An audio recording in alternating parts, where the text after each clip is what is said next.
G'day everybody, my name's Werster. We're going to be doing Pokemon Platinum Baton Pass today. This is a long run, and it is a run where many things are going to go wrong. But so I'm just going to set the time because the time is actually really crucial in this run. Just check the date's all right. And then timing is going to start when the game boots up, so I will count you in. We're going to go on 3, 2, 1, go.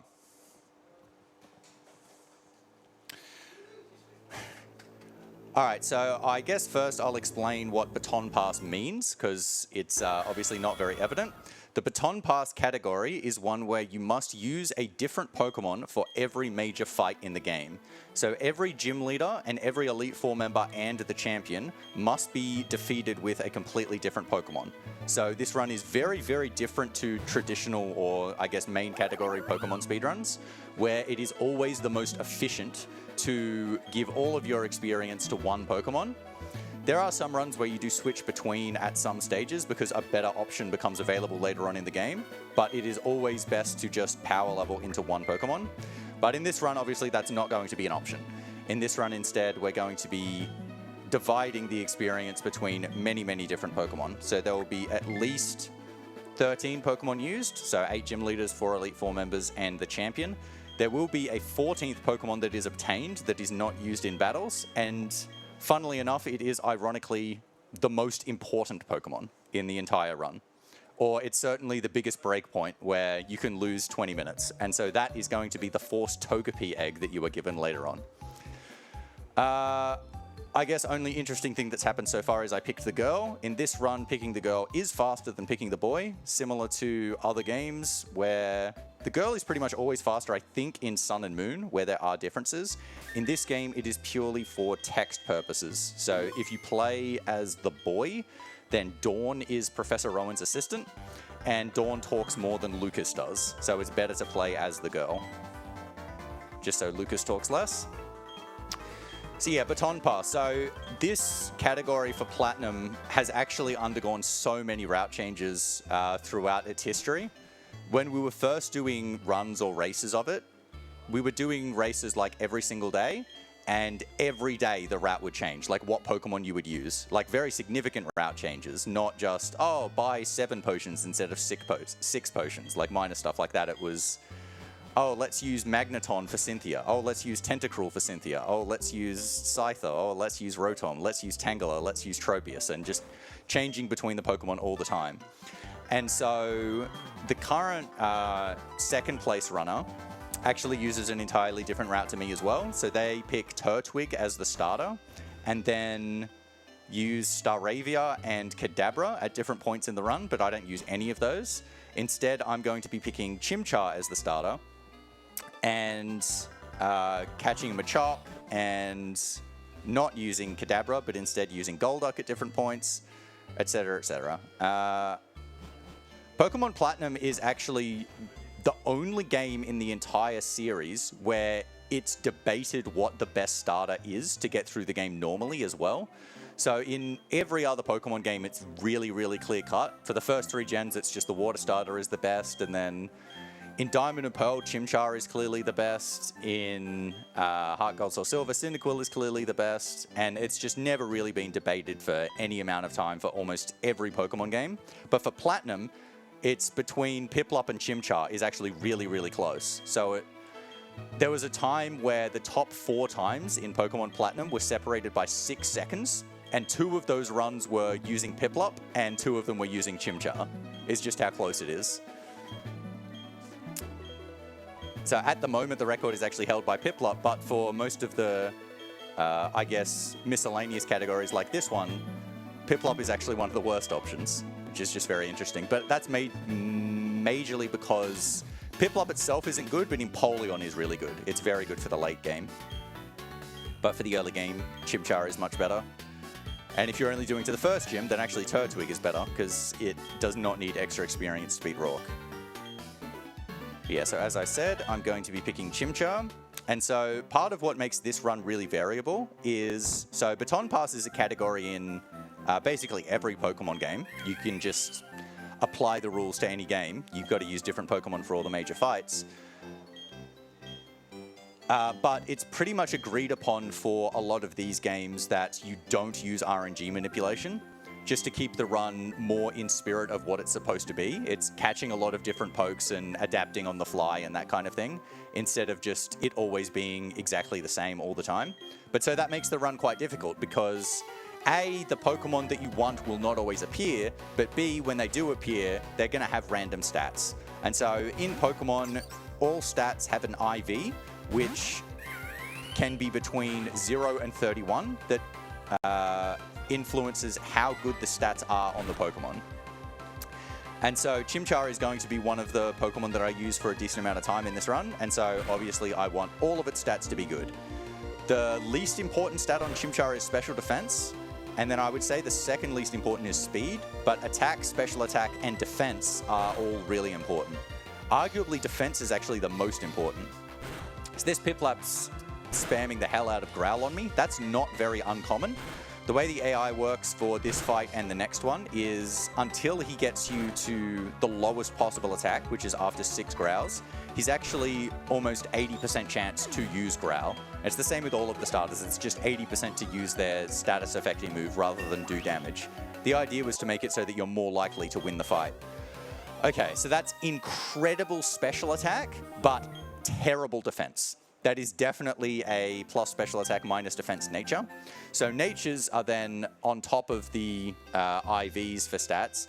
Natures are things which can influence the stats, where it increases, or it can increase one stat by 10% and decrease one stat by 10%.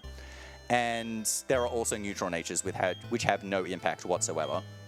But so at low levels, when you have a non-neutral nature, generally you are actually losing stat points in general. So for example here, without so it's going to be a mild nature, which is plus special attack minus defense. Without that, I would have had 13 special attack, but with the plus special attack nature, it goes up by 10% to 14, because it goes 13 plus 10% is 1.3, 14.3, that is floored to 14. But defense might have started at 11. And then at 11, it goes 11 minus 10% is minus 1.1. That's 9.9. And then it floors to 9 instead of rounding to 10. Because Pokemon loves just flooring down instead of actually rounding. So that defense is going to be troublesome throughout basically everything that Chimchar is going to do. The special attack is obviously going to come in handy once I learn Ember, which is at level 7. So that's going to be just after one more fight. But we'll just play it by ear. That's always what you have to do. So another thing I should speak about is the encounters in this run. So the way encounters work in this game is once you get to a new area, the first few tiles have a lower encounter rate. So generally speaking, through grass, it's the first 5 tiles have a lower encounter rate, and lower encounter rate is, it's 1/20th of the normal encounter rate. And after that, to generate an encounter, it has to pass 2 encounter checks. And so the first one is for the area, and so for grass, it's a 30% check. And then the second one is the movement. So if you're running, that's 40. And so that means it would be a 12% chance, 40 and 30%, both getting passed, to generate an encounter on a given tile. And then for the lower encounter ones, because that's 1/20th, it would be 0.6%. However, in the Sinnoh games, so Diamond, Pearl, and Platinum, there is another factor that comes in where there are specific dates where the game actually modifies the encounter rate. And so what it does is it modifies the second RNG check. Oh, sorry.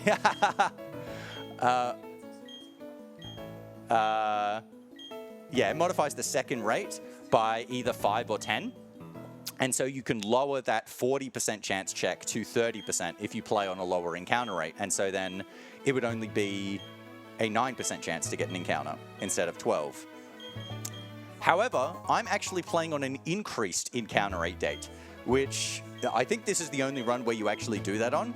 And the reason for that is there are a few rare Pokemon that I'm going to be catching in like the mid-game of this run. And it's actually worth it to take a couple of extra encounters at the start of the run just to make it so you're decreasing the chance of waiting there for what can be up to 10 minutes to get the rare Pokemon to show up. So I'm playing on January 12th, which increases the second encounter call by 10. So it's then a 15% chance for an encounter in the grass while I'm running, outside of the low encounter first tiles, which would be 0.75% with 1/20th. But yeah, so then in caves and water, that first encounter check is generally 10 instead of 30, and it gives you 7 low encounter tiles instead of 5. And when you're on the bike, the original encounter rate chance instead of 40 for the second pass is 70. But once you have the bike, you do have repels. That being said, there are still a few areas where I won't use a repel, even though there is a little bit of grass, and just hope to not get an encounter because they are all lower encounter rate chances. Anyway, I hope you all followed along with that at home. For now, we're just buying a few potions, going to head back to Professor Rowan. Not going to risk going through the grass at this stage because I do not want any encounters here. I also don't need any extra experience from wild encounters. And I don't want to catch anything until I get all the way to Auberg City. So there's no need to buy Pokeballs or anything like that.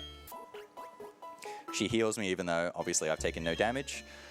So my other stats seemed fine. Attack wasn't great, but it wasn't terrible. Speed also was okay. I think special defense was okay as well. I guess the only other thing with Chimchar, I think it is a male. This is one of the only games where getting a male starter is preferable. It is extremely minute on why it's preferable, but there is one Shinx that you fight that has the ability Rivalry. And Rivalry increases your attack when the opponent is the same gender as you, and decreases it when they are the opposite gender. So starters are a 1 in 8 chance to be female, and so they're generally male, so it's just unlucky if you get a girl. The same principle does apply later on in the run, because Volkner's Luxray also has Rivalry, but in that case you actually want a girl for the Pokemon that ends up fighting Volkner. Yeah, so I do have a boy, that's good. I got no encounters on the first pass, which was actually really lucky. I'm expecting a second here. Yeah. So 2 here is actually a bit better than average. Average, I would say, is 3 to catching tutorial, getting 1 on one pass and 2 on the other.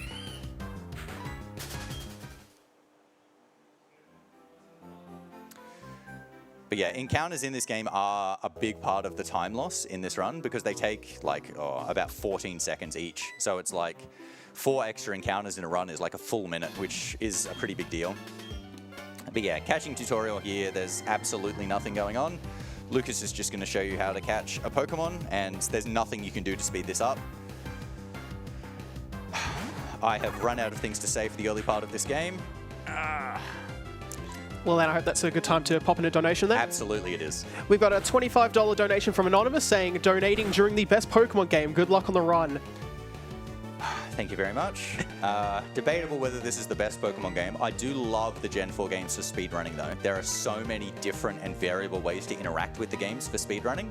So I mentioned before this run does not use RNG manipulation, and so for non-RNG manipulation runs, these are some of the best to get into in Gen 4. So Diamond, Pearl, Platinum, and Heart Gold, Soul Silver, depending on like what length you want, because there's a Diamond and Pearl run you can do in an hour.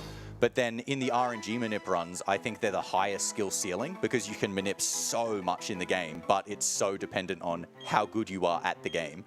So like holding RNG manip for, you know, an hour throughout the whole run is very difficult. It's also very intimidating to get into the game, which is why having the Manipless categories is so good. But these are also games where when you're doing Manipless, you don't have to reset for really good IVs and really good stats. That's more especially Heart Gold, Soul Silver, but when you're getting into the games, it's really any of them. Whereas a lot of the other ones, it's either learn the RNG manips, which can be a intimidating thing for new runners, or it's reset for stats, and you could be resetting for 2 hours, which is also not particularly fun, especially when you're first getting into runs.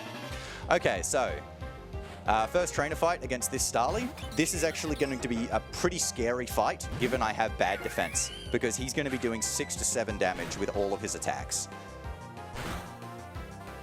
And he has Quick Attack, which will make him faster than me. So if he picks like Quick Attack twice from here, he could kill. That's an amazing crit, huge. So he lowered my attack, but criticals negate all negative increases or decreases to stats. Okay, my attack is a bit below average. But that critical was actually really good. That saved me many turns, and it's also saved me potions, because as soon as I got another attack, I was going to have to heal. And even if he didn't attack and he kept using growl, it then just would have added the amount of turns onto the fight. But that was pretty much perfect. Okay, now the Bidoof. So I'm not going to have Blaze, but that's fine. So Blaze is Chimchar's ability, so all starters' abilities are basically effectively the same. It's when they are below 1/3 of their maximum health. Their elemental type moves do 50% more damage. So for Chimchar, that's fire. So when it's below 1/3 of its maximum health, so at this stage I'm in exact Blaze, because 1/3 would be 8. Its fire type moves do 50% more damage. Which is helpful at some points and completely irrelevant at others. But at this point, it'll probably be helpful for the Shinx coming up. And given I am a male, I am going to risk that. And I'll just be able to 2-hit. That was not a good encounter spawn there. That one actually happened quite quickly. There will only be 5 tiles left in this area though, so I shouldn't get another encounter. And 3 is about standard here. This next fight's going to be pretty easy. This is just a Burmy. I'm unsure why they actually changed this trainer in Diamond and Pearl. In Diamond and Pearl it was a Shinx, but they changed it to a Burmy. Helps for Chimchar, but that's the end of it. But yeah, so I guess I'll talk a bit more about the rules to be a bit more clear. So once a Pokemon is used against a major fight, it then cannot be used to actually do something in a future fight. So for the first fight, for the first major fight, I should say, against Rourke, the Pokemon I'm going to be using is going to be Machop. So Machop then cannot be used to attack against Gardenia or any future Gym Leader or Elite Four member. It can still be sent out to battle, provided it doesn't do anything. So to use a Revive or something if my other Pokemon dies. Main reason for that is just so many runs would be invalid if you didn't allow it. And it's like, if you do anything to try and skirt the rules in some sort of way, your run's going to be invalidated. So it's also, you're not allowed to use like abilities. So say, for example, you had the ability Intimidate, which lowers the enemy Pokemon's attack stat. You can't send that Pokemon out and say, oh, I'm not using it, because that ability actually had an impact. Conversely, the other way, you're actually not allowed to do it. So if I'm going to be using Chimchar for the second Gym Leader against Gardenia. If I were to send out Chimchar on the first fight and use a Revive and then use Chimchar to attack on the second battle, that would invalidate the run. And so the reason for that is you would still get experience on the Pokemon, and you don't want to say, oh, well, you're getting experience on this Pokemon and then using it against the second major fight, and that's okay. That's not okay. Not allowed to do that. Okay, so X items are really important in this run, but we can't actually buy X items until we get to Veilstone City, which is like an hour and a half into the run or so. There are a few that you can pick up in the early game, so that's the X attack. I'm also going to be picking up the X defend and the X accuracy in the run as well, which are just around here, because I really want to use them before I actually have the access to buy X items. The X defend you can skip if you want to be really risky, but even in PB attempts, I've never skipped the X defend. Can end up just taking bigger risks than skipping the X defend, so it's just worth getting. This run, as I mentioned, is really variable. It's also really hard. It is almost guaranteed that I'm going to die at several points in this run. So even the record dies at several points in this run. So I'm going to go up and fight this trainer. This is not a trainer that you have to fight, but for experience, it's absolutely necessary. This is going to eventually make it so Chimchar evolves before fighting Mars. And so by fighting this trainer now, I also get level 10 before the next rival fight for his Piplup, so that I do significantly more damage there.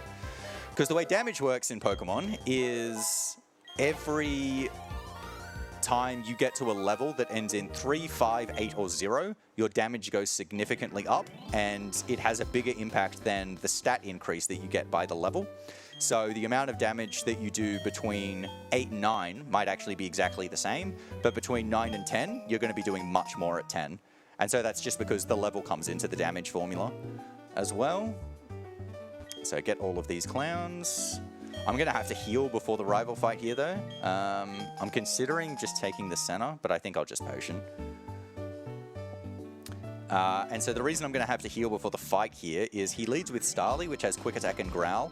He still has the AI that is preferenced to use the status move, so it's more likely to use growl. But he also has kill AI, which basically means if he has an attack that has a chance to kill you, he'll always use it. And because my defense is so bad, quick attack can absolutely kill me. And so he will pick quick attack and I'll die. So I've got to heal beforehand, and then he probably won't pick quick attack because he'll be preferenced towards growl. So it's just one of those things where you kind of look like a fool, but you're absolutely making the right call.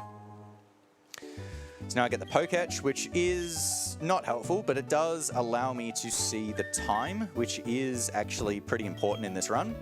So I set the time before this run to just after 2:15. I think it was 2:17 when I started. And so the reason for that is there are several events and wild encounter spawns in the game that alter depending on the time of day. And so I want it to be night for the first part of the run, which expires at 4 AM. But then once I get a little bit into the run, I actually need it to not be night anymore. So the most crucial is just after Gardenia, I absolutely need it to be night. And then by the time I get to Pastoria, I need it to not be night anymore. Oh, I did get a quick attack. I see it did do 6. Given my special attack is so good here, I'm still actually going to use Ember over Scratch. With different stats here, I would lead Scratch on this Piplup, given I've only been hit by 1 growl. So there are a lot of fights in this run where you will alter your strategy based on what your stats are, and this is a good example. But hopefully he just spams growl here. I'm so far off Blaze that I'm not going to get it, so I'd rather just not be taking any more damage.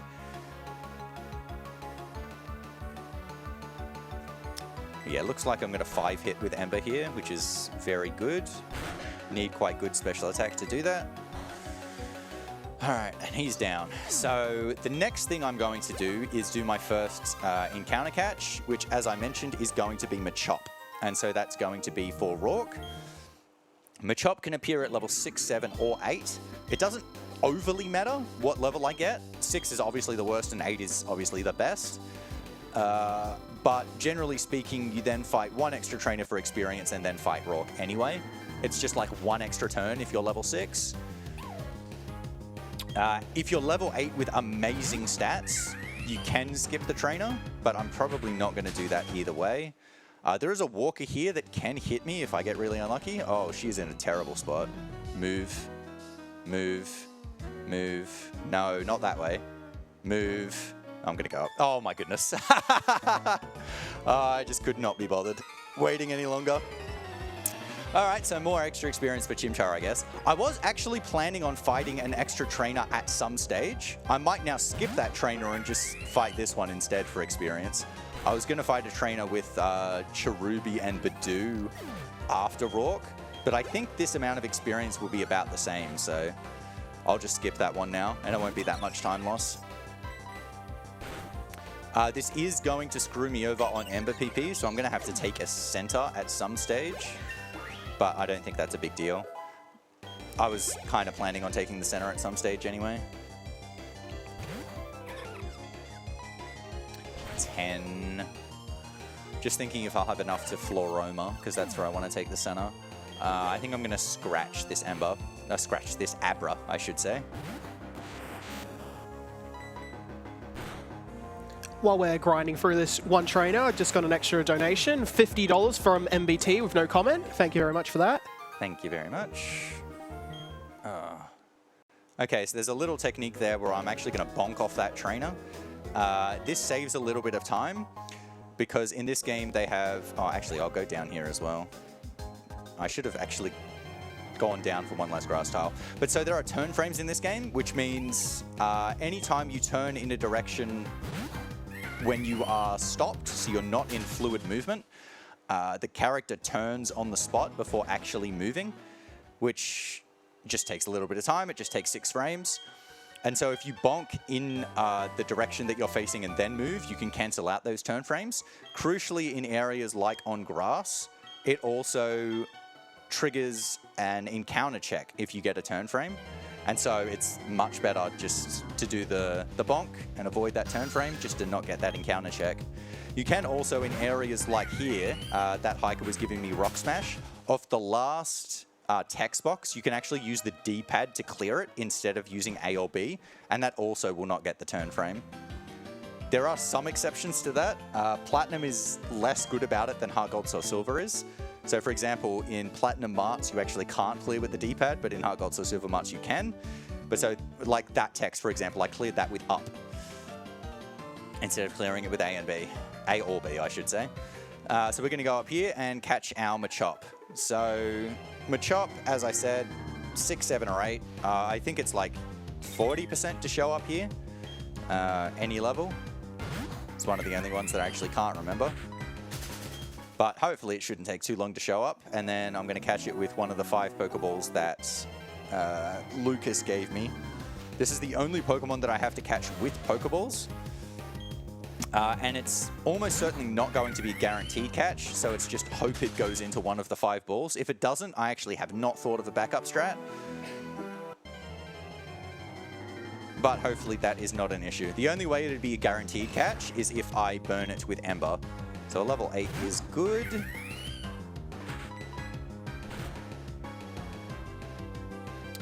I'm going to hit that with another scratch just to increase the catch rate.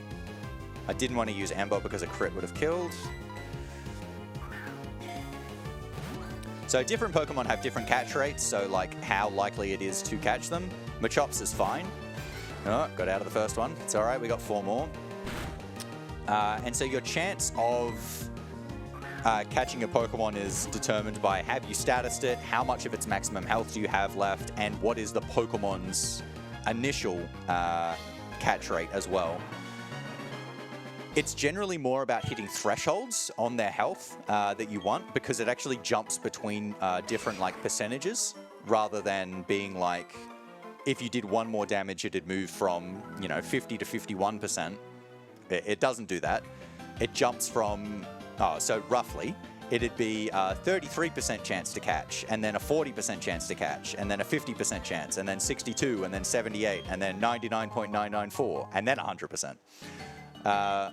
So it's just about knowing where those thresholds are to know whether it's worth hitting an extra time, because sometimes hitting an extra time is actually not going to increase the catch chance at all. So I did get a level 8, so I guess I will actually check its stats, because this is one of the downsides, is to actually know if you've got good enough stats, you've actually got to check your stats. But I will at the same time be able to check Machop's ability. So Machop's ability can either be Guts or No Guard. And in battle, these 2 things are going to do basically nothing. No Guard is actually worse. No Guard makes it so that you and your opponent cannot miss attacks. And given I am using all 100% accurate moves, that doesn't help me. It just makes it so they can't miss me. However, No Guard is the preferable ability on Machop. And this is because it has an effect outside of battle where it increases the encounter rate by 100%. So effectively doubles the encounter rate. And so when I'm looking for those really rare Pokemon, it makes it more likely for them to show up. And so what I would end up doing is use a dead Machop in the lead and then do the repel trick later on. No, that is absolutely fight the trainer. And it was Guts, so it did not have No Guard. So now it's going to be down to Togepi to have the right ability. So I mentioned before, Togepi is the most crucial part of the run. So similarly, Togepi can have 2 separate abilities. It can have Serene Grace, or it can have Hustle. Hustle is generally seen as a useless ability on Togepi, but it is the one you want in this run. Hustle also has an effect outside of battle that it shares with Pressure, that is used later on, where it makes it so it has a 50% chance, if you're generating a Pokemon in a specific slot, that it will always generate the highest encounter level of that slot. And so for the rare Pokemon that I'll be getting later on, it'll be the Pokemon in that slot can either appear between level 30 and 40, And so it makes it far more likely that a level 40 shows up and in quick time. And that can be the difference between waiting, 15 minutes for the two of them to show up or 15 seconds. So given I don't have a no-guard Machop, I really want the Hustle Togepi. Otherwise, we could be in for a very long hunt. But yeah, so this is the trainer I'm just fighting for experience. This is going to get me level 10 before Rourke. But more crucially, it's going to get me level 10 for his Cranidos, so that I can do enough damage to two-hit it after he uses a potion. My defense is really bad though, yeah. My defense is shocking. Attack is fine, speed is definitely fine, defense is bad, so 13. So he's going to be doing a lot of damage. I am actually going to save before this fight. So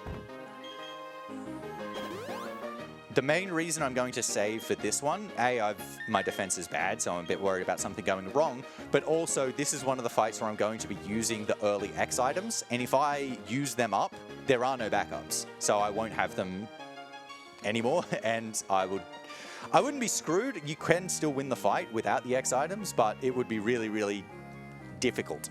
I would have to hope for very good luck. So I'd rather just save and go back into it. So that's a really long save, but it will make saves that I do later on less long, as long as I don't touch the PC before saving, because touching the PC, so like withdrawing or depositing Pokemon into the PC, then triggers a longer save.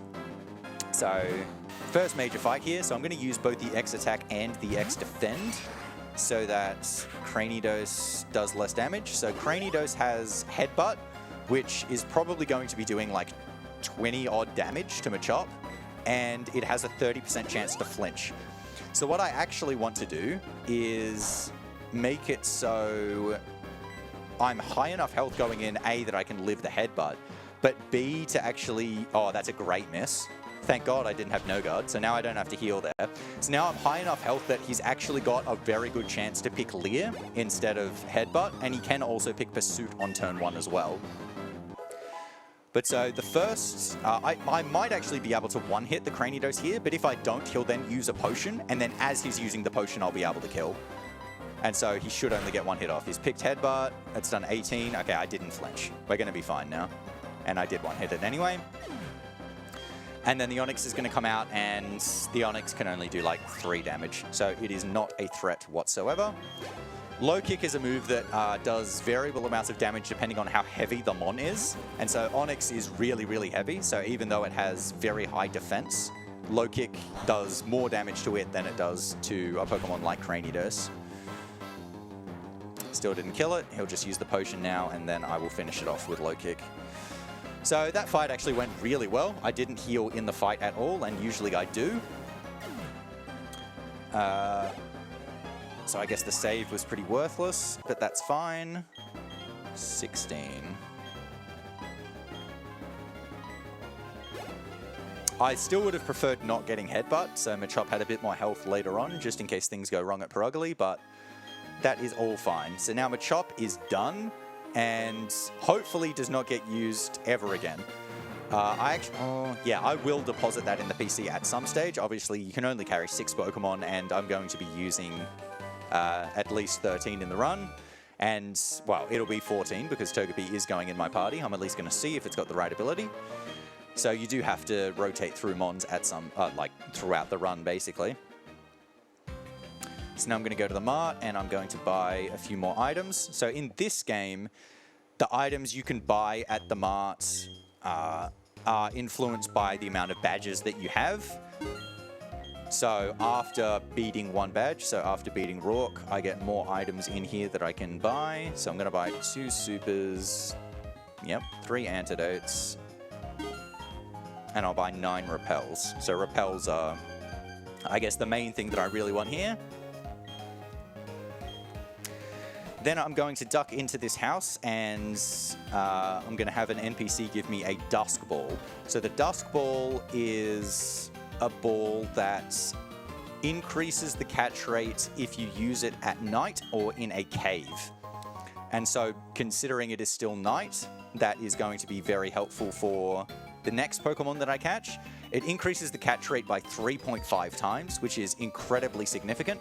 The next Pokemon that I catch is actually going to be Rotom, which only appears at night, so I can always use the Dusk Ball on it. But Rotom also has a really low catch rate, so I need the Dusk Ball to have any reasonable chance to catch it. No, I don't want to save again.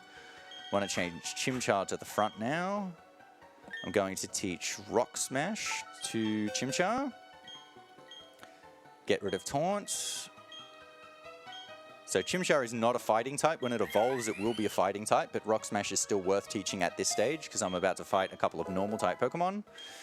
And now I will start using the Repels. So Repels are, once you're a high enough level above all of the wild Pokemon that can show up, when you use a Repel, you just can't get encounters. Normally I would take the ledge and go around here, but since I've already fought this trainer, I'm just going to cut through the grass just a little bit faster. Alright, Luca's going to show up, another cutscene. Luca's a Platinum exclusive character. He is just text in this game. A lot of people actually like Luca, but I kind of don't. He's also a bit of a weird character in terms of what his name is. So the idea is, in English, his name is obviously a pun on the fact that he's an investigator, so he looks around for things. But it's actually more about his appearance. He's supposed to be a looker. His original name in Japanese is purely just handsome. So they're not quite as subtle with it, but it is in English. And in different languages, it's quite similar. And yeah, just not a fan of him, to be honest, because he doesn't offer anything except text. Platinum is still a faster game than Diamond and Pearl, even without Luca and even without like going to the distortion world, purely because the Diamond and Pearl engine is a bit slower. Battles run a bit slower because there's an extra wait period between hitting every attack, and also the surf speed is slower. That's not super relevant to the run. Okay, fake out. So Turtwig's gonna flinch. I've got the defense drop. I can actually lose in this fight. I got the defense drop on Glameow. That's good. I will now be able to kill with Rock Smash. I want them to target Turtwig. I don't want to take any damage, so this is good. I'm going to be able to kill Glameow, and then it's just going to be Stunky. So I'm not that worried about dying now. I was actually worried about dying before, especially with getting Screech. But I should be fine now. This should just be 2 more turns on the Stunky. And wow, I've actually got enough speed to well, I think it's a speed tie with the Stunky, actually. I think it's 23. I'd love to still have full health. I do. 7. Oh, no, I wanted to take the center anyway because I'm so low on embers. Yeah, so it actually didn't matter that I was at full health. Ah, well. It's all good. Okay, so big text here. When you're doing RNG manipulation, this is actually one of the hardest parts of the run, is actually just this cutscene, because RNG is still running in this cutscene, and in most of them it doesn't. But in this instance, there's a bunch of NPCs in town that are still loaded, and they're moving around and advancing the RNG. And then one of those NPCs is going to walk up and give you the fashion case, and then giving you the fashion case also advances the RNG. And so you need all of the NPCs to be still as you get the fashion case. And it's really hard just to even have that instance be possible. So then when you're mapping it out, it ends up being very difficult. But in Manipulus runs, you don't have to worry about any of that. I'm just going to be using a Repel anyway, so I don't particularly care where the RNG is. Repel. I think I'm okay on my potion count. Oh, and taking the center will mean Machop gets more health as well. So that's going to make Perugly a bit safer. So there's a spinner coming up here. I was planning to fight this, but because I hit the other walker, I'm actually going to try and skip this trainer. So I'm going to run up to here and then walk. Check. Check. Okay, so I'm trying to do consistent spinner passes there. So the way that works is the spinners only check whether... Oh, no, I'm supposed to take the center. The spinners only check whether they're going to change direction every 32 frames, so about every half a second. And so after you see them spin, you want to waste 32 frames and then check again to see if you can then get through on the next 32 frames. So basically see if they haven't spun then, and then see if you can walk through, because walking takes about 16 frames. So reaction time trying to get through purely on walking is way too risky. Doing it on the bike, I do, or on the on water. But just walking, you want to try and do those safe setups. But so when first going onto the trainers though, it's typically you map out movement so that it's right when you get to them, if you open the menu, it'll be a safe pass if you go there. So that's why I ran one extra tile to run up the middle of the stairs rather than on the right side, just to get that timing right on that area. So picking up a few berries here. So Pecha is for poison, Chesto is for sleep, and Cherry is for paralysis. The Pecha berry goes straight to Chimchar. There are like 4 or 5 different ways that Chimchar can get poisoned. So it's not for any specific fight, those berries. It is mostly for like just insurance on multiple different fights where you can get statused one way or another. So the first one is this very first Stunky has poison gas. This is also a very risky fight actually. This Stunky is probably going to take 4 hits. Luckily I do have really good special attack, so I will definitely get it in 4 embers. But it's got focus energy, which increases its crit rate, and Screech, which lowers my defense. If he picks Fury Swipes now, he can just kill me immediately. Screech again, if he picks Fury Swipes, I'll probably die. Poison gas, beautiful.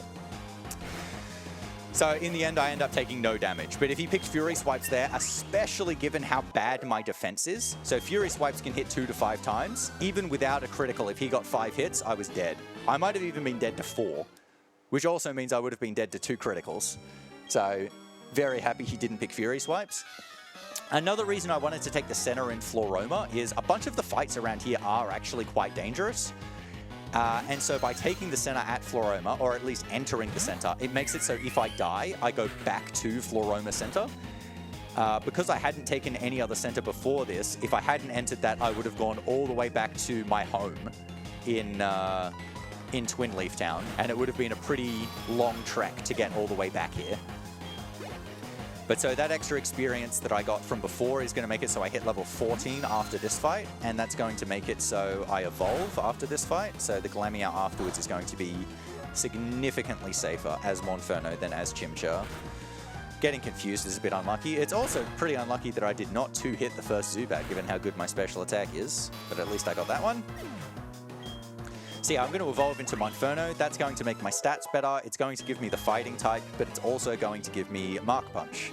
So Mark Punch is another 40 power move, similar to Rock Smash.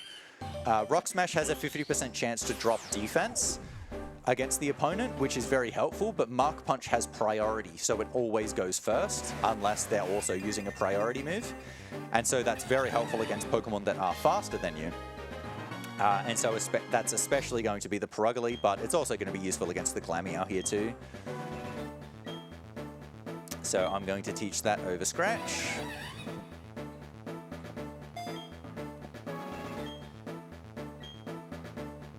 Do we have a quick moment for some donations? Yes, we do. Absolutely. We've got a $50 donation from Maestro, no comment, and a $10 donation from Merrin, also no comment. Thank you very much for that.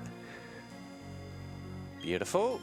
All right, so now I'm going to get the Works key, which is going to allow me to go into the Windworks, and this guy's also going to give me some honey. The honey is not useful in this run, so the honey you can either stick on trees and get encounters 12 hours later. I'm not planning to play this for 12 hours, so that's not helpful there. But you can also use it just when you're in an encounter area, so like on grass or in a cave or something, and it will generate an encounter for you.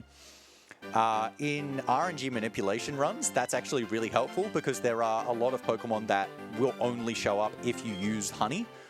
They just won't show up as encounters because where the RNG is to generate that Pokemon, it doesn't line up with generating an encounter, and so you use the honey to force the encounter to happen.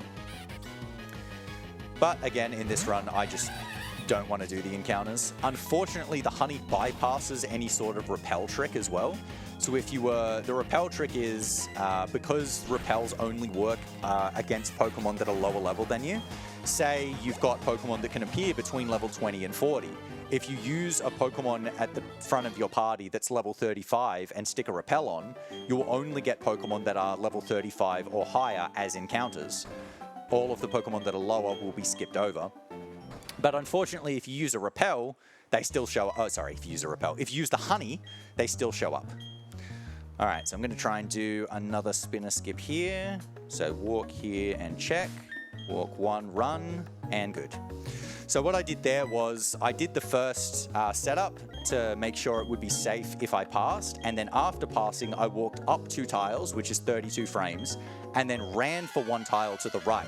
He then reacts to seeing me run and then looks to the left, and then that also resets his clock for when he's going to spin, and it means the second pass is also safe because only 32 frames have expired since the last time. Ooh, that's not great, actually. I would have much preferred that not critical. Perugali's going to get me in 3. I'm actually considering switching to Machop, to be quite honest. Oh, I do get to 15. 20 defense. I'm going to switch to Machop. Machop's at full health. I'm going to hit it with Machop once and then heal. Oh, maybe I should use Leer, actually. Machop's also really low defense. Surely you can live too. Oh, no, he got critical. All right. Great job, Machop. Monferno can definitely die here. I'm probably going to have to use all of my supers to do this fight. I am level 15. If I get a good roll with Rock Smash and get the defense drop, I might be able to kill with Mark Punch.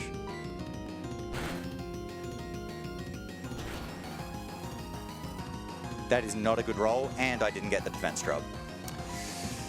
Oh dear. So I'm really hoping Perugali does not crit me at any stage here.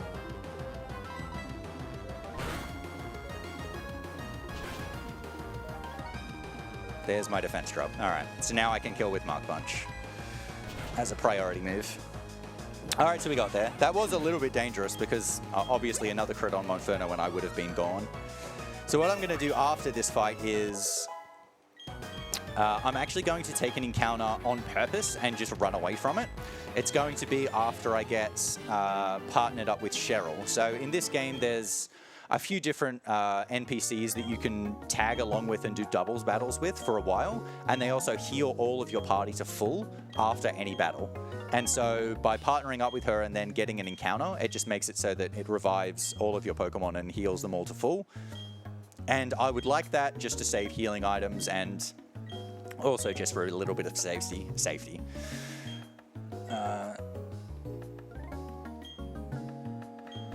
We've got a... Yeah, you can go. We got a $10 donation from Jimmy with a very ironic comment. Machop is the key to all of this. Good luck on the run, Worsty. Cheers, Jimmy. Yeah. I mean, Machop's done well. He did his job.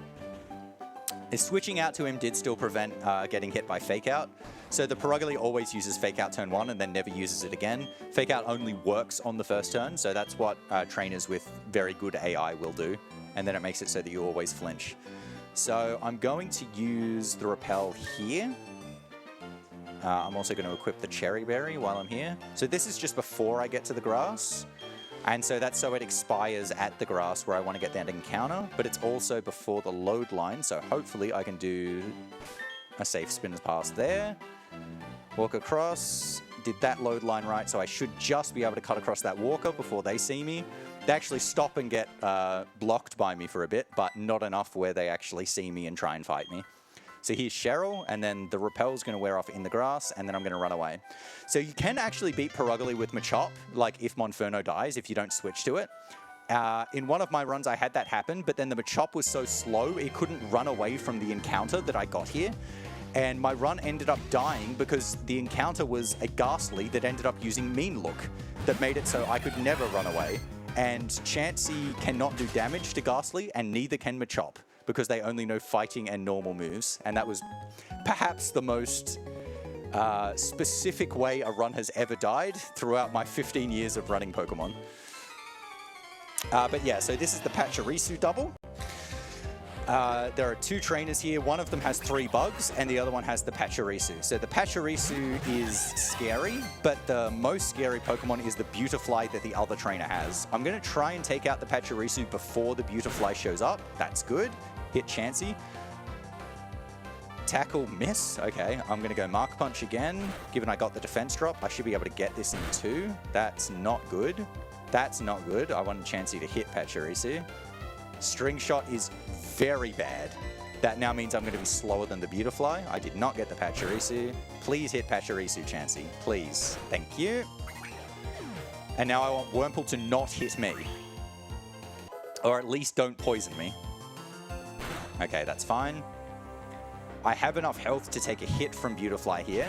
And then if Beautifly hits me, it should hit me into Blaze, and then I can take it out in one hit with Ember. There's the Beautifly. So what I don't want is Beautifly doesn't pick Gust, but does more damage to me. Did pick Gust. Yep, that should be Blaze, and I should one-hit it now. Beautiful. Okay, that was actually a really good fight. That one is really risky as well, because Machop can't do anything. Like, if Machop has to try and finish Beautifly, you're generally dead as well. So it's all up to Monferno. And as you could see, the Beautifly was doing more than half my health with Gust. And if I wasn't in Blaze when I hit it, or I wasn't really good special attack, I would not have been able to take it out, which is why String Shot was dangerous. And Pachirisu could have done more damage to me, so even one Gust would have killed me. But luckily that did not happen. So we are all good at the moment. This next fight is just 2 Abras. This one is not too dangerous, but I definitely want Chansey to be hitting the Egg Bombs here. So Egg Bomb is actually a very powerful move at this stage. It's 100 power, but it's only 75 accuracy, and it's being used by Chansey, who has... I think its attack stat at this point is 9 at level 20. Its attack is absolutely dreadful, but it can still do pretty decent damage to these Abras because Abra has very low defense as well. All right, that one's gone. I don't think I learned Flame Wheel here. I think it's after the second Abra. So I'll just hit this one with a physical move. So if I got a crit, it would have taken it out. Chansey miss. That one's not as consequential as the second one because now I just take out the Abra. That's fine.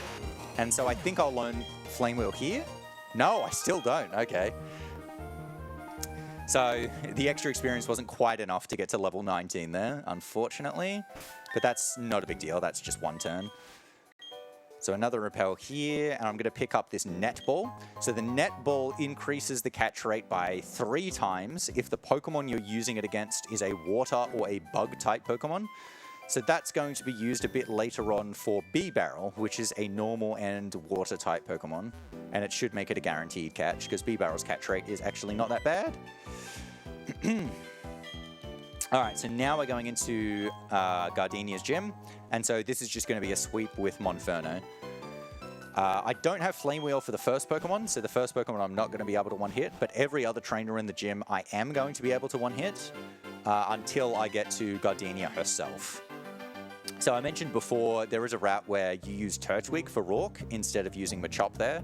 And so for Gardenia, you would instead catch a decently high-level Starly and use Staravia for this part. You can get the Pluck TM and it learns Aerial Ace really early anyway. And that pretty much destroys all of the gym trainers here as well. Monferno is a little bit better for Gardenia herself though, I will say. But yeah, so this first Cherubi I'm not going to one-hit. It's just going to be Ember, and then I'll just finish it off with Mark Punch. This can't do anything too dangerous. It's just like Tackle or Leech Seed for like 4 damage, basically. Yeah, there's the Leech Seed. And luckily, I will learn Flame Wheel here, so this is why you need a little bit of extra experience as well. So getting to Monferno before Mars, but also you do want Flame Wheel before this Roselia. And so if you don't fight, like, say, the extra Shinx trainer, you don't get Flame Wheel here, and then this Roselia has Stun Spore, and with Leech Seed and Stun Spore going, this fight can just take ages. But with Flame Wheel, so Flame Wheel is 60 power instead of Ember's 40 power, but Flame Wheel is also a physical move instead of Ember being a special move, and all of these Pokemon have much lower defense. So Flame Wheel does significantly more damage. So Gardenia's gym was also one of the ones that was redesigned between Diamond and Pearl and Platinum.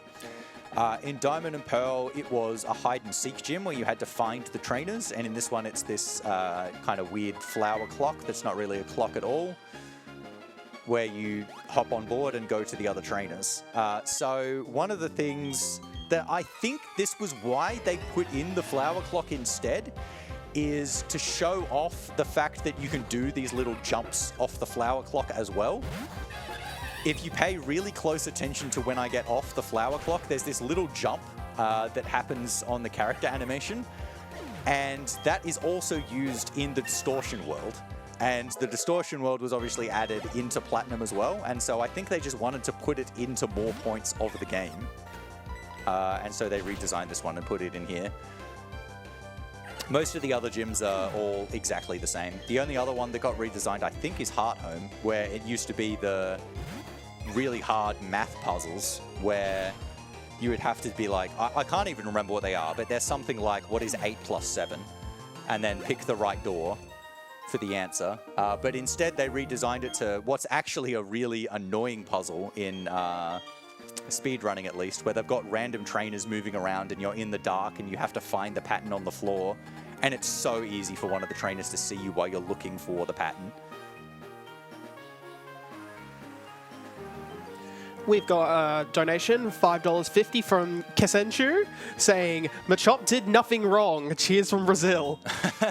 That is true. Machop did nothing wrong. That's partly because Machop did nothing. But I guess that does qualify. Certainly against the Perugly anyway.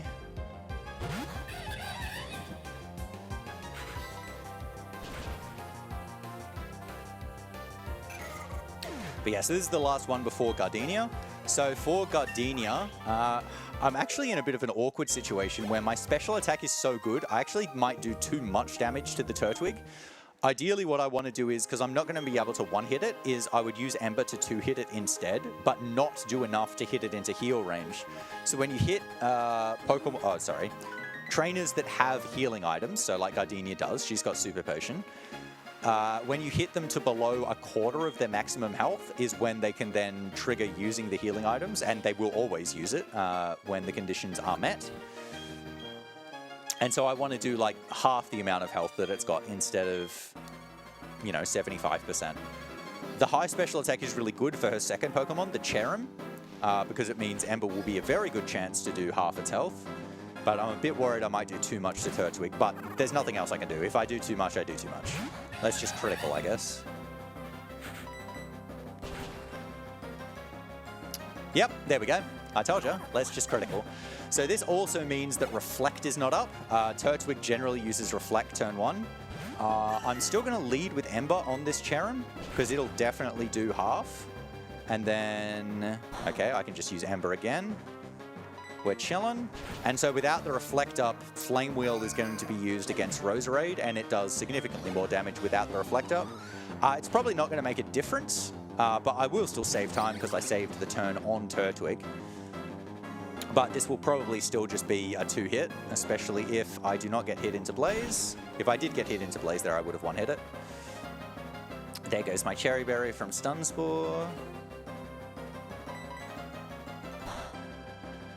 Yeah, that wouldn't have been Blaze anyway. But that's fine. That's a very safe and actually really good fight. That whole segment, actually, from Mars to Gardenia, that was actually very, very good. That was really solid. All right, so that's Monferno's major fight done, but Monferno is still used for a little bit. It's still the best Pokemon that I have at the moment. For the third gym, that's Fantina, I will be using B-Barrel. But before I catch B-Barrel, I'm going to catch Rotom, which is in one more fight. I've got to fight Jupiter first before I can catch Rotom. But so what I can do here as well, there's a little bit of cutscene here, and I'm going to get the HM for cut. But what I can do is buy some healing items at the herb shop. And these healing items are cheaper, which is why I like them. They also make your Pokemon dislike you, but I don't particularly care about that in this run, because their friendship does not make any impact on any of the battles whatsoever. The only way it would be is if I taught any of them Return, which its power is based off how much they like you, but I don't teach Return to anything in this run anyway, so it's not a big deal. I would much rather get the discount, which is very on-brand for me. So here I can buy 2 Revival Herbs, which are actually amazing items. They cost 2,800, which is actually quite expensive at this point, but they're basically just max revives. And max revive, like, you can't even get any regular revives before this point, so that's huge. So I'm going to buy 3 heal powders. These are basically just full heals. Then I will buy the 2 revival herbs, and then I'll put the rest, which should be 7, I think, yep, into energy powder. And so those are basically just super potions, but they cost 500 instead of 700. And the heal powders are 450 instead of 600. And the revival herbs, you can't buy max revive, so there's no equivalent there. So Cynthia's going to come out, and she's going to give me the HM for cut, which I'm then going to conveniently use to cut to the bush that is 1 tile above me and progress throughout the story. Cut is also going to go to Monferno. It unfortunately is going to go over Ember. It's the only move that I have the space to get rid of, but it's better to do that than to go through the effort of catching another Pokemon to teach Cut, and Monferno is almost done. It is kind of used for a while on some other fights, but Flame Wheel is a much better move than Ember, and I want to keep Mark Punch for its priority abilities. So get rid of Ember. I do not have the Pecha Berry, and I have really bad defense. I'm going to heal to full and go into this next fight. So this next fight can actually be really scary as well. So that's going to be Jupiter. Jupiter leads with a Zubat that knows Wing Attack. That does over half my health. It does die in 2 hits though, with 2 Flame Wheels, and then the Skunk Tank comes out and it's got Night Slash as its attacking move. Night Slash only does like a quarter of my health, but it does have a high crit chance. And then the Skunk Tank also has Screech, which would lower my defense by 2 stages, so then it does do over half my health. And Smokescreen, which makes it so I can miss. And it also has Poison Gas to poison me, which I don't have the Pecha Berry anymore, so that can be bad as well. It's a pretty decent chance in this fight that I end up using one of those revival herbs. I would like to save them for later, but especially given I have really bad defense, I think I might end up using one here. I don't want to switch to Machop at any stage to get rid of the stat drops either, because if I get rid of Machop, then I can't use the revival herb. I need to have something alive to then send out to use it. So burn, oh no burn or crit there, so I'm going to take the full brunt of this Wing Attack.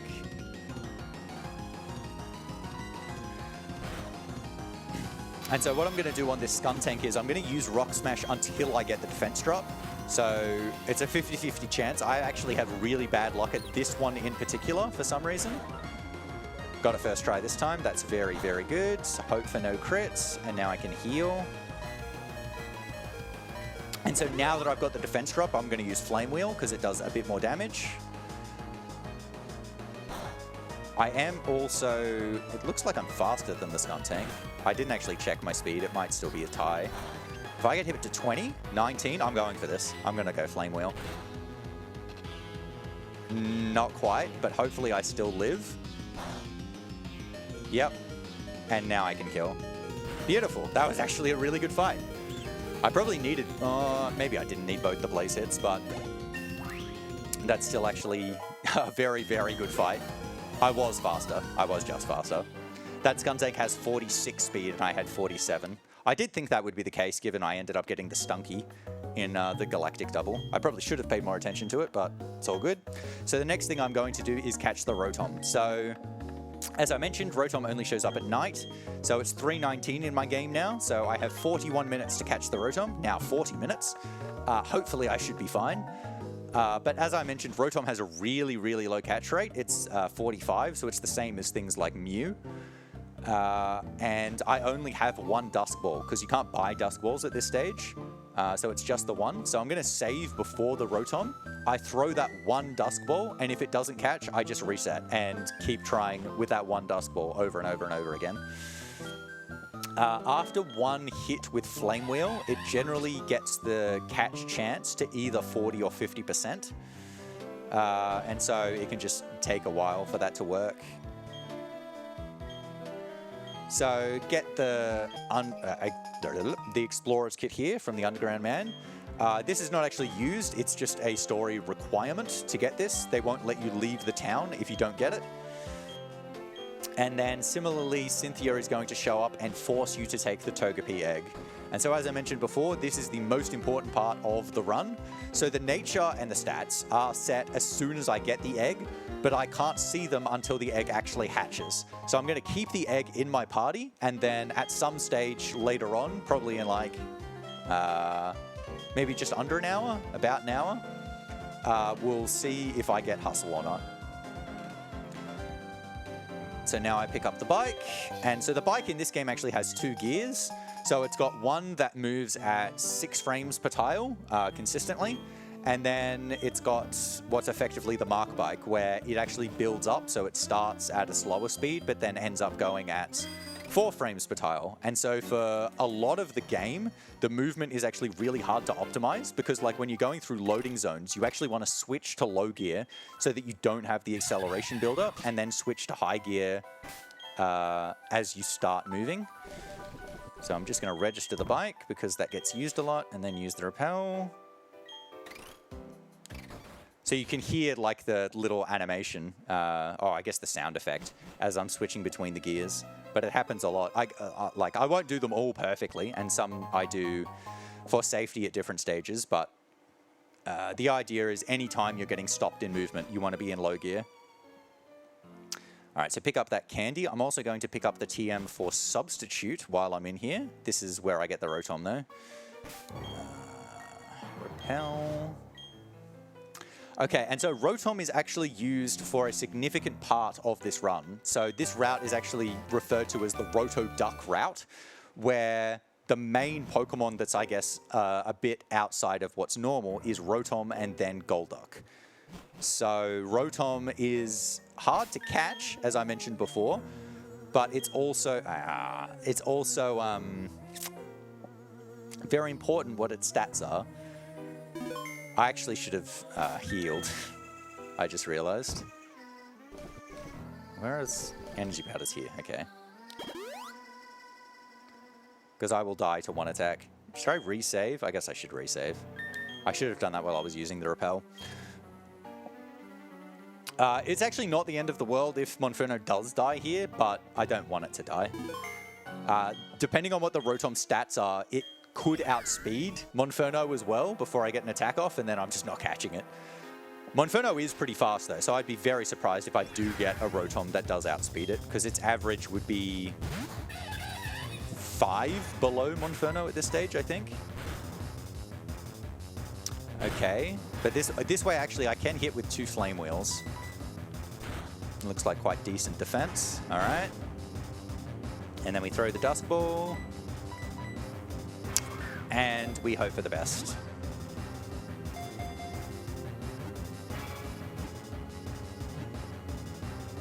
Dang. Reset and try again. So that's the slowest it can be. 3 shakes and then it pops out. But yeah, it's not even worth the time that it takes to try and throw the Pokeballs to see if they work. They obviously do have a chance to catch, but it's like, I think 12% or something like that around there. So it's far more likely that they're just going to fail and waste even more time. So it's worth just booting up the save file again. I'm also trying to get, a decent read on Rotom's defense based on how much damage I'm doing. But the damage isn't set, like it's also a range. This one does look like it's got better defense though. That did less, slightly less than the other one. I didn't hit it to red from 2. Defense is also one of the important stats on Rotom as well. Defense, special attack, and speed are all quite important on the Rotom. Nope. All right, so that's unlucky. I've lost 2 flips there.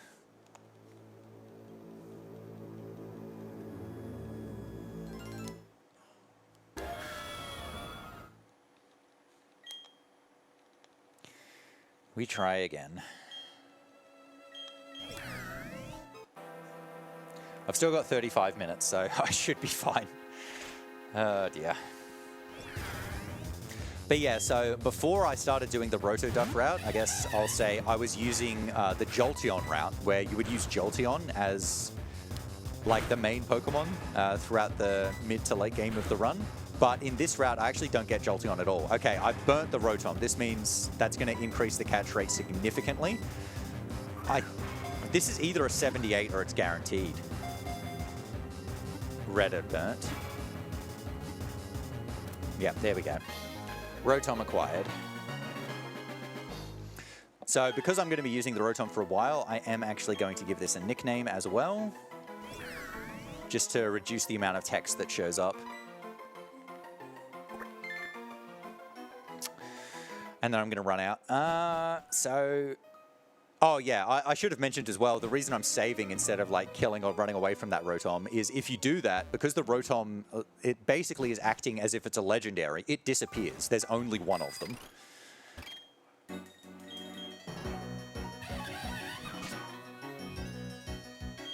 We just got a $50 donation in from Ben Kapur.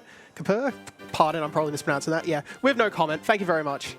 Thank you very much for that. Okay, so I'm not going to bother healing the Rotom. I'm just going to keep that as is, I think. Go down Cycling Road here. And then there's a couple of spinners on the next screen that can be tricky to get around. So the first one, I'm just getting around it because I want another rare candy. Rare candies are so valuable in this run. I think I've messed that up. But okay, he's looked, that's fine.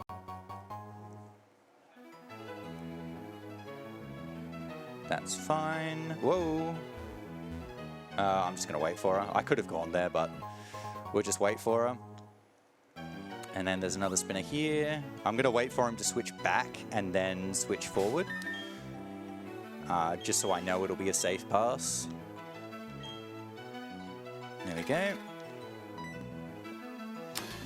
So Monferno's still good health, so it'll be able to take out the next trainer. That's going to be, as long as I don't hit, there's a third spinner coming up here as well.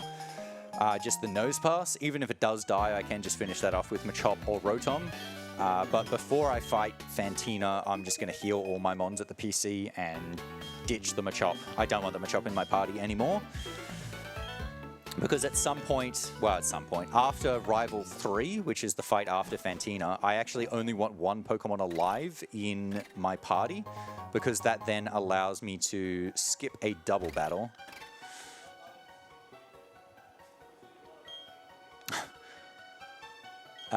So here's some mysterious guy. He doesn't even tell you his name. I actually was going to say, oh, here's Cyrus, but yeah, he doesn't say who he is, so I have no idea who that is. Do another setup here for this. That should be safe. And then, whatever. Fight this trainer. I wanted to talk to him. It is slightly faster to talk to trainers instead of having the question mark pop up, but it's not a big deal. So I'm going to lead with Rock Smash, just in case this picks Harden, so that I can try and get the defense drop and then cancel out him going the defense rise. Now that I've got one, I would rather not get more defense drops, or just for less text. And so after this, I'm going to be doing my first repel trick. So now I'm looking for a B-Barrel, and I want a level 21. So what I'm going to do is I'm going to move my Rotom to the front of my party, and then use a repel, so only level 20 show up. And so that's going to make it so the only Pokemon that can show up are B-Barrel and Roselia. So it's effectively making it a 50% chance for a B-Barrel at a high level to show up. But it may take a while. Oh, okay, well, there's an encounter. It may take a while for it to show up because the repel is eliminating all of the other encounters, but that actually showed up really quickly. So just going to hit it once with Thundershock, and then I can throw the netball. Rotom might die, but it doesn't really matter if it does. Okay, and so I took the B-Barrel to below half health. It activated the Oran Berry. That actually doesn't really matter. It's actually a bit faster to get rid of the Oran Berry that it was holding, which is just a random chance for it to be holding the Oran Berry. But that does indicate one of two things. Either my Rotom has quite decent special attack, which would be really good, or the B-Barrel has really bad special defense, which would be terminally bad. Special defense is actually the most important stat on B-Barrel. Oh, whoops. To not take significant enough damage against Fantina when she uses Future Sight on the Duskull. So I'm going to be teaching Substitute to B-Barrel, and depending on how much maximum health B-Barrel has, the Substitute is going to take up either 15 or 16 health, and I need Future Sight to not break that. And depending on what special defense you get in the door, come on. the range on Future Sight's damage can be 11 to 14, it could be 12 to 15, it could be 13 to 16, it could be 14 to 17 when you start to get into the really bad ones. And so if it's doing a lot of damage, especially if I'm only putting out 15 substitutes, it can just be terminal. Because if I don't have a substitute out when she throws out Miss Magius, and I'm not at full health, which I basically never am because I make a substitute, Miss Magius will just kill B-Barrel. So hopefully it was high special attack on Rotom. Hopefully. So coming in here, I'm not actually planning to do any of the contests, but you have to come in here to talk to Fantina so that she goes back to her gym. And then I'm going to go to the PC and I'm going to heal B-Barrel and Rotom, and I'm going to get rid of Machop. I am not going to heal Monferno. Monferno's high enough health. And I actually don't want Monferno to go to full health. That can actually waste a bit of time. So what I'll do is I'll store and then pick up.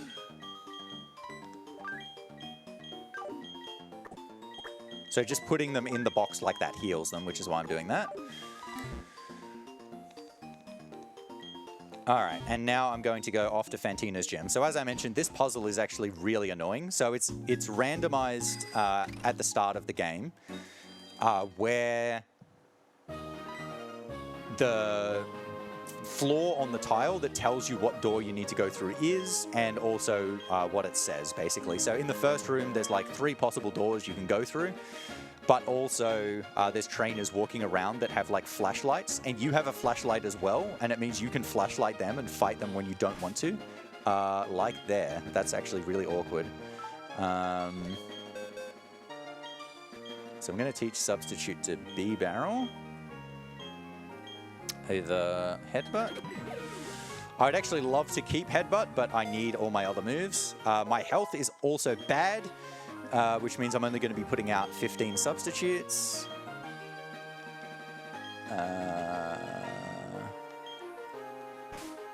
What do I want to do here? Just go through? Yep. Okay, that's good. Where is it? I don't see it anywhere. Oh, there it was. Sun. Sun? Yep. Beautiful. Okay.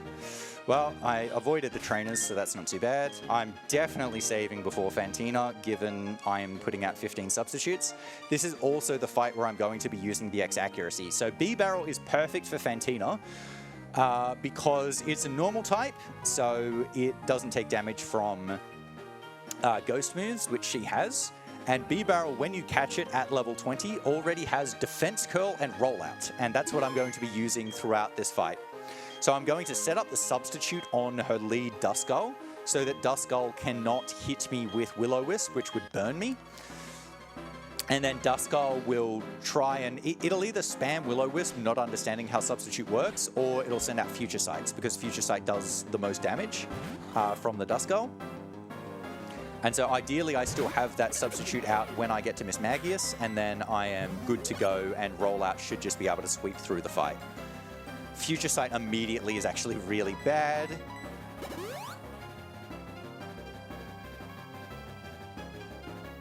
Defense Curl. I actually think the right play here... Oh, yeah, Future Sight's come out immediately. It didn't break it, but then the next one's going to break it.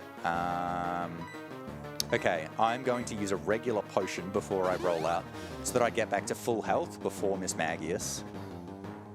There's Future Sight again. So now I'm going to roll out. So this should take... Oh, that's actually a bad critical. I want to build up to roll out 3. Oh, Future Sight missed. Okay, that's good. Will roll out 3 kill here? I am hoping it does. It didn't. Okay, so now roll out 4. So now Duskull's dead. I still have the substitute for Miss Magius here. So I'll kill the Miss Magius. But rollout only goes up to 5, so it used Confuse Ray. Okay, I'm so good. This is such a bizarre fight. So rollout 5 is going to expire. So the way rollout works is it does double the amount of damage every turn it keeps being used. So it starts at 30 power, then it does 60, then 120, then 240, and then 480. But if you use Defense Curl before rollout, it also gets doubled. So then it starts at 60, then 120, then 240, etc., etc. But yeah, and so the plan is to then one-hit the Mismag, and then you ideally want to one-hit the Haunter, but with the substitute still up on Haunter, Haunter also can't do anything, so completely fine there. That fight actually went really well. It was really lucky that the Future Sight missed, because if it didn't, then Confuse Ray would have hit me, and I would have been having to hit rollout through Confuse Ray. Substitute still up for Haunter is also really nice, because it also can confuse, and it can use Hypnosis and put you to sleep. I did have the Sleep Berry, but even if you're still in rollout position there, it resets the rollout if you get put to sleep and woken up by the Chesto Berry. So anyway, I'm going to switch Rotom to the front. I'm going to move the Chesto Berry to Monferno now. I don't need it on B-Barrel, and I'm going to do Rival 3. So this fight is one of the only fights in the run, I guess I'll say, where you actually use multiple Pokemon in the fight rather than trying to set up and sweep with one. So I'm going to use Rotom for the first couple, but when Roselia comes out, I'm going to be using Monferno, and then Ponyta's going to come out and I'm going to be using a mix. But I want to end this fight with only one Pokemon alive so I can skip the double battle afterwards. I also really need to check Rotom's stats. I'm actually going to note them down as I go here. Because there's actually a lot of stats that you need to keep aware of, and it's very easy to forget as you go along. 2 wing attacks is actually really bad here. I might die in one hit to Prinplup, which would not be good. Depends on what my special defense is.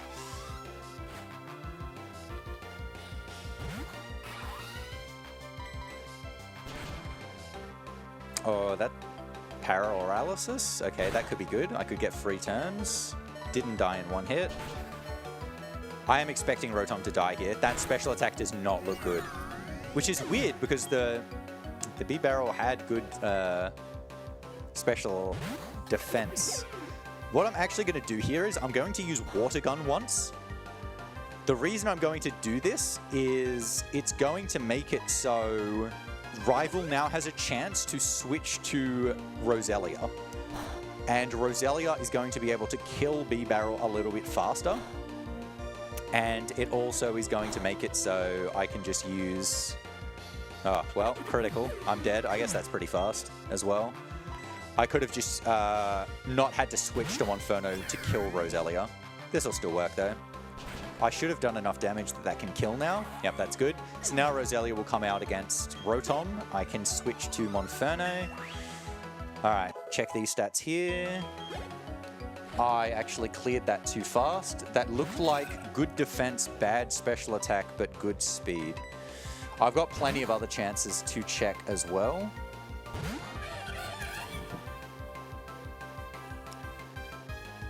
Unfortunately, I do not have the Cherry Berry anymore. Getting fully paralyzed there and getting Leech Seed is actually pretty annoying.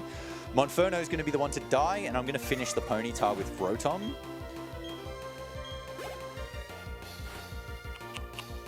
Just thinking what to do here. I guess I just use Mach Punch. I'll do a little bit of damage as I die here. Leech Seed will just kill me. Yeah, that's pretty insignificant, but it is damage. And then I'll just finish off the Ponyta with Thunder Shocks.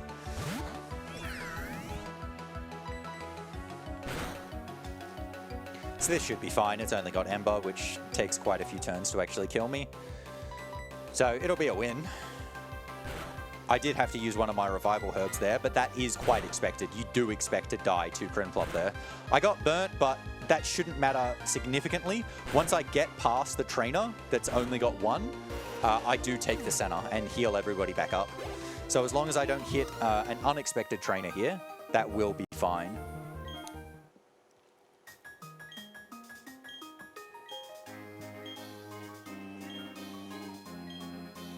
So in this area here, I also want it to still be night, which it is. And that's because there are trainers here, the joggers, that only fight you during the day. Pick up that hidden Super Repel there.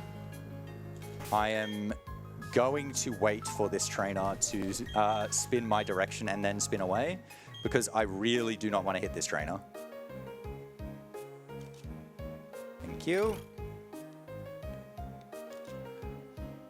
But yeah, so I passed the twins there where if you have 2 Pokemon alive, they do challenge you, but with only 1, they don't. I'm also going to pick up the Persimberry here. So Persimberry heals Confusion, and I'm going to be giving that to Rotom. There are 5 or so different Pokemon that can confuse Rotom in the run. And so again, that almost certainly gets used somewhere. It's just a matter of where. So it's definitely worth picking it up. Take the center here, and after this, I'm going to switch Monferno back to the front. Monferno is going to be used for the next 2 fights. I do want to switch to Rotom, but Rotom still only has Thunder Shock at this stage. It does learn Shockwave at its next level up, but it's not there yet, and I want to save my rare candies for later. It's also crucial to put Monferno in the lead here anyway, because the Pokemon in the grass here are actually higher level than Rotom. So I would not be skipping all of the encounters, even with the Repel up. Then I'm going to go into this little diner and pick up a dozen Moo Moo Milk. So Moo Moo Milk are a healing item that heals 100 health. And so being able to pick up a dozen of those there for a pretty reasonable price ends up being extremely significant throughout the run, since 100 ends up being basically max for a decent period of this run. It's not until quite late game where you end up having Pokemon that have more than 100 health, and by then you can buy Hyper Potions. So okay, Bronzor here, I'm going to be using Flame Wheel. Unfortunately, it is raining, but this is why I moved the Chesto Berry onto Monferno. It does have Hypnosis. Unfortunately, it's gone Confuse Ray instead of Hypnosis. There's Hypnosis, but it missed. But I'm just going to try and hit through Confusion. I do have heal powders that I could heal it, but it could then just pick Confuse Ray again, so I'm just going to try and hit through it. That's been 3 turns of Confusion as well. The max is 4 until you can... it just wears off. So at this stage, there's only 1 more opportunity that I could even hit myself, and I snapped out anyway. I should have used Mark Punch on this, actually, because I didn't want the defense drop. I didn't get the defense drop anyway, so it's all good. I think I am actually going to heal that health on Monferno. The Ralts coming up can do like 55 damage, because Ralts isn't that strong a Pokemon, but it does have Psychic. So it does actually do a pretty decent amount of damage to Monferno. Do I bother waiting for this one? Nah, let's risk it. Let's risk this one. Just gonna go. Cool. He's only got 1 trainer and one trainer. Yes, he's only got 1 Pokemon, and it's not super threatening, so it wouldn't have been the end of the world if I hit that one. But if I'd hit like, if I hit the one with Rotom while it was burnt, that would have been really bad. Okay, so there's 2 trainers here. You can fight this as a double. It's significantly easier to fight them as 2 singles. This trainer is using Roselia and Ralts and Lickitung, so it is still better to fight this trainer with Monferno. Roselia in particular, Rotom has no chance against. Okay, Toxic Spikes, it's good. I take no damage there, and then the Ralts comes out. If I do less than half with Flame Wheel against this Ralts, I'll actually use Cut to kill it, because Cut actually does more than Flame Wheel in the rain.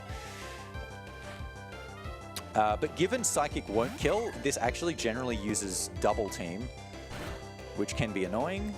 No, that did exactly half. There's the Double Team. I'll stick with Flame Wheel. All good.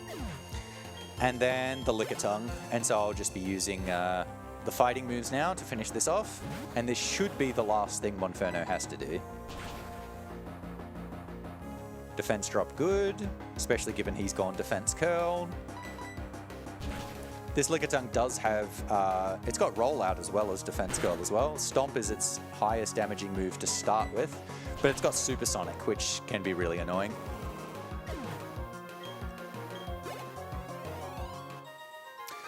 Okay, so that fight actually went really well. I'm now going to switch B-Barrel to the lead. And I'm going to save. This next fight is actually very dangerous as well. This is the only fight that isn't a major one that I'm decently concerned about. So This trainer is going to lead with a Gligar, which is a ground type, so Rotom can't even hit it. And in the rain, it's got really good defense. Monferno can't do much damage at all. So I'm actually going to use Water Gun to take this out.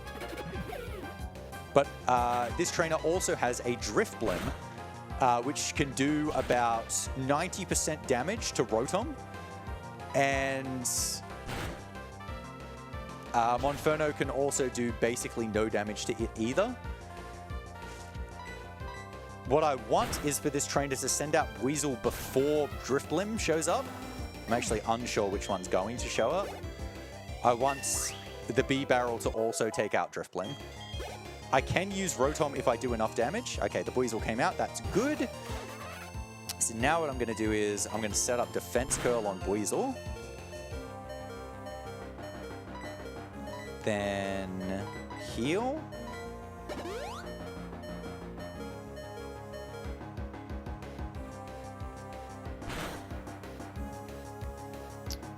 And then I'm just going to roll out. And I should have enough health where Drifblim can't kill me in one go. But rollout 3 will be able to hit Drifblim. Oh, no. This is not going to work. That didn't kill. My attack's too bad. Drifblim's just going to kill me. This is so dangerous now.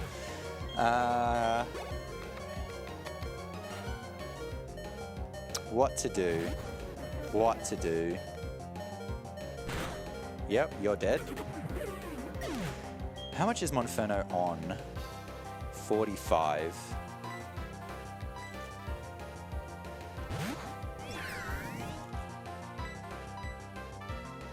Straight to Ominous Wind. Oh, that killed. I'm just resetting. That special defense must not be very good if Ominous Wind is killing from full. Okay, so I definitely need to use B-Barrel to win this whole fight. I could have actually still won that fight if I had revived the B-Barrel and then set it all up again, but I'd rather just redo the fight. At that point, it's going to be about as long, and this way I save the healing items. So I think what I'm going to have to do is set up a substitute and then heal again on the Weasel.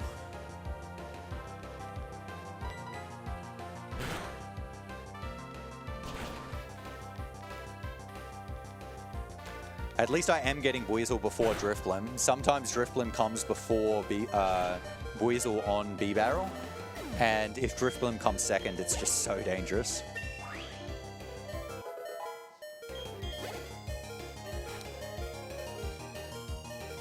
Weasel.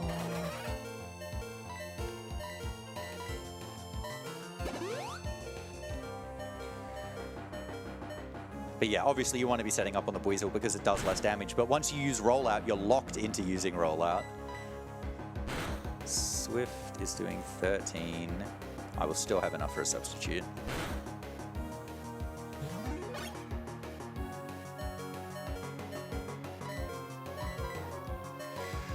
And Rollout only has 90% accuracy as well, so it can miss, which is why I use the X accuracy on Fantina.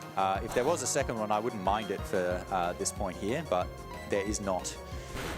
Funnily enough, I can buy X accuracies directly after this fight, as soon as I get into Veilstone.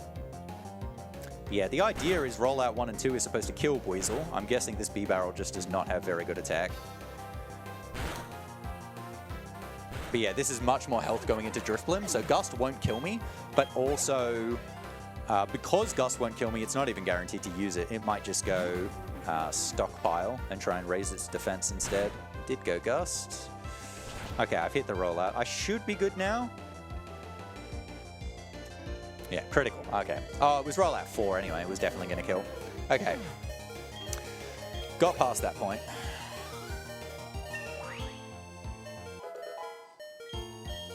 This is experience that if B-Barrel doesn't do this, you would actually rather this experience be going to Rotom, because now B-Barrel isn't going to fight anything and Monferno isn't going to fight anything. Now I actually want to be using Rotom for basically the next large part of the game. Rotom is going to be the main poke that I use. So Rotom, it does have worse special attack and speed than Jolteon, but its defenses are better, and it does have the ghost type, which outside of the drift blim, being ghost type is actually really good because it means you can't get hit by stray quick attacks and things like this. So it ends up taking less damage overall. So just picking up a bunch of items here. Whoa, get that rare candy. So a lot of those I'm going to sell for money. I'm then going to buy lots of items in the mart here because this is where I can buy X items. It's also where I can buy some other stuff too. So just stocking up on a huge amount of money. I'm not actually going to spend all of that money here. Money is actually really, really tight in this run. So I do have to save a bit of it for later, for when I buy netballs, crucially. So I'm going to sell both of those star piece that go for quite a lot. And then I'm going to sell all of the vitamins that I picked up, because these also all go for 4,900. No, do not sell the max ether, please. And then I'm going to buy the TM for Thunder, which I'm going to teach to Rotom like immediately afterwards. Then I'm going to go down and buy some X items. Hopefully I remember how many I need. So I'm going to buy 18 speed. I think I'll get 5 attack, just to try and skip getting them later. We'll get 7 defend,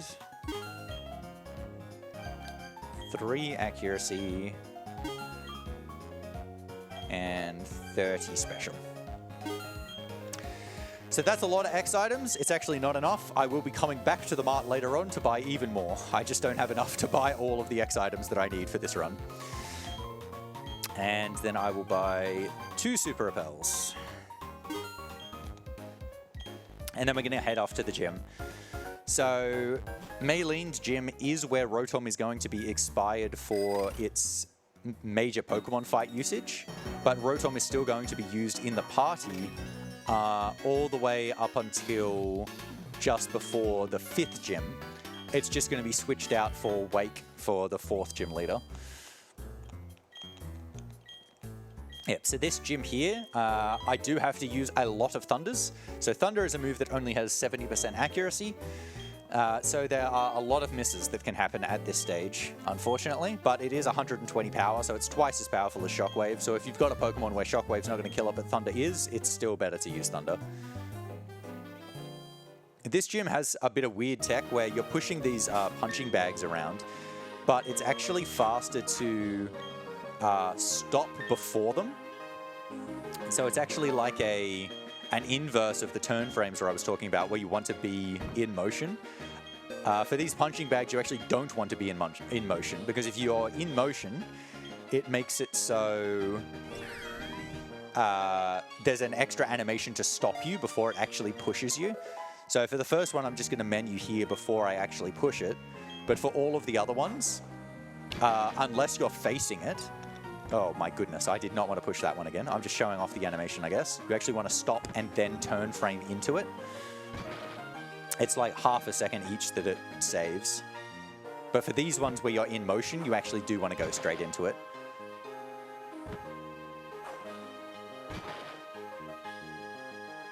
Okay, so one trainer that I have to fight in the gym before I get to Maylene. I don't think my special attack is good enough to skip the X special here, so I'm going to use the X special. This Krogunk does have swagger, so it could expire my Persenberry straight away. X special. I think I'll put Thunder in slot 3. There's swagger, it missed, that's beautiful. And I hit, that's awesome.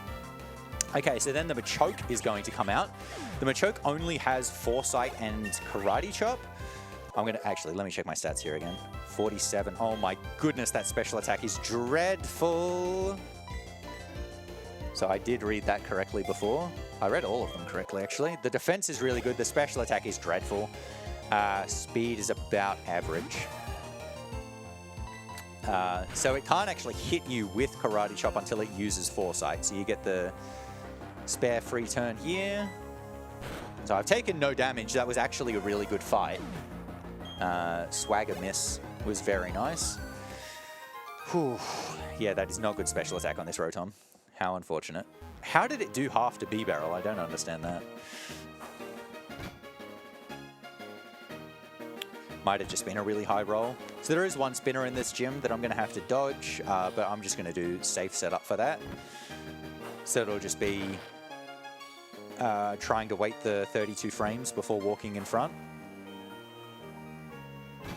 So for some of them, you'll notice I stop one tile before the setup and then just walk one tile. That ends up being perfect for like walking one tile plus reaction time. Gets you to pause on just the right amount where it's going to be a safe pass. If I can't walk one tile, what I end up doing is I do 2 turn frames. So like I'll be facing in front and then look away and then look back. I'm wondering whether I should heal before Maylene. I'm not going to bother. Even with the bad special attack, I should be fine. I think my defense is actually really good as well. So Maylene, the reason Rotom is so good for Maylene, even in routes where Rotom isn't used for a significant part, you still like it for Maylene, is because it's Ghost type, so it blocks the fighting moves. So her ace is Lucario, which its best move ends up being Metal Claw, which is not very effective, which is really bad. The meta type does have Confusion, so I will go 1x defend just to make it so that they do less damage. With Rock Tomb and with Rock Tomb. So I'm going to load up 2x specials. That's doing 16.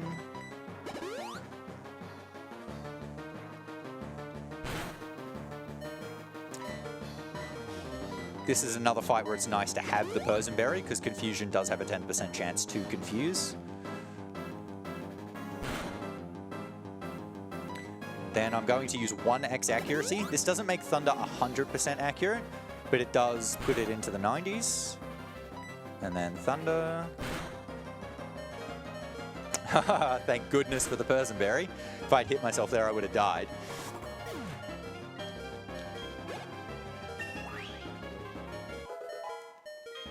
Yeah, my defense is very, very good. So I think it's plus defense minus special attack is the nature. It's definitely plus defense. It might just be a really low special attack IV. Or, like, I'm not checking attack because I don't care about it. Just go Thunder. Didn't quite get that. Maylene, for some reason, actually does not have healing items. I don't really understand why, but she doesn't. That's still fine. I didn't get critical there, which is nice, because critical would hit through my X defend, so it would actually do 3 times as much damage. It wouldn't have killed, but it would have done a lot. That's only doing 10. Oh, that's a critical. Awesome. That was a fantastic fight, actually. Really happy with that.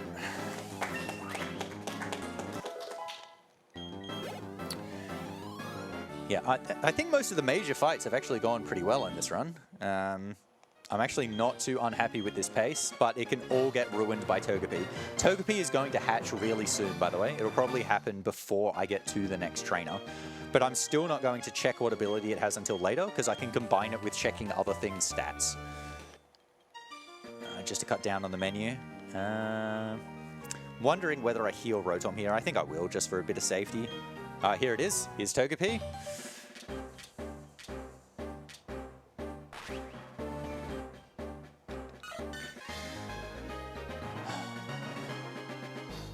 It will not be getting a nickname. But yeah, hope and pray that that has Hustle. So I'm just thinking here. I actually used a pretty low amount of Thunders because I didn't miss any. I think I should be fine to Thunder the Krogunk in the next fight, but I am going to heal. I still have plenty of energy powders as well. Yeah, I've still got 3. And those end up being not very helpful reasonably soon, where I have to start using Moo Moo Milks for all of my heals. Oh well, I guess don't have to, but I want to, because things are going to have significantly more than 50 health. So here I just do a double battle with Lucas. Lucas sends out Clefairy as his first Pokemon. I actually wanted to use Gravity, and it is a decent chance to use Gravity.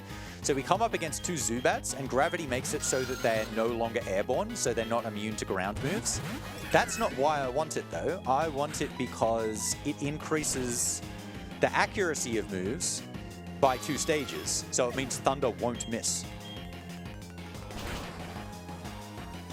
Gravity, beautiful. So it says it to me as well because Rotom also has Levitate, so it's immune to ground type moves as well.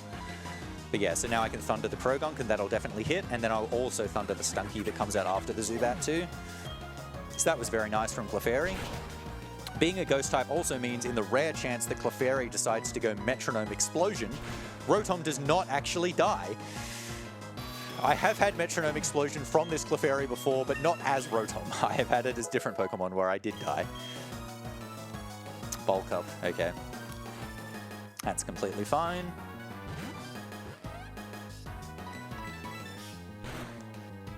Okay, so that fight went well. I should note, the one kind of interesting thing about this run is in Elite Four Round 2 runs, one of the criteria, well, I guess the major criteria is you want to see every Pokemon in the decks in order to unlock Round 2. And the fastest way to do that involves actually killing Lucas's Clefairy there on purpose so that he sends out Kadabra, which gives you the Pokedex entry for Kadabra. It's just faster than actually finding a different trainer or a Kadabra in the wild. It's one of the only times you actually attack your partner on purpose.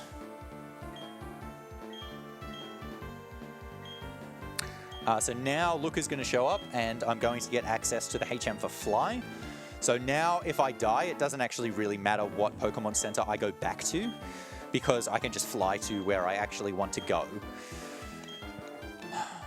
There's only one more fight for a while. There's a little bit of cutscene, and then the next fight is going to be, well, hopefully there's only one. It's going to be Abigail on the way down to Pastoria. I might have to, oh geez, my special attack is so bad, I might have to Thunder Drifloon as well. So one of the things I'm worried about doing this run at this marathon is I've done quite a few runs of this, like, 10 or so.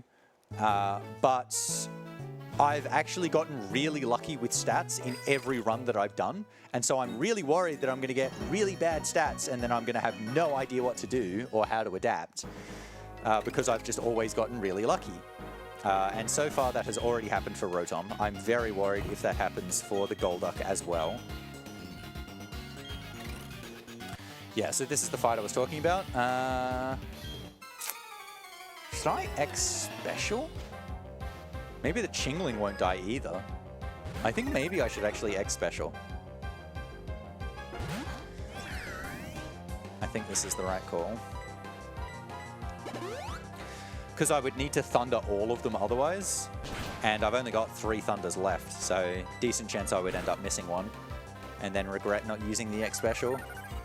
I do buy more X items than I need, because as I said before, I do expect to die and have to reset up at some stage in this run. Or I should say at several stages in this run. Even the record in this category, I think, dies like 4 times. It just happens. I've actually gotten pretty lucky so far that I haven't had any wipes. I have had a few, maybe it was just the one death that I had, but it wasn't a full wipe. So I missed the Thunder, but it's gone Calm Mind. This might still kill given I've gone the X Special. Good. Okay, so the movement here in this next area is actually quite tricky to dodge all of the trainers. I have messed this up many, many, many times in the past. So a little bit of focus. Okay, that was actually perfect. Well done. I'm going to dodge those 2 tiles of grass because even though I have a repel going, the Pokemon there are actually higher level than Rotom. Well, most of them are anyway, so you can still get an encounter. So just take the least amount of grass tiles as possible. Pick up the Max Revive and the PP up here. I'm then going to go to the hotel to heal. I don't really understand the text of this guy. He goes out of his way to say, oh, sorry, you can't stay here, but you can rest if you want. And then just heals you. So I'm like, why couldn't you have just healed me? Anyway. And now I'm going to go to the Great Marsh after I pass the spinner in this area here. So I'm going to switch to Logie here, and that should be safe. There was no repel there, but that was only 5 tiles. They're all low encounter chance. So yeah, we're going to go to the Great Marsh here. So we're looking for 2 things in the Great Marsh. The thing that absolutely has to show up is Tropius. And the thing that I would like to show up before Tropius is Wooper. So Tropius is the Pokemon I'm going to be using for Wake, and Wooper is ideally going to be used, I guess, for Byron. You can use it for Volkner as well, but generally speaking, I do want to use it for Byron. So Tropius is a 20% chance to show up. Wooper is 40%, though that can be altered by changing Pokemon in the Great Marsh, which is a mechanic complex enough that I had to make a 40-minute video on it. Oh, here's Tropius level 30 straight away. So Tropius can be 30 or 28 as well. I'm actually wondering if... So it's a 40% chance to catch as well, just chucking a ball at it. Oh my god, that's amazing. That is absolutely phenomenal. I really want the Wooper as well, though. I could just leave now. If I was doing a record attempt, I probably would. But for consistency, I actually really want the Wooper. And there's also a rare candy in here that I want to get up to and pick up too. So hopefully this is just Wooper and then I catch Wooper as well. Another Tropius, okay. I don't need another one. Yep, so pick up the rare candy. Because if I didn't use Wooper, I would actually have to change how I use all of my Pokemon everywhere. I would have to use Gastrodon for Byron instead of Quagsire, and then I would have to use Golduck earlier and then catch a Magneton and then switch Tentacruel, and it's a whole thing. So Wooper is 50% to catch, I believe. Oh no, it's also about 50% to run away. Dang, did not catch the Wooper. That's a shame. That was a 28. Maybe I'm just holding out for a higher level Wooper. They can show up at 29 or 30 as well. You can also get a Quagsire to show up. I guess if a Quagsire shows up at this stage, I will also just catch the Quagsire. Or at least try to. Carnivine, oh my goodness. We are getting the rare mons now. I can't believe I'm hunting for Wooper and it's taking this long. Oh dear. I have had many runs where I've spent like 10 minutes hunting for Tropius, but that's kind of, yeah, that can happen. But for Wooper, it should not happen. This is why I would escape at this stage in like a PB attempt. 3 Carnivines in a row. This is ridiculous. Come on, Wooper. It's also, I really like Wooper, so I'd like to get it in the run. Oh, this is ridiculous. At least I got the Tropius already. So the Pokemon, their chance of running away is just determined on what Pokemon it is, but it's generally matched up to their catch rate. So the Pokemon that are harder to catch are also less likely to run away. And given Wooper is quite easy to catch, it's also the most likely to run away, unfortunately. That's also a 28. But I will definitely take any Wooper that I can.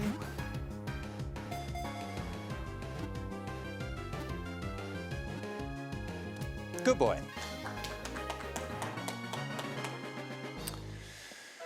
No, I'm not going to give Wooper a nickname.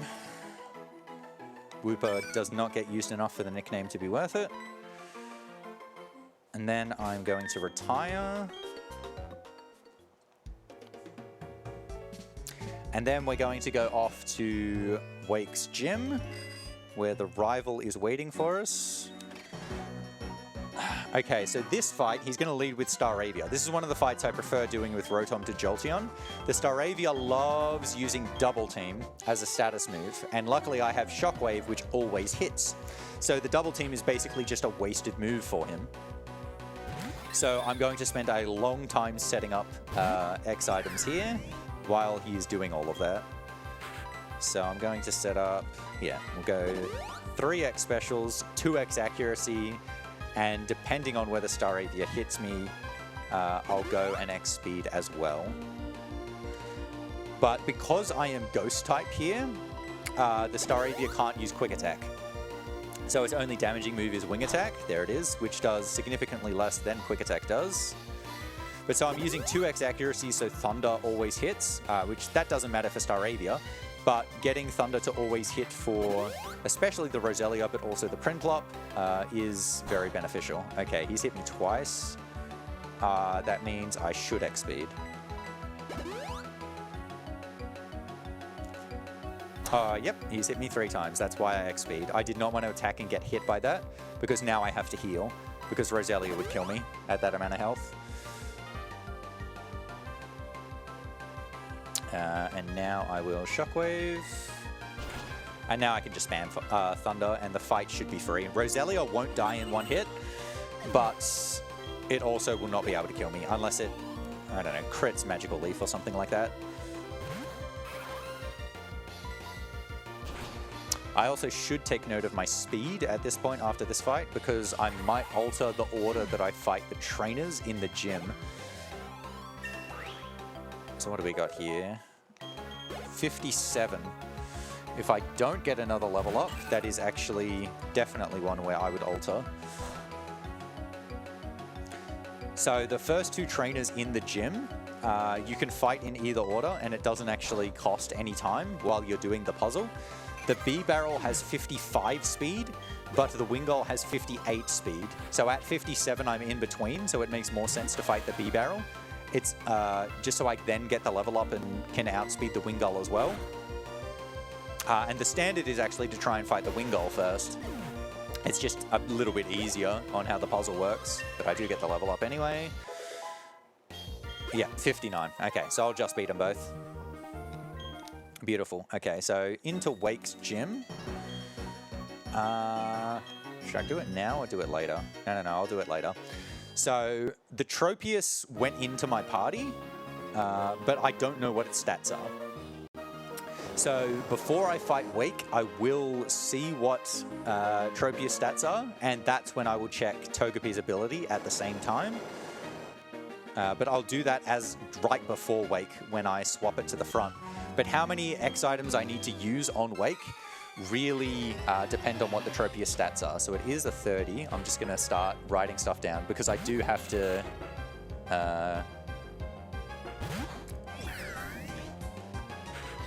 change how I do the fights quite significantly. So I haven't gone in with any notes.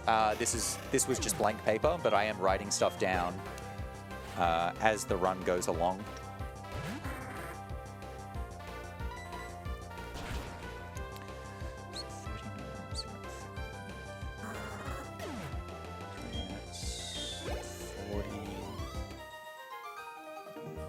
Okay. So yeah, those are just easy shockwaves. The B-Barrel here, I am going to Thunder because Shockwave doesn't kill it.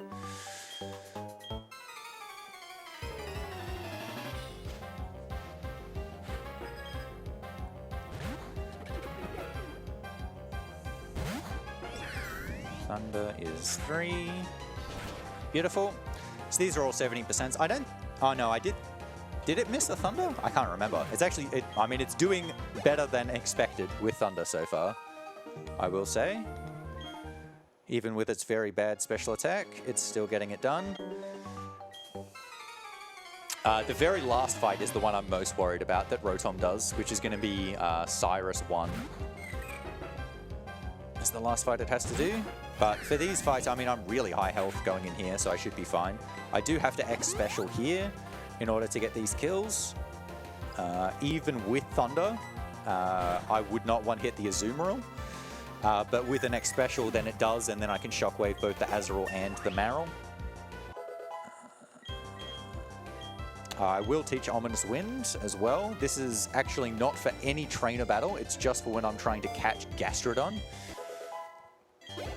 So that was 61, okay.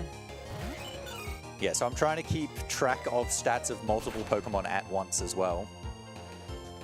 Because Rotom stats are still going to matter for a lot of the fights coming up. And so are Tropius for Wake. So we'll Thunder this. Beautiful. One more trainer battle before I get to Wake. And that's going to have the most Thunders. That one's got 2 Thunders. But luckily, the first one is against Shellos, and if you miss the Shellos, it generally actually picks Rain Dance, and Rain Dance makes it so Thunder always hits. So if you miss the first one, you're generally actually guaranteed to then get the next 2. And I should be fine on Thunder PP. I think I've still got at least 3 left. I think I might have 4, actually. If we have a moment for donations... Just got a $5 physical donation from Havra at the front desk towards Mr. Grizz for the Ursa Ring name. That places the current tiers for the Ursa Ring name at Wally at $270 and Mr. Grizz at $213, with just Ursa Ring at $136. I am personally myself Team Wally, but joy of the marathon. Just put your money where your mouth is. If you want Mr. Grizz to rise above, $60 donation. Yeah, beautiful. I am Team Erstering, I guess. Let's go for the underdog at this stage. All right, still haven't missed a Thunder. But okay, I'm going to check. Actually, let me quickly see. Speed is good. Attack is... special attack is terrible. Okay. Yeah, so we'll check the stats here, and we will check Togepi as well. 54-43. Serene Grace. Oh, dear. The Tropius is really good. The Tropius is really good. I do not have Hustle, though.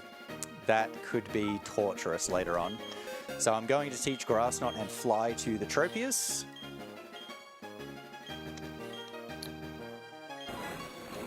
So that'll be 3 and 0-3. And Fly to Tropius as well. I've already forgotten what slot I put Grass Knot in. I have to make sure I do not teach over Grass Knot. Okay, I put it in slot 2. Should I save before Wake? I don't think so. I've got revives. I do have to do a lot of setup on this fight. But so I was checking special attack and speed because I need to use a lot of special attack and speed. So his Floatzel's got 96 speed and I need to outspeed it. And so because I ended up having 43, I only need 3x speeds to do that. And my special attack was quite good, so I only need to go to +3 special attack as well. But I'll need to hit Gyarados at 0 to not hit Gyarados into heal range. So first it's X defend, so Gyarados does less damage. So the reason Tropius is quite nice for this fight is it can set up on the Gyarados quite nicely. Oh, I used an X special before Grass Knot, that was a mistake. What should I do now? Do I just hit it at 1? I was thinking that was speed. If I hit it at +1 and I critical, I am dead though. 1, 2...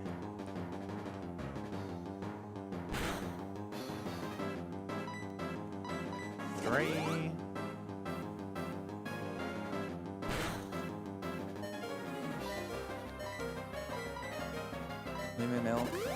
I think it is the right play though, because if I go to 3, I'll definitely be hitting Gyarados to heal range. I put Grass Knot in 2. Just hope I don't crit the Gyarados. Beautiful. Alright, 2 more X specials.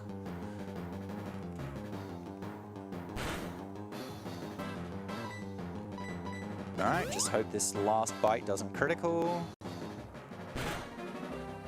And it criticaled, but I lived.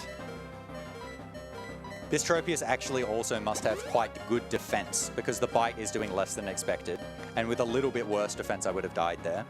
I did have to heal because the Floatzel knows Aqua Jet, which is a priority move, and it would have been able to do the 3 damage in order to kill me. But I should be fine now. I'm all set up. But so this is why I'm saying it's very expected that you die at some stage. Because you're using Pokemon that aren't that good, because you have to keep changing Pokemon for all the major fights, you have to do a lot of setup, and that introduces so many chances to get crit and killed as you're setting up, and then have to revive and go again. And depending on the situation, you actually can't set up again and just have to reload a save and redo the fight. But even though I did get critical, that was still only 2 heals, and 2 heals is actually standard. It was very close to being a 1 heal, which would have been incredible. I don't think I've ever gotten a 1 heal fight. There was a really good Tropius, and the crit just luckily came at a good time where it didn't kill me. Alright, so that's Wake down. So that's 5 gym leaders done. 3 gym leaders to go, and then the final 5. So I'm now mostly going to be using Rotom, but I'm actually going to use Tropius for the next fight as well. Tropius doesn't do the next fight faster, but the difference is so little that it is worth keeping Tropius in the front and not swapping Rotom back until afterwards, because I then use Fly, so it saves me a menu. But yeah, for now, we'll just keep Tropius on. Hopefully I don't hit the spinner. There's a little bit more text. There's story going on in the game. The evil dudes are going to show up and start setting off bombs and stuff. But for now, it's really just mashing through the text and following the galactic grunt after the bomb goes off. There are small things you can do to make these cutscenes go a little bit faster. So like, for example, entering this cutscene on the left there, instead of talking to Wake at the bottom, is faster. It just makes it so that the characters move less throughout.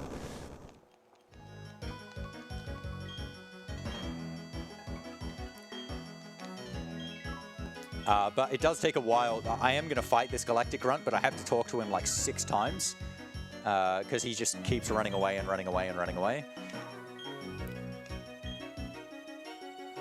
What I mentioned before about like the text, how you want to clear it with the D-pad as well, means you've actually got to pay attention to a lot of the text. You can't just be mashing A and B the whole time. You got to wait for what you know is the last text box to then D-pad away.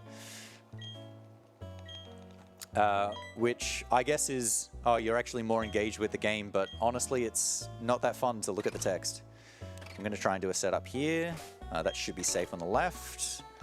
I'm also going to pick up this hidden heart scale here. This may or may not actually be used in the run, but I want to get it now, so if it is used, I don't have to go all the way back there. But so for Candace, there are actually 4 different Pokemon that can be used against Candace, depending on what other things have happened in the route and what Pokemon shows up first.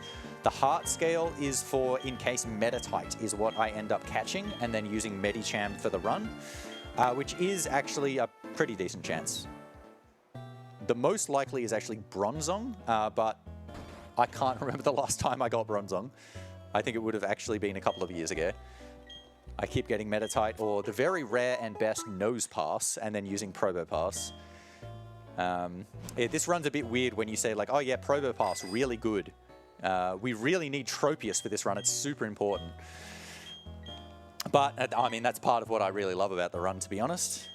That a lot of different mons actually get to take center stage. So I'm going to use a Super Repel here, which is a bit of an odd spot to use it. That's the wrong thing. But that's going to be so it expires at a really specific spot, as long as I don't mess up the movement a bit later on. So this is the fight I'm going to do with Tropius. They've got a Krogunk, and I'm just going to use Fly on it. So Fly is a bit slower than if I was to use Thunder on this, but it also means Krogunk can't actually do damage to Rotom, so Rotom gets to have full health going into the next fight, which is quite helpful. And as I mentioned, this is just to save the menu time. The experience also doesn't matter. It's a pretty small amount of experience, and Rotom doesn't need it.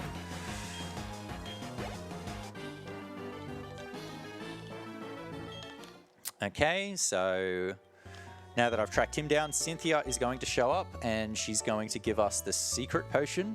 In this text, she says, have you seen the Psyducks? And she gives you a yes or no option. This is one of the few places where you actually can say either, and it progresses. And it's actually faster to say no. However, I might end up saying yes. That's because I'm just mashing through the text with all of the buttons. And all of the buttons means using L, A, and B, with the option set for L to equal A, because it's just better to have a third mashing button. So that means there's 2 A's and 1 B, so I got yes. It's 3 frames faster to press B, so it's not worth actually only pressing B, because that ends up affecting your mashing speed enough that it ends up being slower. Anyway. And then we're going to fly to... so I'm going to swap Rotom to the front, and then we're going to fly back to Salacion. And then I'm going to go up and save those Psyduck. And then we're going to go to the Fog route. So she gives you the secret potion, which is the same name in the Johto games of the item you get to heal Ampharos.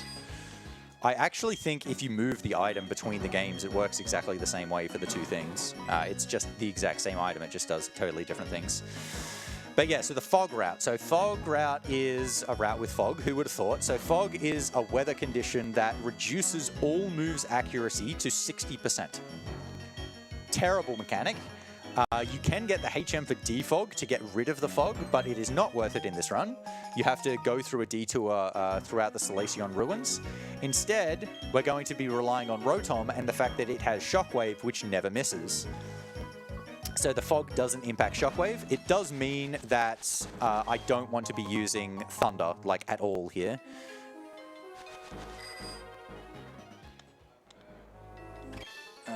That might not be safe. I went at 2.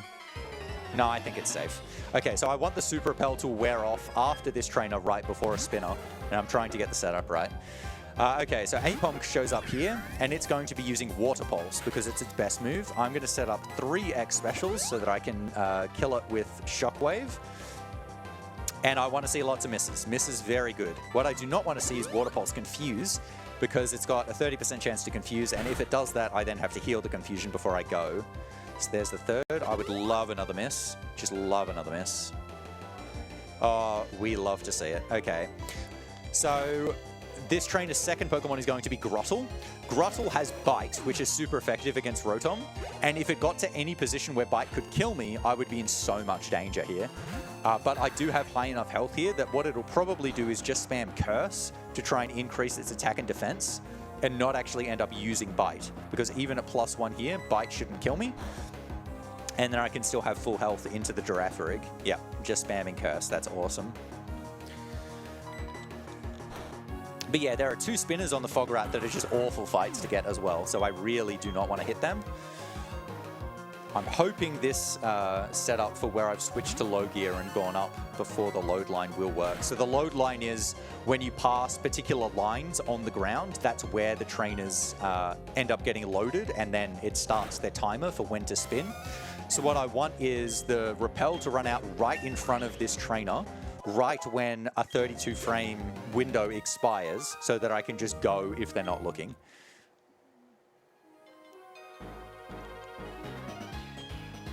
Good. That might have looked safe. It might not have been. I got past anyway, so I don't really care. This trainer is another one that's really nice with Rotom. So this Machoke has Submission, Vital Throw, Revenge, and Seismic Toss, which are all fighting moves. So it cannot damage Rotom. So I can just sit here and spam Shockwave and it dies. So this fight is completely free. And the third fight that you have to do on the Fog Rat is Hoot Hoot and Noctowl, which are also not super threatening to Rotom. The thing I'm most worried about is the spinner afterwards. But so when I get into the next town, I also need it to be day here. So the first thing I needed it to be day for was Tropius, actually. Tropius does not show up at night in the Great Marsh, which is why I needed it to go past 4 o'clock there, and it was just. But when I get to Celestic Town, there is an NPC here who gives you an item depending on what time of day it is. And so in the morning, he gives you the Choice Specs, which are an incredibly good and important item for this run. The Choice Specs increase your special attack by 50%, but lock you into using one move only. And that boost just ends up being so useful. But I'm also going to go shopping because he's in where the mart is. I will pick up, what will I pick up? A Dusk Ball and some Hyper Potions and the rest of the repels that I need for the run. Oh, that's actually a nice critical. That would not have died without that critical. This Fog Rat's actually going really nicely so far. I think the worst thing that's happened was hunting for Wooper so far this run. Hunting for Wooper and catching Rotom. There's still plenty of bad things to happen, especially since I don't have Hustle and No Guard. So he's looking down. It's also really hard to see this trainer because they're in the fog. There we go. I'm going to go in here, get the Choice Specs. And so there's only 2 fights left, 2 trainer battles left where I'm going to be using Rotom. The first one will be fine. I don't have low health, so I can just go straight into that fight. Actually, I'm just going to equip the Choice Specs now before I forget, because I have forgotten before. And then do the Mart, so... well, I've ended up buying a Quick Ball. I'm supposed to buy a Dusk, but it actually does not matter. It's just because of text that I'm supposed to get the Dusk Ball. So I'll get 7 Hypers. I'm actually quite good on Revives. I don't think I need any. I'll get a couple of full heals. And 11 Max Repels. Yep, that looks good. So I need to save some money there because I'm going to buy net balls right after this, and I want to be able to buy at least 14 net balls because I need to use quite a lot of them. Unfortunately, I can't use Dusk Balls at night because I need it to move into the morning here, and it can't go from morning to night again because I needed it to be night at the start of the game. You could technically actually change the date now back to night and then use dusk balls for all the rest of the catches. And I have actually considered doing that. The thing that's a little bit annoying about it is it ends up being faster to use a second DS and then swapping to a second DS that's then set up. And I'm like, that's so dishonest. Please just use one console. So I'd rather that not be allowed, so I'll just stick with the one. It also makes it more likely that you would because you would be setting the time again in the middle of the run, that you would actually end up accidentally seeing the exact same seed, because the seed is determined by the time, or it's a large factor. It's the time and the amount of time that the game's been loaded that determine what the seed are. So if you're just mashing through, you could accidentally hit the same seed that you hit in a previous run, and that's not what you want to happen. Okay, so not getting the goal back there was not good. I didn't want to see that. I've only got 4 shockwaves left, and I need all of them for Cyrus. And I am worried about this fight because I do not have good special attack, as I mentioned. Luckily, I do have a really good defense. So what I'm going to do is I'm going to heal to full. Where am I? Oh, I was right on energy powder. Yeah, I'm just going to heal to full. I don't think I'm going to bother saving. Yeah, we'll just go in. Yeah, so this fight, you have to set up. He has like perfect IVs on all his, oh no, he's got 30 IVs, not 31, near perfect on all his mons. And he's the first trainer that really has that, similar to the Elite Four. So they're well statted, and Rotom is not great for these Pokemon. They all have moves that can do like half its health, depending on what stats you have. My defense is really, really good though, so I might be able to live 2 hits from Sneasel and Golbat. My health is not great though, so I'm a little bit worried about it, but my special attack is so bad that I definitely do have to X-Special straight away. The Sneasel can use Screech, and if it picks Screech, I am not winning with Rotom, basically. So its attacking move is Ice Punch. I want to see less than half. Oh, that's done more. Okay. I'm now going to have to X-Defend. This will definitely be Ice Punch now, though, since it can kill. So now we'll heal.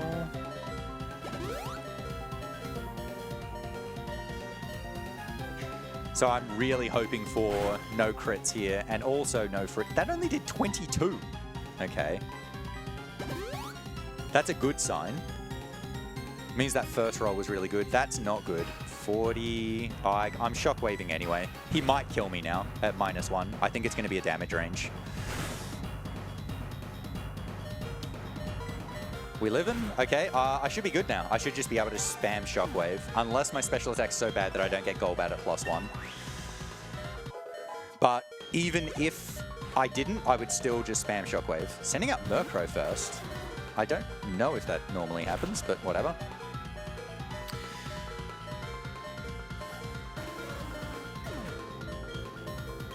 All right, so the good defense definitely came in clutch there.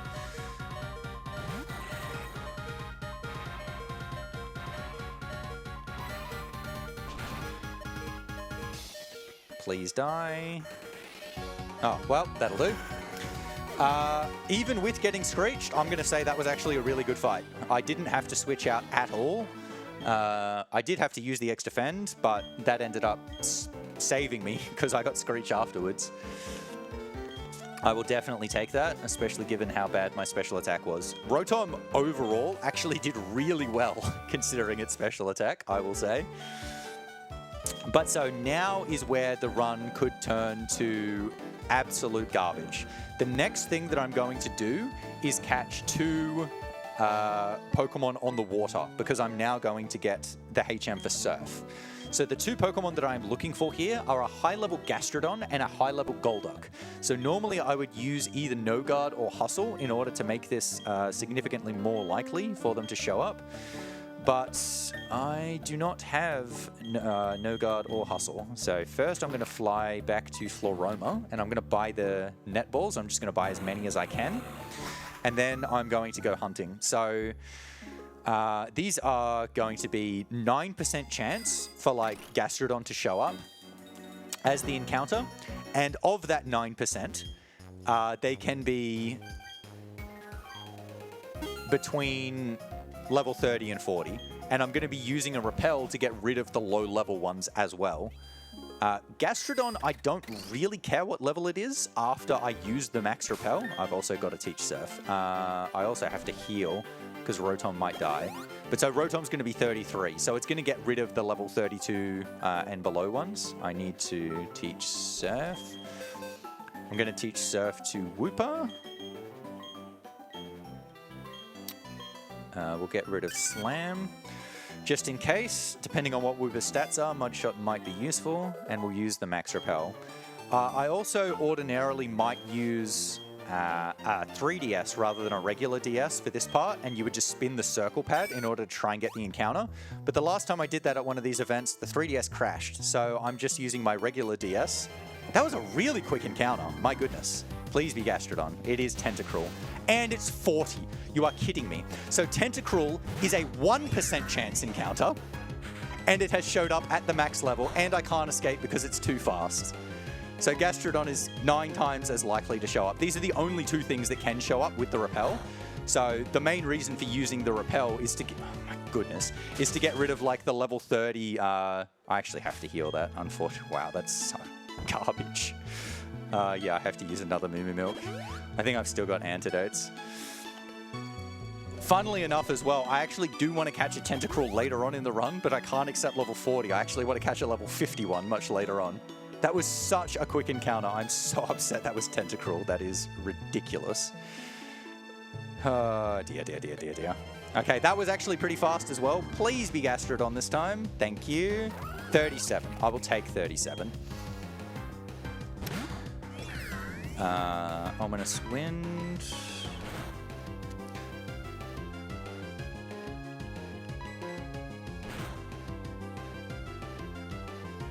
I'm just going to go at 2. Gastrodon's catch rate isn't too bad. Just use the netballs. I don't want to use another one and then crit it. I'm actually really happy with how quickly that showed up, even with the Tentacruel, to be honest. What I think I'm going to do for the Golduck is I'm actually going to get Gastrodon out of the box and put Gastrodon in the lead. So my Golduck is at least 37. Because if I saw a 33 Golduck, I wouldn't even try and catch it. I need Golduck to be a good level. But that also does mean that it's even more likely to take longer to show up. I do need to change my party here anyway, so it's not that big a deal. So we'll fly back to Celestic. Oh, I should have taken the specs off Rotom there, because I'm going to leave Rotom in the box. Okay. Yeah, that's just going to have to be another menu. Specs off. No, I could have kept Rotom, actually, because I'm going to get rid of Togepi. Oh, no, I need Golduck. I need 4 in my party. Yeah, so Gastrodon in for Rotom. And then store. Yeah, okay, that's fine. Okay. No, I did need to get rid of Rotom. Wait. No, yeah, I deposited B-Barrel. I thought for a second I deposited Monferno. I need to keep Monferno in my party. Okay, and so now I'm going to go over to this little patch of water and look for the Golduck. So Golduck is going to be used throughout the rest of the run for the majority of the fights. Golduck is very useful in the run. It's a nice level. It's got decent stats. You can give it Surf and give it Choice Specs. It can have the ability Cloud 9, which is really nice when you go to the snow. And Golduck also crucially has a very fast entry animation. So even when you disable animations in this game, the entry animation for Pokemon still appears. That's not the case in Heart Gold, Soul Silver, but it is in Diamond, Pearl, and Platinum. And Golduck has a really, really fast one. So the Pokemon that you're using a lot, you want to have really fast animations. It ends up being the difference in so for the main category, for any percent, Tentacruel was used for a long time. It is better than Golduck outside of the entry animation. And so just because of that, Golduck ends up being faster, because Tentacruel has actually a really, really slow one. So this is more what I was expecting for the hunt. This is taking a while. And this is unfortunately quite annoying on DS. So the reason I'm doing turn frames rather than moving around is I don't want to waste rappel steps. It is also faster if you do it correctly, but I'm not doing it at full speed. Whoop, stop moving. Please do turn frames. There we go. So this will definitely be a Golduck. There isn't a 1%er here. 39. Not too unhappy with that. I think, yeah, I'll use Mud Bomb. Mud Bomb does more.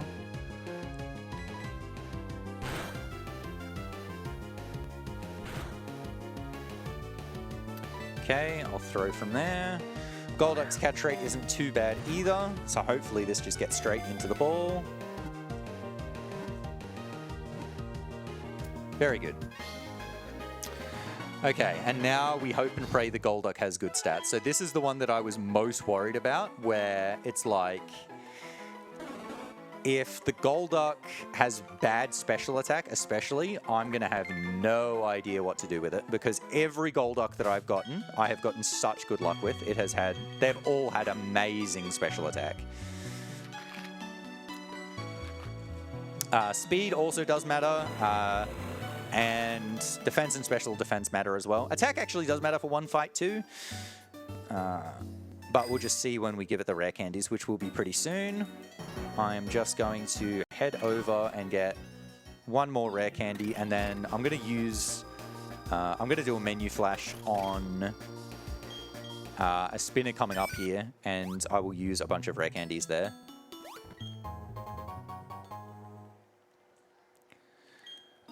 And we'll see the stats. So average special attack would be 89 at 40, I guess, actually. Well, I've messed that up. Let's just do that. So use some candies on Golduck. That is amazing special attack. Oh, we are so back. That is incredible. Okay. We are so good. The speed is also good, and the defense is a bit below good. I'm also going to candy Wooper here. See Wooper's stats. That is amazing special attack. Oh, yes. Oh, yes. Okay. I can actually mud shot with that.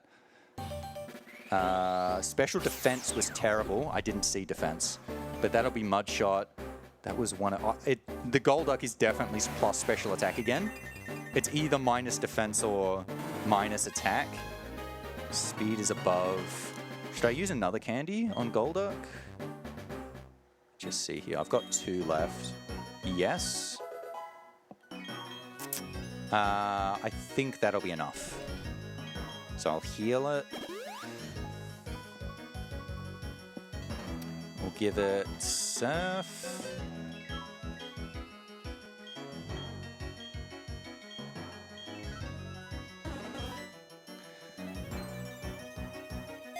And I will give it the choice specs as well.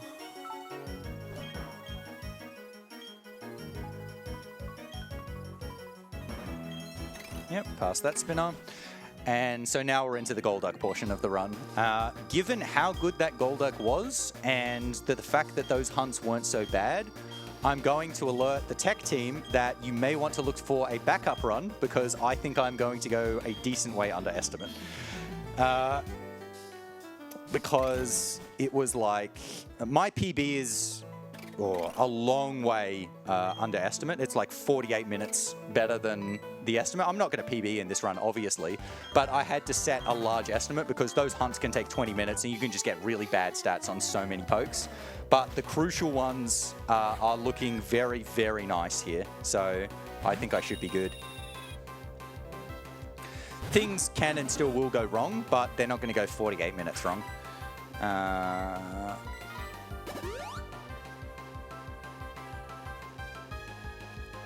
So this, unfortunately, is going to be using double team, and I'm going to have to hit through that. Just 2x special should be fine, because my special attack is really good. Missed. That's annoying. Do I have to heal that? I don't know. I think I should be fine, because I'm going to one-hit everything, except Empoleon.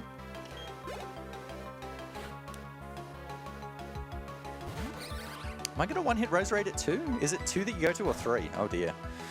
I think it's just 2. With good special attack? Yeah, it is. Okay. I can remember it's like what the threshold is between, oh, you should go to this amount or this amount, but I couldn't remember whether that's between 2 or 3 or 3 or 4. So yeah, Empoleon will live, but it won't be able to do 43, and nothing else from here should live. It should just be all surfs. So 108. Just thinking about future thresholds. My special attack is very good. I might be able to hit some of the really high thresholds. I guess we'll see as we get to them. I think I want 108? That's 111. Okay. Yeah, I think that hits the Saturn threshold. So as long as this doesn't crit me. Special defense was really bad on the Quagsire. Okay, so Quagsire is going to be used for Byron.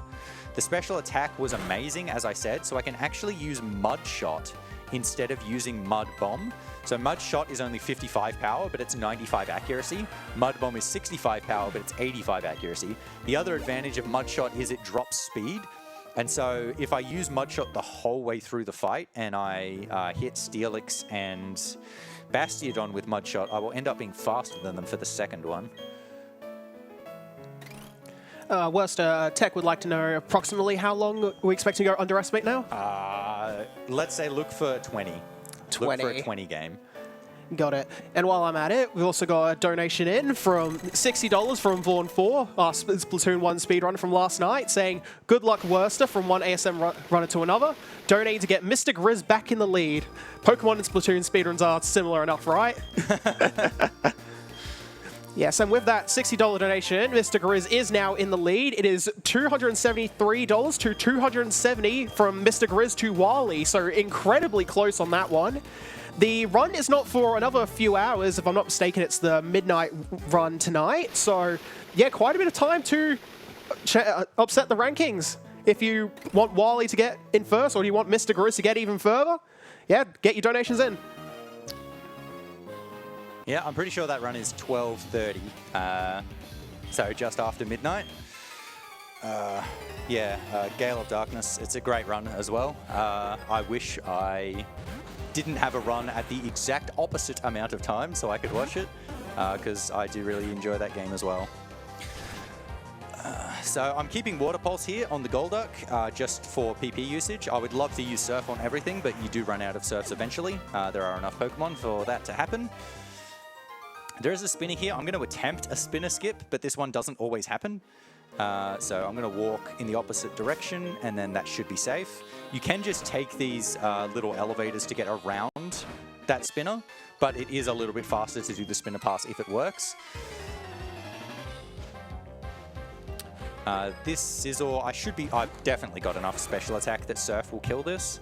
If you get low special attack, it's actually better to use double Water Pulse instead of trying to kill it with Surf, because it'll use X-Scissor and its ability is Swarm, which is similar to Blaze except for Bug, and so it does even more damage and then it can kill you, but with really good special attack, we are cruising. So my special defense and speed are also above average. My special attack IV is above average and it's a plus nature. Defense is lower than average, but I don't know whether that's really bad IV or good IV but minus nature.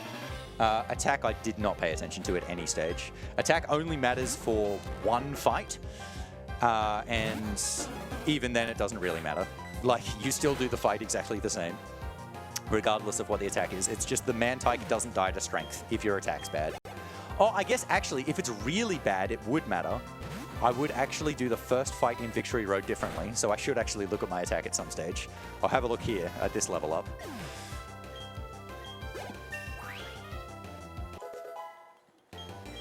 $74, $76. That does not help me figure it out. I'm going to be honest. It's not bad enough that it would change that fight in Victory Road.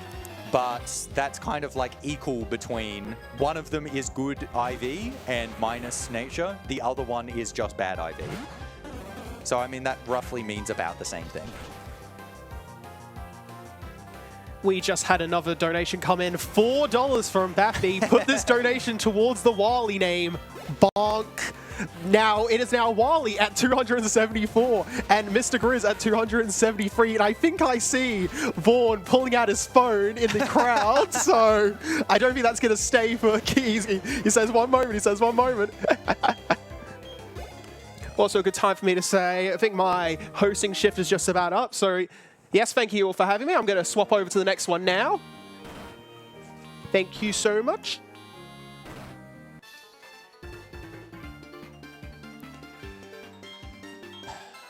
All right, beautiful. So some of these gyms are just, there's a lot of mandatory trainers that you've got to fight. This is another fight where the Surf is actually going to help. The really good special attack, because Surf is going to be guaranteed to kill all of these. I'm wondering whether I heal before Saturn. I think my special attack is actually good enough that they're all guaranteed, so I actually shouldn't heal. But I don't know how confident on that I am. I'm probably confident enough to risk it, because it's always more fun to risk it, isn't it? But so after this, we're going to be fighting Byron, and so I'm going to use Quagsire. This fight can go so differently in so many different ways. He leads with Magneton, which is 4 times weak to ground, so you would hope Quagsire can one-hit it. I do have decent enough special attack that I should actually be able to get it with Mudshot, and my speed is also really good, so even if I don't, I'll be able to get it after the speed drops. What I do have to do, though, is take the choice specs off you, switch Quagsire to the front, and give the choice specs to you. Yep. Then we're going to go into the fight, and perfect fight is I just spam Mudshot and I win. It's really unlikely that that happens. The Magneton is going to be faster turn 1. It's either going to use Metal Sound or Tri-Attack.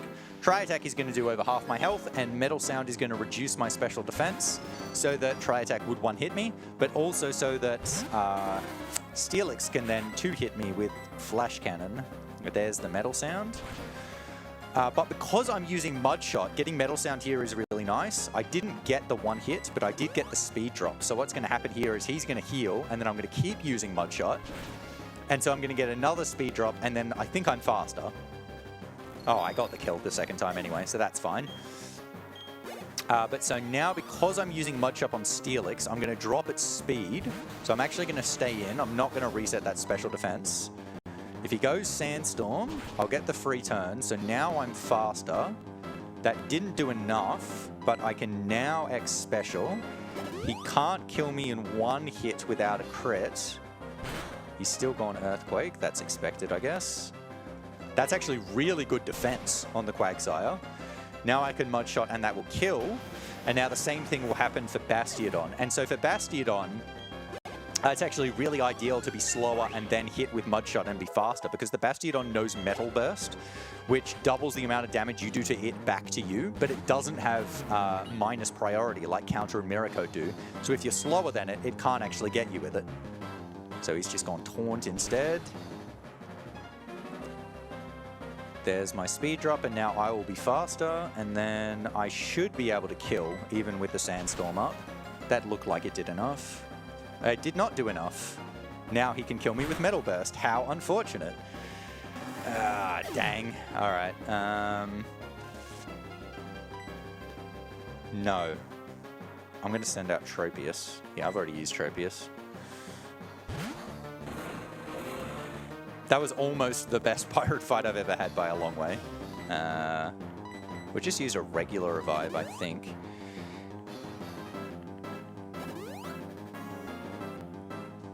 I can't actually attack with Tropius here, so I'm actually just going to swap straight back to Quagsire. That was +1 in Sandstorm. Quagsire is faster now, though. Oh, God, this is annoying. 21. I think I should X Special and then try and one hit with Mud Bomb. Stone Edge again. Oh, that's crit and killed me. Are you kidding me?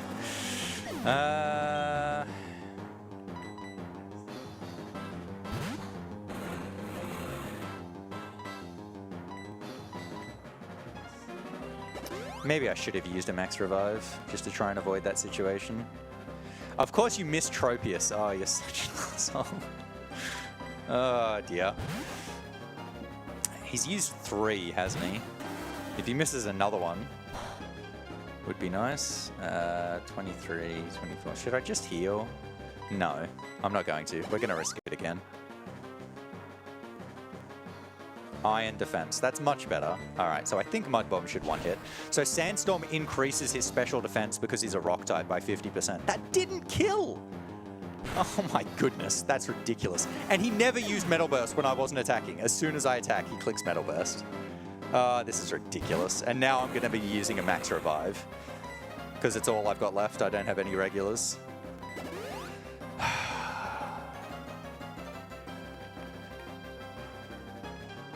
And again, misses Tropius. At least he doesn't heal anymore. I'm very surprised that didn't kill given how much the first mud shot did. But now I'll just finish it off with Surf.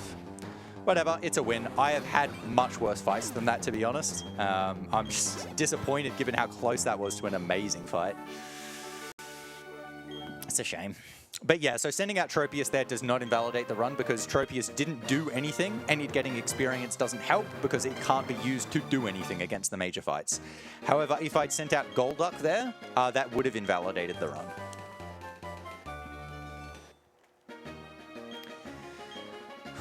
Okay, we press on.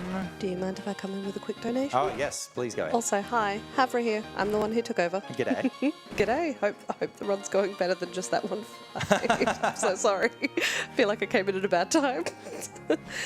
We have a $3.88 donation from Vaughan4 saying, Mr. Grizz will win. I wanted to donate $1.01, but that's actually not possible.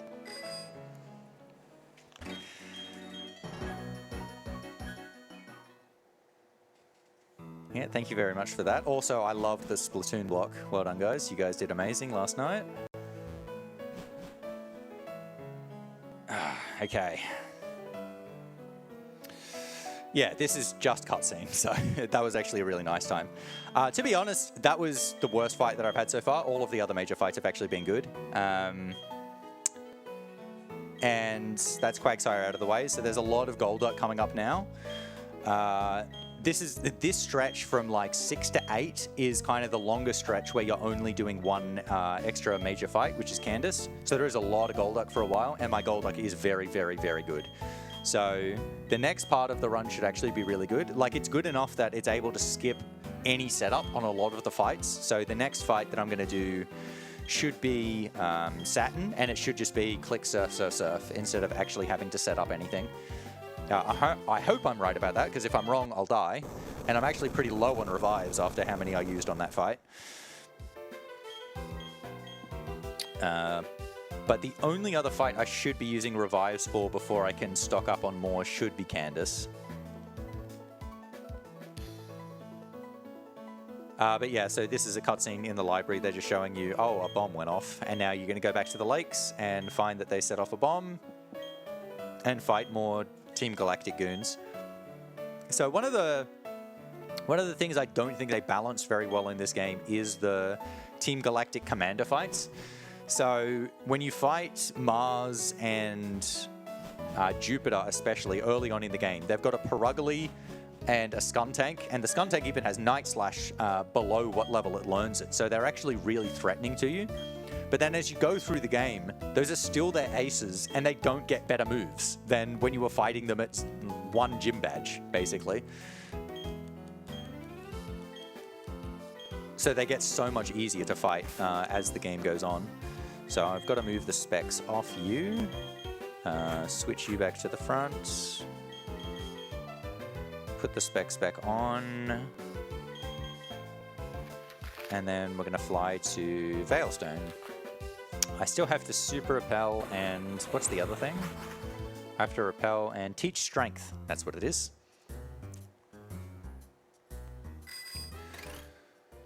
So I will do that when I get to the next area, I guess. Okay, so this is the route where I always hit extra trainers as well. So the way you have to do the movement actually changes in subsequent passes compared to the first one, because you don't fight the trainer, so they don't stop you. So the amount of time on the route after the load lines is different. So this time I have to tell myself, switch to low gear at the top of the grass, not the bottom. So that I don't hit that guy. Oh, it's all right, they weren't facing, so that's fine. Into the lakefront. I don't think this is going to be safe now. Gonna move that forward. That's safe now. That was definitely safe because they tried to get me and they failed.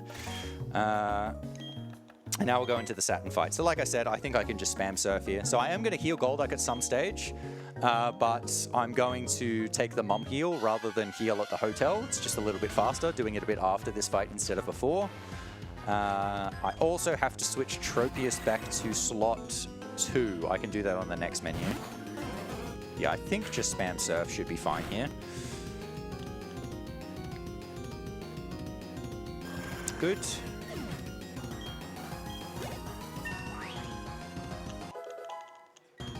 Yeah, I think the threshold is 108 and I'm at 116. So I'm just a long way above.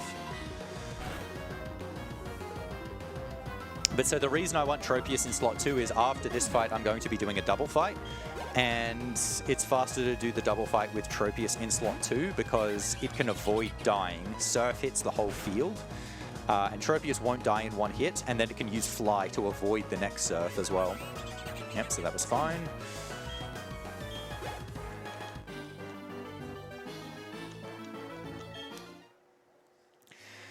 This is the only time in this run I'm going to do this technique, where I'm going to get off the bike and then back on it. That's to make this load here just a little bit faster.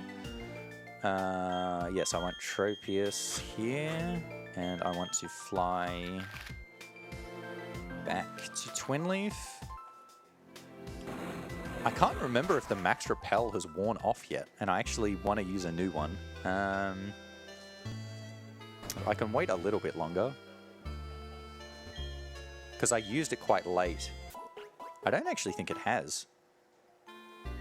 There we go. Perfect timing. I was going to use it right now. So the reason I want to use a max repel now is I want it to wear off a bit later because I'm going to get an encounter that won't show up with a repel on, that only show up on the bottom floor of Mount Coronet later on. In a couple trainers' time. Yep, so this is a forced double battle. Because they're behind the trees, you can't talk to them as singles. So do it as the double. I just want to spam surf, and I'm going to fly with Tropius. They do lead with a Glameow that has Fake Out, which can stop Tropius from getting the fly off, and then it dies. If it dies, it's not a big deal. You're just trying to save time by having Tropius in slot 2. When you see the double fight, you can actually kind of see Fake Out on Golduck. Okay, well, that's going to waste a turn, but I guess Tropius can live now. You can kind of see just how fast Golduck's entry animation is compared to other things, because Golduck's done and it's already still, but then Tropius is still moving back and forth because it's got a much slower one. I should have said that beforehand, because now you have no idea what I'm talking about and you're not going to see it again. And I think the other thing that shows up with Golduck will likely be Medicham or Bronzong or whatever. And Medicham's, I think, is actually quite fast as well. Bronzong's I can't remember. Yeah, so Tropius lives, and then it can just go in the air again and then dodge this surf.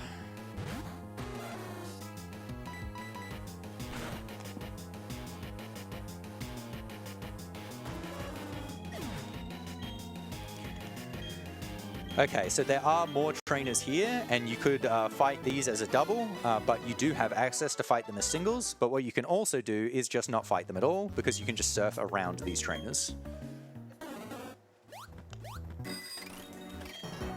And then fight Mars. So Mars, I won't have to X special, but her Perugly is still going to outspeed me. So normally it's not actually worth using an X speed just for one Pokemon. It's because they're going to get a hit on you either way. You'd rather just not use the item.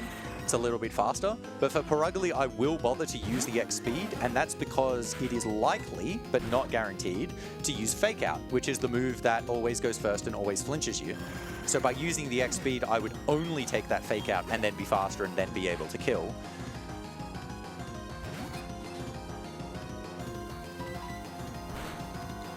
It can still use Slash. I think it can use Hypnosis as well. But either way, I'm going to X speed. Regardless. Speed is 1. Do you mind if I take this opportunity to tell people what we're fundraising for? Yes, you can. No dramas. So here at ASM, we are raising money for Game on Cancer. Now, this is a charity that funds early career cancer researchers who are working all across areas of cancer research to make sure this is the last generation to die from cancer. If you'd like to and we're able to donate, you can go to donate.ausspeedruns.com. We also have a couple of incentives that are still going. So this is naming Espeon in Pokemon XD. Currently we've got Winx winning on $480, but you can put whatever you want. If you want to get more than $480, then you can name it whatever you want. We also have Name Ursa Ring. Currently Mr. Grizz is winning at $276.88. So next one is Wally at $274, so not much in it. So if you have a feeling and you want to donate, please do. Yeah, beautiful. So I'm actually going to pick up a few extra rare candies here. I noticed my speed at 47 was 98. And before I get any more levels, there's going to be an Electabuzz that has 100 speed. And so if I can use some more candies on Golduck and get above that Electabuzz, that would be really nice because it's actually quite threatening. It does have Thunderbolt and Thunder Wave. Depending on what Pokemon I get here in Mount Coronet, this is the one that's going to be used against Candace. So it could be a Meditite, it could be a Bronzor, it could be a Nosepass. Meditite is 20%, Bronzor is 20%, and Nosepass is 5. Nosepass is, of course, the best one because it is so rare. It is a Meditite, it's 33. I don't want to catch that, I really don't. I guess I'll catch it. So the reason I don't want to catch that is that's the low-level Meditite, so I actually have to give that 4 rare candies to get it to evolve, because it evolves at 37, which means I don't think I have enough to give one to Golduck now. There are 2 more rare candies I can get after this. I think I'm only sitting at 2. I might be sitting at 3, I'll see. I do have to use a Repel here anyway. I'll just check. Do I have 3? I have 2. No. Oh, wait. That's a rare candy. No, there's 2 more after this. Okay, I can use one. I'm using one. I want to give one to Golduck. Yep, get to 100. Okay. And I'll get both the ones in the snow.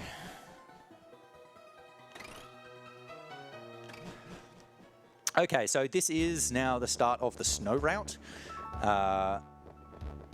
There is permanent hail going on here, but Golduck is 50-50 to have the ability Cloud 9. It can also have Damp as its other ability, which is useless. Cloud 9 makes it so weather does not have an impact. So it makes it so even though it'll say it's hailing, the hail will not do damage to the field, and it actually saves a lot of time to not see hail do damage, just because it's a lot of text. That's not going to kill. Do we have Cloud 9? We do not have Cloud 9. That being said, this hail chip on Tropius makes it so that I'm very confident that Surf is going to kill it so that I don't have to heal. And then I crit anyway, of course. But so, I mean, that's just a bit unfortunate. There's only 2 other fights that I have to do in the hail. I'm going to make sure to run up here. The snow also has like several tiles where you can't actually run at full speed. But then there are some that are like hidden or the stair tiles that you can. So you actually want to take like really specific paths through the snow in order to not be running on the tiles that are really slow, obviously. Okay, so Maylene's going to show up here. She doesn't actually do anything, but this next trainer is the Electabuzz trainer. So hopefully I can go first and just breeze through these with Surf. The hail will be annoying, but yeah, if I can dodge the either getting hit by Thunderbolt or Thunderwave, especially since I don't have Cloud 9, it'll be very important. That rare candy, obviously, is getting me more experience that could have beneficial impacts later on in the run as well, especially if it helps me with an outspeed later on. I lost the speed tie and it gave Thunderbolt. What a shame. At least Thunderbolt didn't paralyze, but I'm going to have to heal now because if I don't heal, I am going to die to the hail eventually. Well, to the hail plus Seeking won't die in one Surf, so it'll get a turn off and it would kill me. And unfortunately, since I'm getting Deep Snow Candy, I have to get Deep Snow Candy before flying away, because I need to use that because I need Medicham before flying away. Ugh. The candies are unfortunately scuffed. I really, really wish that Meta-type wasn't 33. Once again, I did not get Bronzor. Just never get Bronzor, even though it's the most common option. Alright, so I've got to move to the right.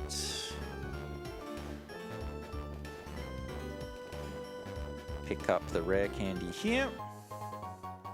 Now, I have messed this up before, especially when picking up the rare candy, that I ended up hitting some of the trainers here. Hopefully I don't mess that up.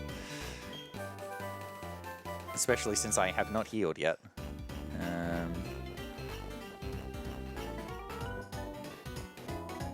Okay, that one's good.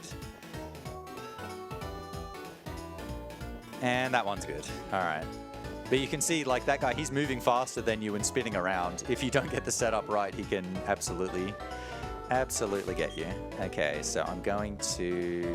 You know what, I may as well use some of these now while I'm on, and I can check the stats. That attack is good on the Meta-type. The speed is good. Wow. Hitting the speed threshold's amazing. The defense is not good. Okay. Hitting the speed threshold is incredible. I don't think I've ever gotten that before, but I need to heal. I don't know why I used a Hyper Potion. That could have been Moo Moo Milk. I will teach Rock Climb to Monferno. That's a crazy good Meta-type. I'm so happy I caught the level 33 Meta-type. So that's only going to need 1x speed and 2x attack, and I have the max repel.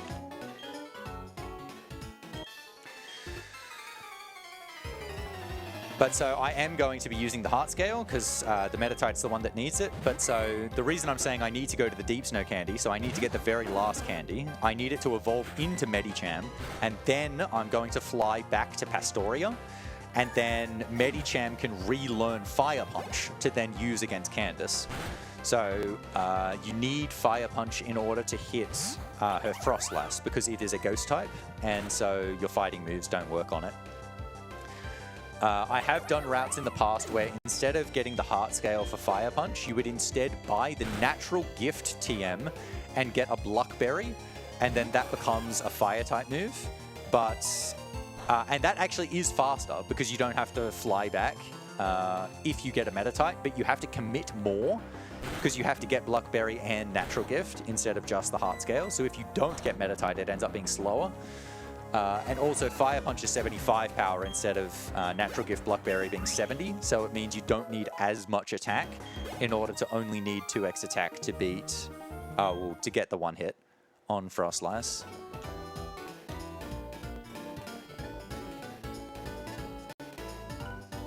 Just thinking whether I should save before Candace. I think I will, just because I've only got the one revive, and I can definitely end up having a couple of deaths here, and I don't want to have a full wipe. So I may as well. And then if I have any wipes, I'll just reset. So normally I would just wait as soon as I get into town and then fly back. But instead, because I need that last candy, I'm going to go all the way into the deep snow and get this last candy here. So I start moving at glacial pace. Pick up the candy. I think just use it straight away. And then we evolve. I'm pretty sure I've remembered the threshold there, right? I think it's pretty easy. It's just 40 attack and 60 speed at 36, and I was way above both. So it'll be 2, 1, and then defense 1 to 2.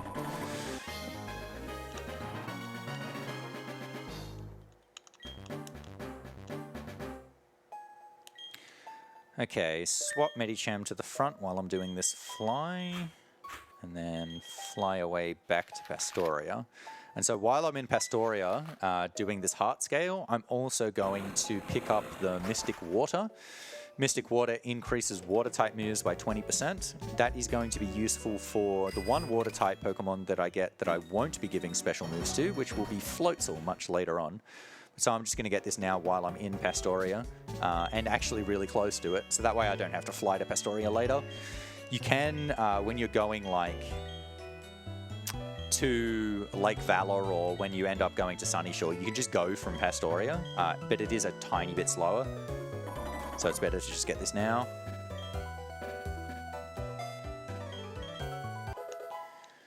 Alright, it was first encounter at least. Getting the extra candies was a bit of a pain, especially since the extra candy on Golduck ended up not helping against Electabuzz, because it still got me anyway, but that's how the cookie crumbles so sometimes. So there's the Mystic Water. And honestly, I can't complain overall with this run. I've had very good stats. The hunts have been much better than I expected, given I haven't had the good abilities. And like I said, you're always going to have some bad spots in this run. Just always. It's just way too much variance. Okay.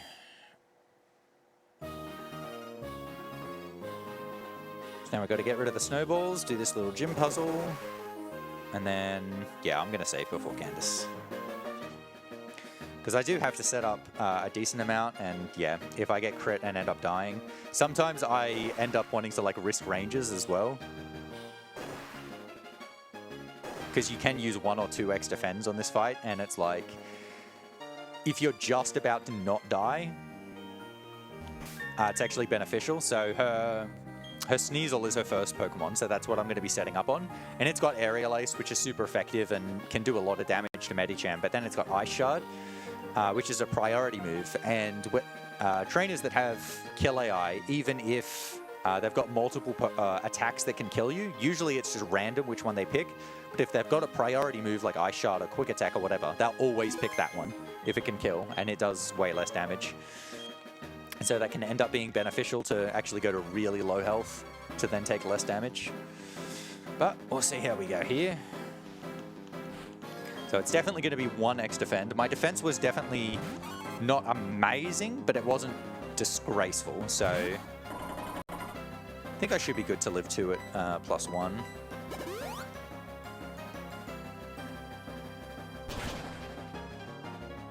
Yeah, definitely. So now we'll go the speed.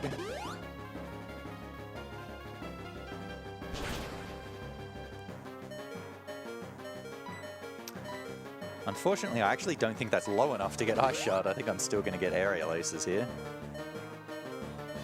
Yeah, I could have gone to 2. Nah, 2 wouldn't have been. Oh no, it is Ice Shard. That's nice. 1.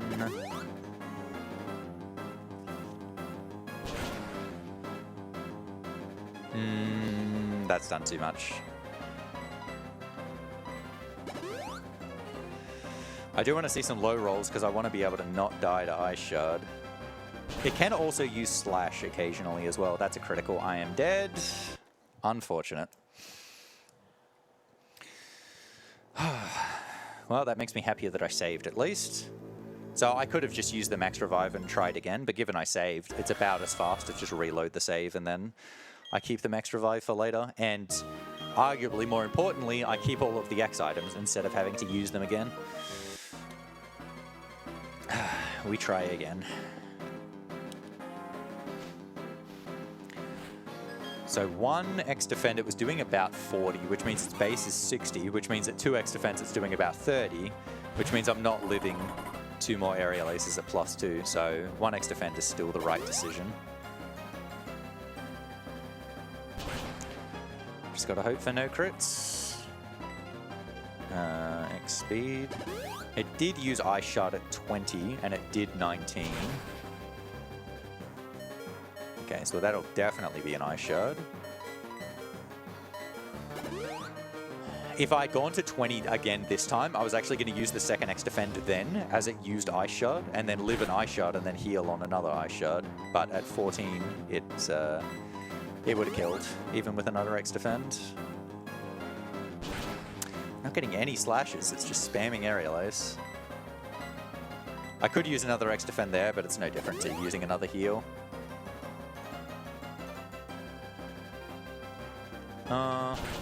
I guess it would have eliminated some crit chance. Oh, no, it wouldn't have. It wouldn't have. It would have been the same. It's just this is the one that needs to not critical, and then I'm fine. Because it'll be ice shard after this. Yep. So heal again. This will be ice shard, and even a critical ice shard is not going to kill me.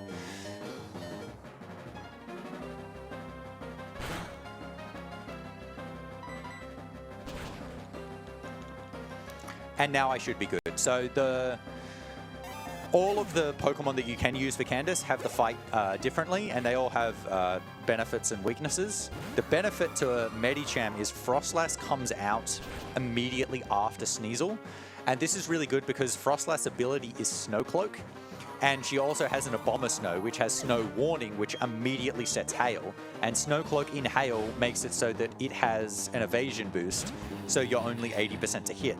But so getting, you know, Frostlass before Abomasnow means that Snow Warning never activates, so you can't miss it. With the other ones, with Bronzong and with Probopass, Abomasnow does come before Frostlass, because Frostlass doesn't do as much damage, but it's got Shadow Ball, which is super effective against Medicham, which is why it comes here first. But if you get Probopass, it's still the best, because Probopass just takes no damage at all from Sneasel. It takes like 12 damage. And so you can just set up so easily, and you're also not that worried about crits, because even a critical's only doing like 20. All right, that is Candace down. It's not Medicham's job done yet, though. It will be used in a double fight at Mount Coronet as well. Small piece of tech here when leaving Candace. Instead of just going back down the stairs, it's faster to actually take the slope one step to the right.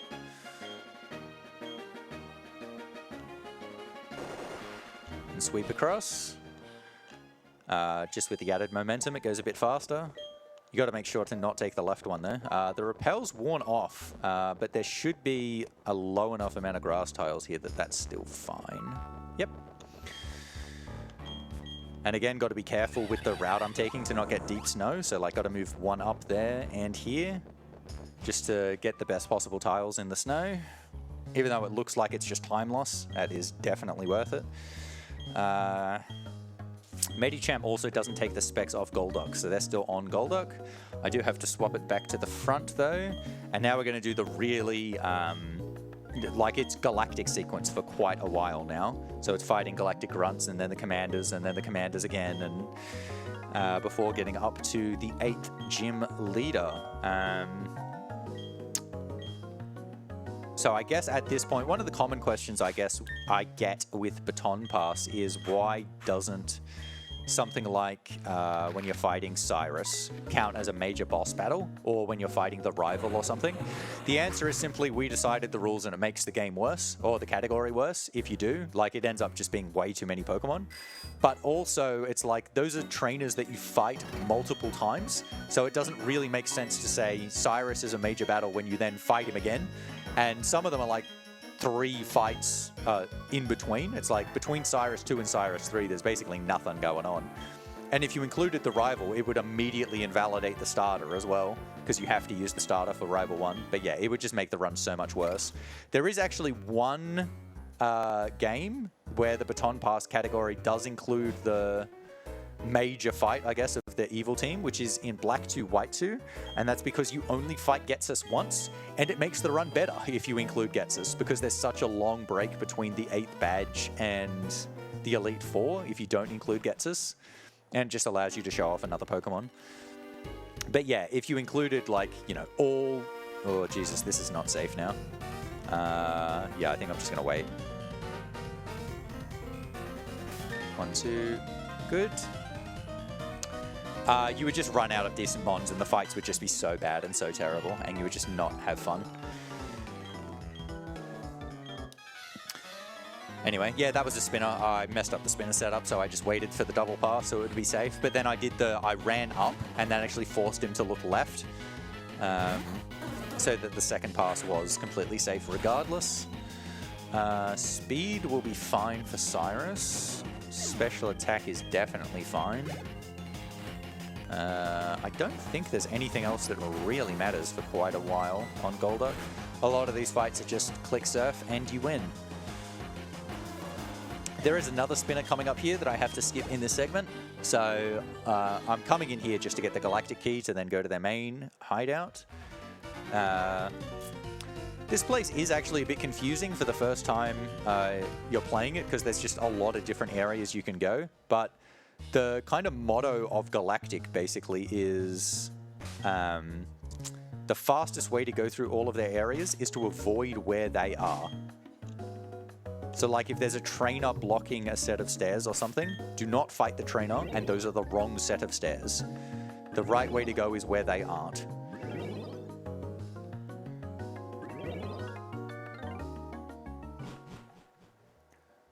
So like there, for example, he's blocking those stairs, don't go that way.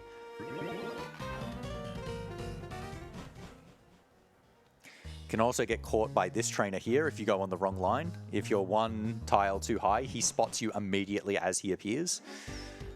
The TM for Sludge Bomb is right there. If I was doing a different route, like if I hadn't caught Wooper, I would pick up Sludge Bomb, which is a weird thing to say. But so what would have happened is I would have had to use Gastrodon for Byron instead.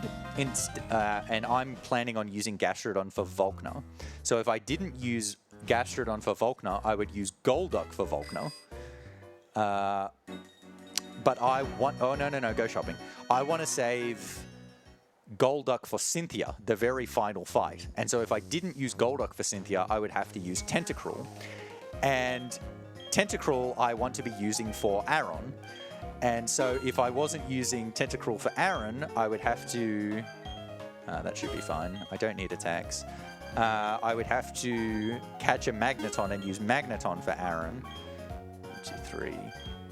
But if I was using Tentacruel for Cynthia, I would want Sludge Bomb on the Tentacruel, is why I would be picking it up. Yeah, I think that's enough. And then I can spend the rest on healing items. You're the wrong one. So I will get 10 of those, and I'll spend the rest on revives.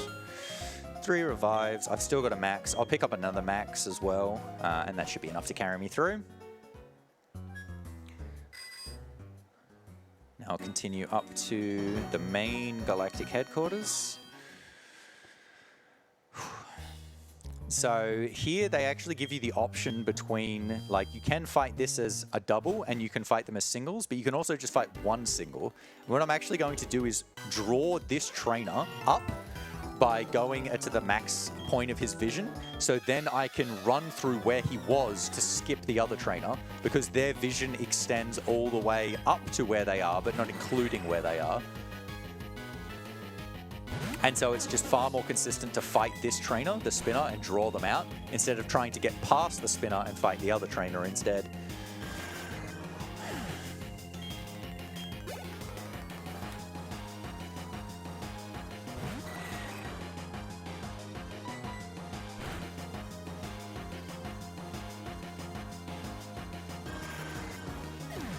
Okay, but again, nice and easy fights with Golduck. And these are nice and easy fights with basically whatever you're using at this stage. You've always got a decently leveled Mon that's able to go through this. So in the Jolteon route, like, Jolteon has got Thunderbolt and it's also completely fine through this point. So this is an extra cutscene they added to Platinum as well. I guess it was to try and give Cyrus a bit more personality in the games. The only thing I think anyone really remembers about this is that randomly Looker tells you that he's exactly 27 years old, which the conversation is not very fluent, I would say, with how he reveals that. It seems very shoehorned in, but it's there. Cyrus is 27.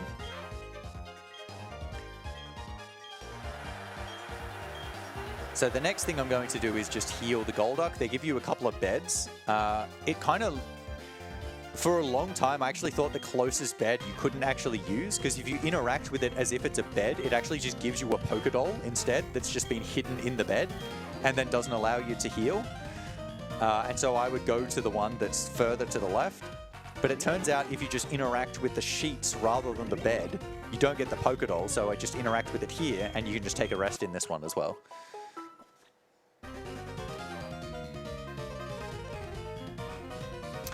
Okay, and then I could fight these as doubles, but it's slightly faster to fight them as singles.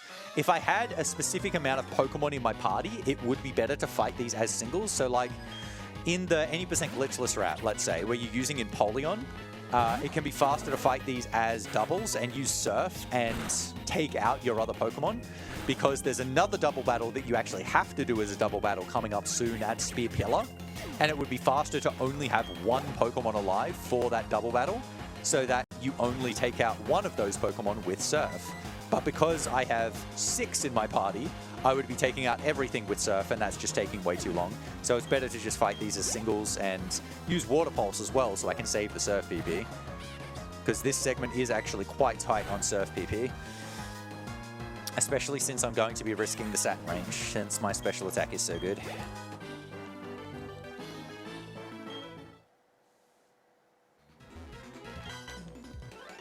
Yeah, okay, after this fight is going to be Cyrus 2.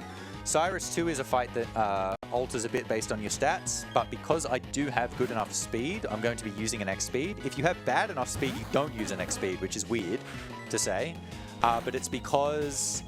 So he's got a Sneasel that I think has 118 speed. It's something that you never beat with an X speed. Oh, sorry, never beat without an X speed, but always beat with an X speed. But his Crobat has 145. And so you only beat the Crobat with the X speed if you get to 97. I've got 105, so I'll definitely get to 97.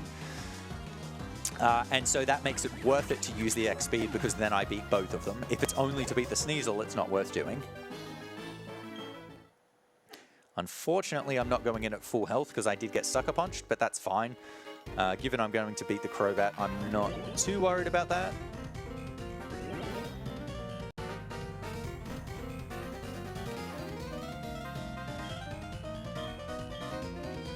Alright, into Cyrus. So I'm going to have to set up an X Special and an X Speed so that I can one-hit the Crobat. So Sneasel's going to get 2 turns on me. Sneasel only does like 30 damage or so though. So my lose con here would be like, it picks Screech to lower my defense and then criticals me, because that would do about 120. And I think I'm at like 125. So with a decent roll, it might get me. My defense is also a bit below average as well.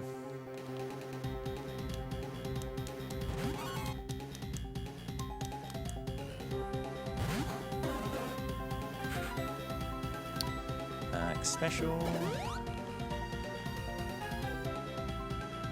There's the Screech.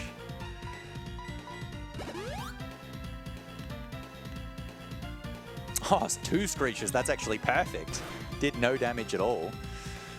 Alright, that's an amazing fight. Crit for good measure.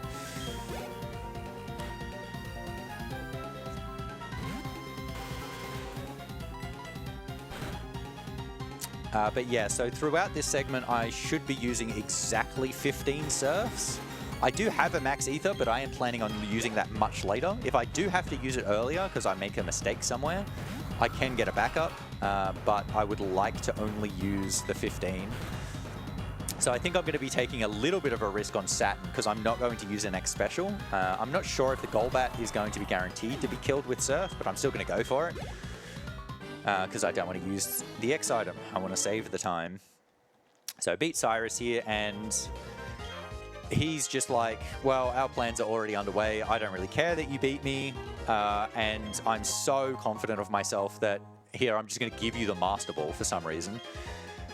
It doesn't really make sense that he gives it to you, but he does, and I'm very thankful that he does, because that's going to be very useful for later on. You would probably be able to guess that that is going to be used for Giratina, the box legendary for Platinum that you have to encounter anyway. But Giratina is going to be one of the Pokemon that is used for the Elite Four. So just pick up that full restore. I'll probably pick up a second full restore for safety as well. So here's the Saturn fight.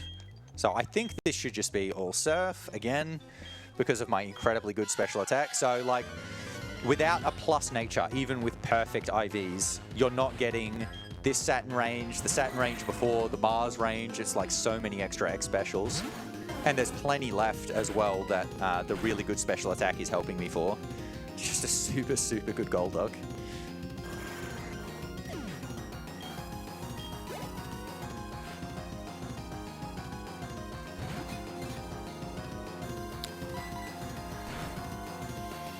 Yep, that looks good. And so after this fight, I'm going to be releasing the Late Guardians.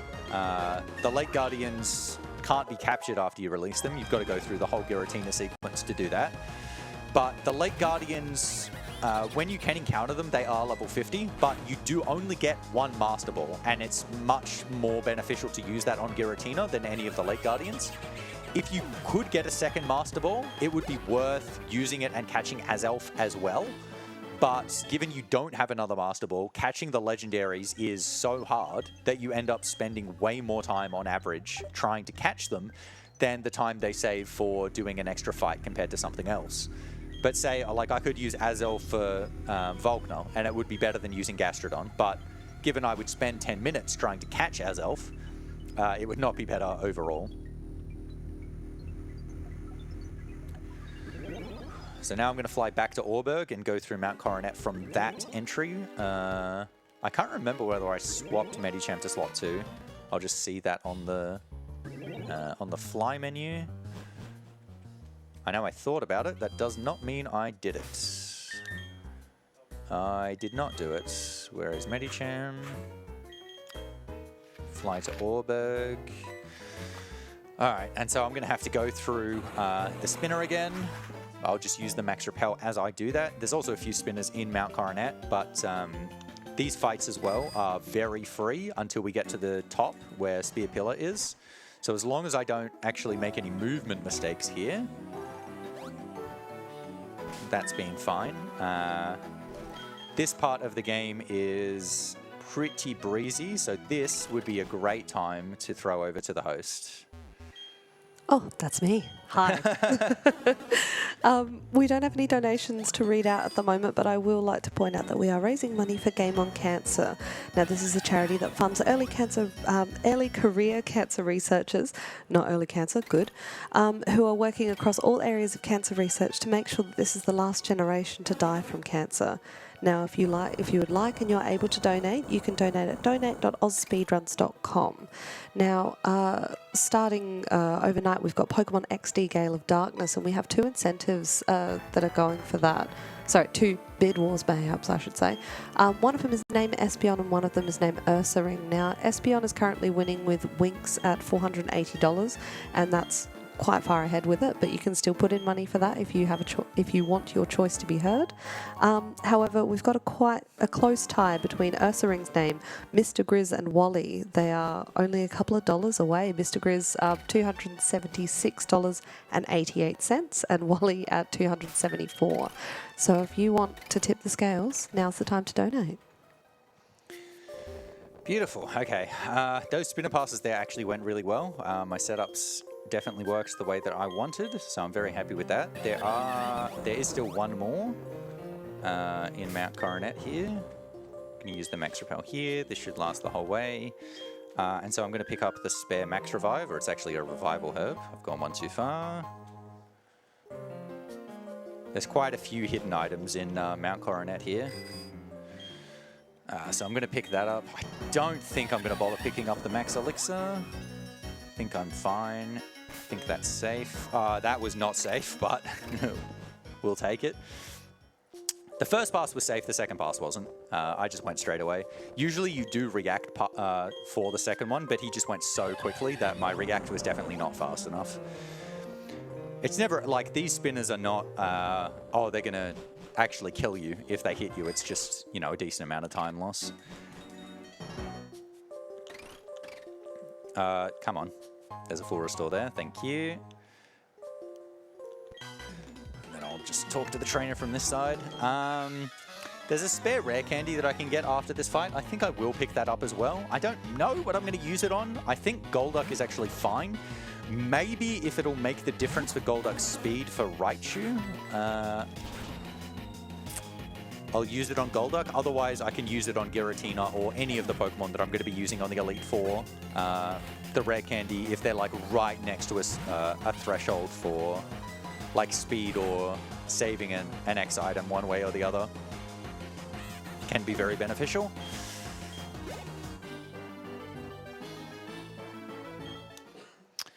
Okay, so that's... I never get that right. I always either go one too far or not far enough. These ones are both Surf, I think. 7, 4. Yeah, 7 and 4. Yes, that's right. Because I use Water Pulse in the double. Just making sure I've got the Surf PP right, but I do. And I'm also surprisingly not going to have to heal throughout this whole segment, which is good. I'm going to be going into Mars and Jupiter with good health. Mars and Jupiter is the next fight that's like an actual fight. It's not just, you know, you're one-hitting everything. And it's actually a really, really variable fight. That's fine. Yep. So Mars and Jupiter, it's a double battle, and they've both got 3 Mons, so it's, you know, a full 6 battle. But it's a double battle and you fight with Barry rather than with your own Mons. And Barry sends out a Munchlax that does absolutely nothing. It just sits there and tries to look cute. So it's basically a 2 against 1. And the Pokemon that you're fighting against are bulky enough that you can't kill them with Surf straight away. So you do have to set up. And then it's Bronzors that generally use Light Screen and Reflect and can also use Confuse Ray. And then afterwards, they've got Perugly that's faster than you, that's got Hypnosis, etc., etc. And so how the fight goes is actually dependent on what the Bronzors do. Luckily, I do have really good special attack, which makes the Light Screen strat much better. It's also the far more common strat to happen. They are definitely weighted to use Reflect and Light Screen more than not at the start. But this is just the first spear double, so I'm going to be using Medicham as my partner for this one. So this is just going to be Water Pulse, and then Medicham can kill the normal type. It'll kill Stunky with High Jump Kick, and then Force Palm the Glameow. So please don't miss High Jump Kick. It's 90% accuracy. You could do this fight with, say, Gastrodon, and Gastrodon is like, oh, it'd be nice to have some more experience. Of course it missed High Jump Kick, you absolute loser. The problem with using Gastrodon in this fight, though, is it's a 50% chance to have Storm Drain, and then you're using Water Pulse on the opponents, and Gastrodon would actually take the Water Pulse with Storm Drain, and so it just does not work, unfortunately, as a partner. So it's generally Medicham, or if you get a Bronzor, you would use Bronzong for this fight instead. Probopass is pretty garbage, so if I caught a Nose Pass, I would probably use Quagsire, or I would look at Gastrodon and hope it doesn't have Storm Drain. Okay, at least Medicham didn't die. Night Slash Crit would have killed it, but that was a little bit of time lost there, missing the High Jump Kick. Well, all right, so this is the Mars and Jupiter fight, where Barry shows up and makes the fight a whole lot harder by doing so. So the Munchlax has, what's its moves? It's like Screech, Stockpile. I think it does have Body Slam, but it does like no damage at all. But so the thing that's interesting about this fight is because it's a double fight, I'm using Surf. I want to be hitting the whole field, but whether you're doing doubles or singles damage depends on how many Pokemon are still left on the field. So doubles damage is, it gets split, yeah, Light Screen. It gets split to 75% damage when I'm using Surf. Because I'm hitting multiple opponents, it's just, you're not doing 100% of the damage. But that only applies while there are multiple Pokemon on the field. The same actually happens to Light Screen and Reflect. Because that covers both parties, it doesn't like halve damage, it only does 75. But it will then halve damage if there's only one Pokemon left on the field. So when I use Surf here, it will probably kill this first Bronzor,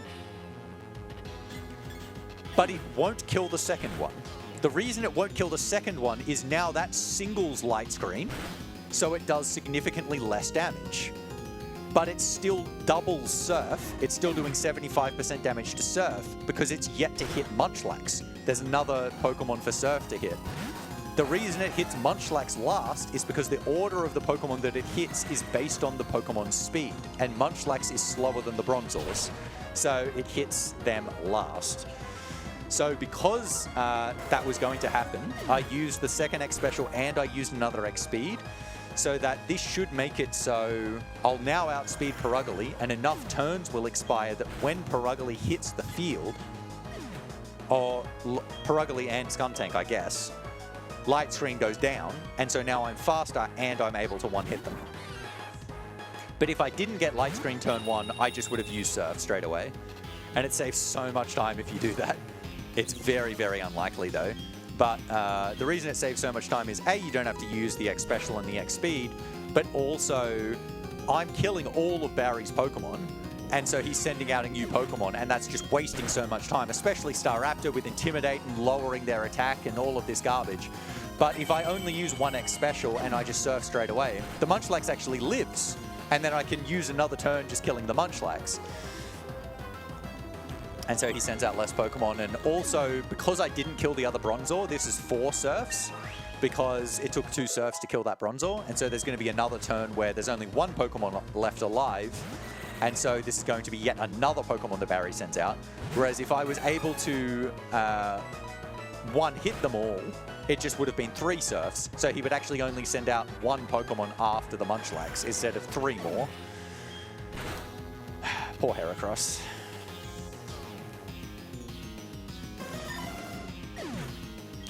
But alright, that was still the standard variant of that fight. That is how I expect that to go. And I didn't have to deal with, you know, hitting through Confuse Ray or anything like that. And without really good special attack, you're actually not guaranteed to one-hit the first Bronzor with +2 Surf under a Light Screen as well. And that can then make the fight really bad if it doesn't die. But all good. So now Cyrus is going to show up, and he's going to use the red chain to subdue both Dialga and Palkia. So in Diamond, he just summons Dialga here, and in Pearl, it's Palkia. But in Platinum, he summons them both and successfully subdues them. But so that's good. That means I don't have to deal with Dialga or Palkia. To be honest, I would actually rather catch one of these than Giratina, because they have much more offensively oriented stats. But Giratina actually does a fine job for the fight that it does, which is going to be Lucian. It's like the one fight where a water Pokemon is not really good for the end.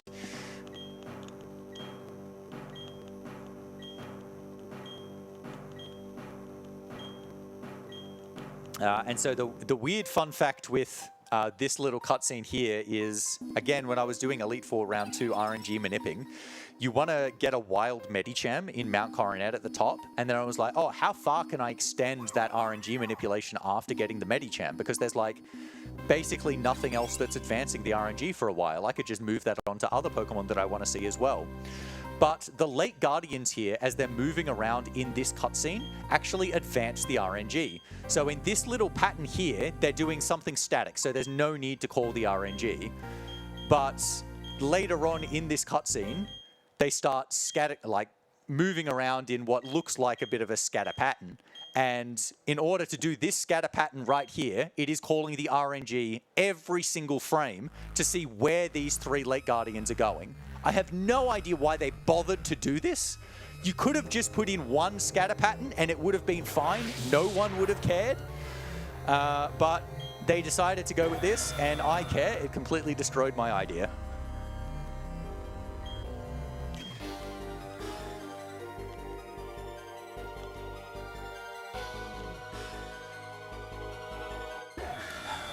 But yeah, so even at the same like RNG point where you get to that cutscene, they would then do different patterns because they're moving around in a circle. When you then clear the text box before they then scatter, alters what they do because they're in a slightly different position, and oh, it's a whole thing. It's a whole thing. Anyway, so after all that, we're now going to go into the distortion world. The distortion world is, a lot of people absolutely loved this casually. I got to say, I did enjoy it casually. I probably didn't love it, but for a speedrun, it's actually not that interesting because the distortion world is, there's no wild Pokemon and there is no trainers until right at the end. So it is just kind of like 5 minutes? I don't even know exactly how long it is. It's quite a while of just moving around. And while moving around in a lot of games is really interesting, in Pokemon, I don't think that's the interesting part of the game, to be honest. But I mean, you are doing puzzles, but obviously when you're speedrunning, you've done these puzzles before, so you shouldn't mess them up. Hopefully I haven't cursed myself by saying that. But we should be fine. Would this be a good time for me This to would come be in an and do some amazing spruiking? time, please. Absolutely. Well, I'll take the opportunity to let people know that we are sponsored by RetroTink, so that's our major partner for this event. RetroTink is all about allowing you to experience your favourite vintage games on modern screens. Ships all across Australia, their products range from a simple plug-and-play adapter to high-end video processors. If you are here at the event today or even tomorrow, because we're still running tomorrow, there are RetroTinks that are happening in the practice room. You can give yourself a go, see how you go with it. They are available on their website at retrotink.com. Now, we also are sponsored by Urban Climb. They're united by uncommon ground and they exist to inspire lifelong adventure. They've got multiple clubs around Australia, nationwide, and they're perfect for all skill levels, so do join them if you get a chance. We do have some prizes as well that I want to tell you about, and one of them is an Urban Climb voucher. We also have Steam games Steam games as well as Untitled Goose Game codes. There we are. Yeah, and a RetroTink. So if you are able to donate, any amount of that will go towards those. So get your donations in. Yeah, so I will say as well, so that the RetroTink prize that we have, that's our major prize. It's 4K Pro, which is valued at like 1,100 Australian. So it's definitely worth going for. If you're interested in the prizes, amazing, amazing piece of equipment. We all love RetroTink. I should say as well that the details are actually on the AusSpeedruns website if you do want to read up yourself. Beautiful. Okay. This is another yes/no that you can say either to and it still progresses. I can't actually remember which one's faster, to be honest. I just mash because they're close enough that, again, you just mash. I did get no that time though. But yeah, so the distortion world, you can see those jumps that I was talking about before with the flower grotto. The one thing I can say about those jumps is I guess the glitch you can do in the glitch runs of these games is called tweaking, where you load parts of the map into different parts of the map to then skip parts of the game. So like you can skip the distortion world, you can skip all of this sequence and just go straight to Sunnyshore's. But there was a tweak that I was doing that actually got one of those jump tiles to appear where it shouldn't, and it immediately crashed the game. So unfortunately it made it so that tweak did not work. That's the only other thing I have to say about that. So the puzzle here is I'm supposed to push these strength boulders all the way down to the bottom floor. The first two are just in this room, but the third one I have to go for a long detour for. The other thing that's kind of annoying about all of this is you obviously have to use so many HMs, and so it's why they made you use so many HMs in Mount Coronet, so you didn't get to this point and be like, whoa, I don't have Surf. Guess I have to go all the way back and come back with a Pokemon with Surf. Because you can't just catch one in here because there's no wild Pokemon. But yeah, just push them all down. And we'll take the third one up. But yeah, when you're doing this for the first time, it's really not that clear that it's like stepping on this tile is going to make this platform go up, and yeah, you just walk through this and then it disappears. But you can't walk through other areas that look open because actually there's things there. It's just, you got to mess around and figure it out until you get to where you need to go. RNG is also actually advancing in this area here, even though there are no Pokemon. So usually RNG is advancing when it's like, it's actually necessary, which is why you can RNG manipulate for so long. So it's like when you're getting an encounter or an NPC's moving. But see Cyrus down there? Maybe you can see him. There he is. He's actually advancing the RNG as he's moving around, just pondering what to do. And then he just walks off. So again, what was the point of having him move around there? Anyway, so now we go the upside down waterfall. So we kind of change our perspective here. You don't actually need the waterfall HM to ride this for whatever reason. It would have probably made more sense if they put this in after you actually got waterfall, but they didn't. You also go really slowly, so this is the surf speed of Diamond and Pearl. So if you were playing Diamond and Pearl, this is how slowly you would be going through water the whole way. What's actually odd about this waterfall is you can ride it back from where you just came from, but it will go, I think it's 3 times faster than the speed it takes to go this way. But I mean, you can see the water going up, and that's why that's the case. But it is a bit odd that if the water is having an impact on it, that you would be able to come both ways regardless. You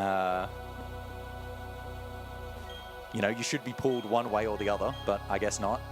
Because you're not actually holding a direction there, it's just moving you by default. But anyway, that's the third boulder.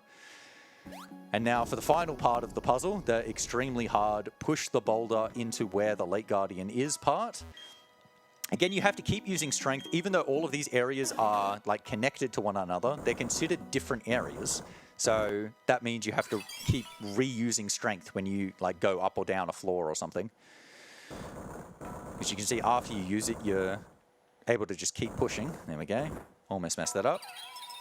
If you hit the wrong hole with one of these boulders, it falls through and then somehow ends up back up with the floor above, and then you have to push it back down again. Which, if you did the Azelf one, that would take a long, long time to go back up there.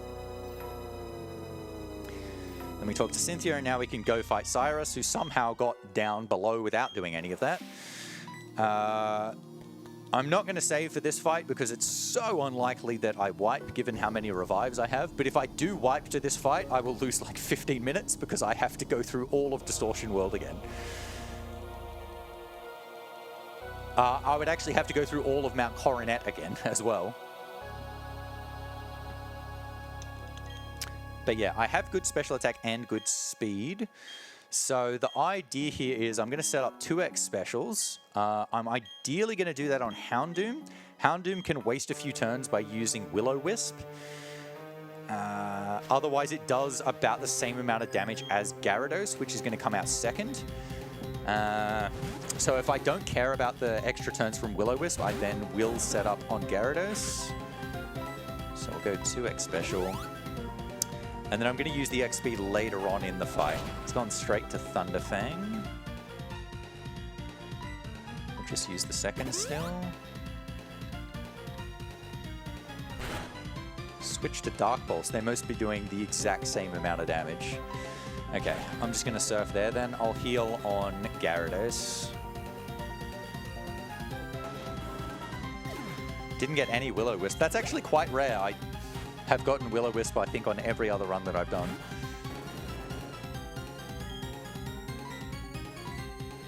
So now I'll heal.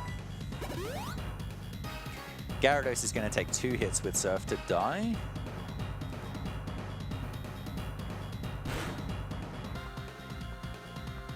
Unless, of course, I critical with Surf.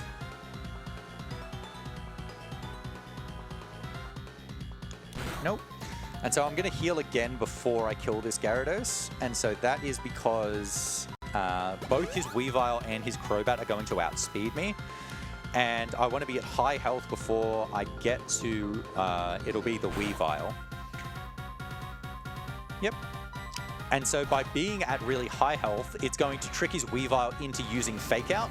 because he doesn't have a move that will kill me without criticaling at this stage. If I went into the Weavile at 37 health and then healed on the Weavile instead, he would use Night Slash, which does more damage and has a high crit rate, and then he would never use Fake Out because it only works on turn 1. But by healing to full health, I'll now get Fake Out on Weavile, which does less damage, and I can use that turn to use an X speed.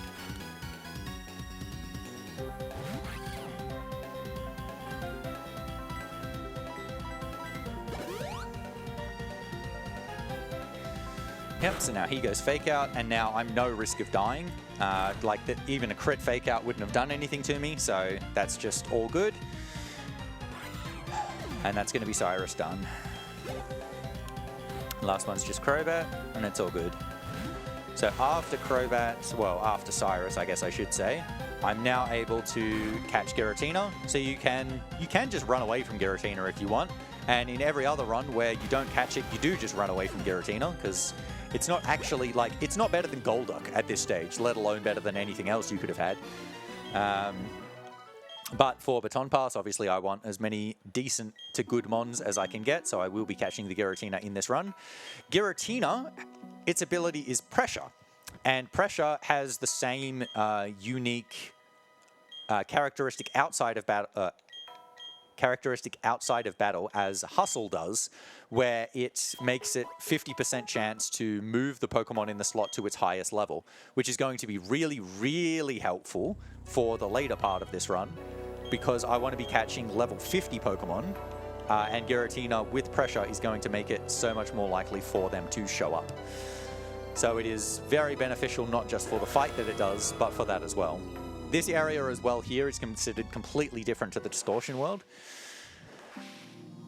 Made a whole area just for this.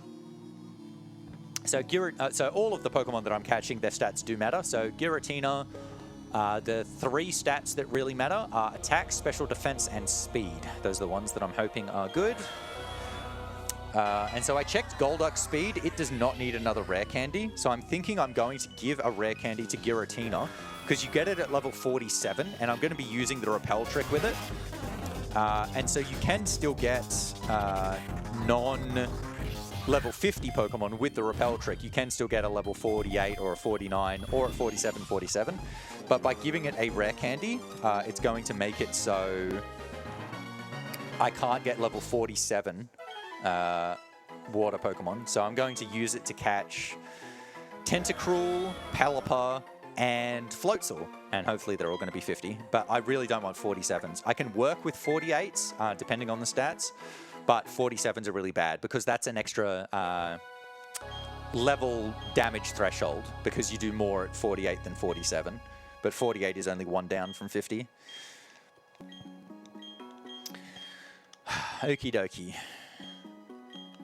So this is obviously now all of the galactic stuff done. So now there's only good trainers to beat up from this point onwards. There is still a little bit of cutscene getting out of here. But we're almost done with the really, really text-heavy part of the game. Sounds great. Can I come in with a donation? Yes, you can. So we've just had a donation put through the front here for $150, amazing, for Ursaring to be called Ursaring. Oh, yes!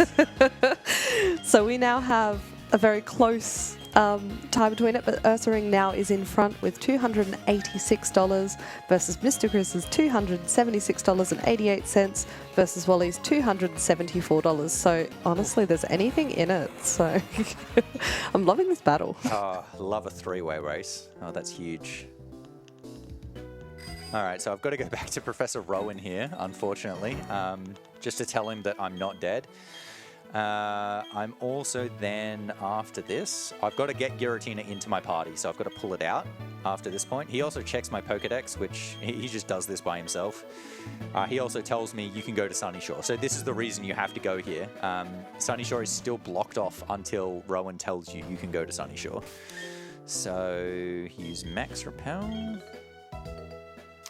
And then fly back to Veilstone. I've already got the Mystic Water, so I don't have to go to Pastoria. And then I'm going to grab Giratina. Who will I leave in? Medicham? I think Medicham. Yep, it's it's going to be Medicham. I could also give a candy to Gastrodon, actually, because it's at 37.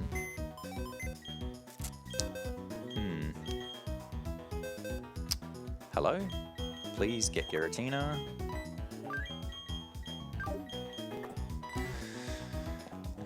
The only two stats that matter on Gastrodon are defense and special attack. I guess special defense does make a minor difference. I can't remember whether my Gastrodon is a girl or not. How did I not notice for so long? I have to check its stats at some stage. Maybe I just... Okay, hang on. Focus on this first. Don't hit the trainer. Very good. So what am I doing now? Specs are still on. There's one more spinner here. I've messed that setup up. Delay. No, we'll just go there. Pick this PP up and go into the next trainer. This should just still be fine. I'm just thinking about, there's no actual point where I could use this rare candy before Volkner that would actually combine. My Golduck speed is good enough that it's going to outspeed everything in Volkner's gym, which is really good. So I shouldn't take any damage in Volkner's gym whatsoever, which is excellent. Yeah, I'm considering, do I use this rare candy on Gastrodon so I can check its stats without actually having to go into the menu, or do I use it on Giratina? Because Giratina's stats I can just check while I'm checking everything else's stats as well.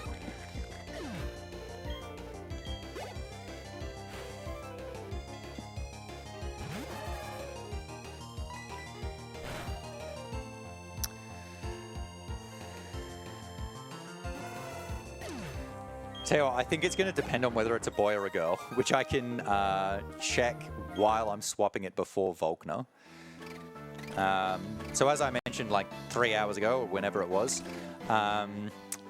Volkner's Luxray has Rivalry as its ability, and it is a boy.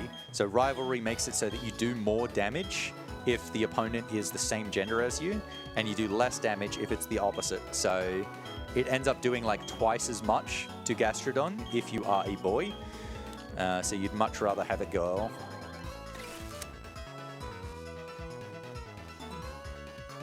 From memory, I think it was a boy, but I'm not 100% sure. We'll just have to wait and see. Volkner's gym, again, does have a lot of trainer battles, and they are all going to be super easy because I am going to outspeed. They can actually be really threatening with a less than good Golduck, because if you get really bad speed, the Electabuzz and the Raichu outspeed you, and with mid speed, just the Raichu gets you. But like, they've got Thunderbolt, and that does over half your health. So, and the Electabuzz have Thunder Wave as well. But when you outspeed them, it is a breeze. It is just all surfs.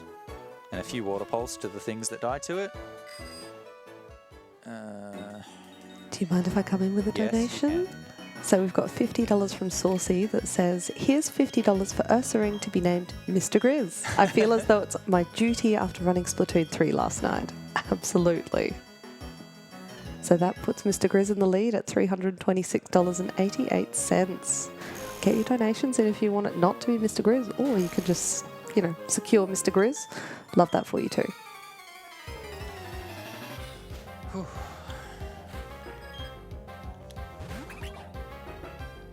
Do you mind if I also take an opportunity to tell people what we're donating for?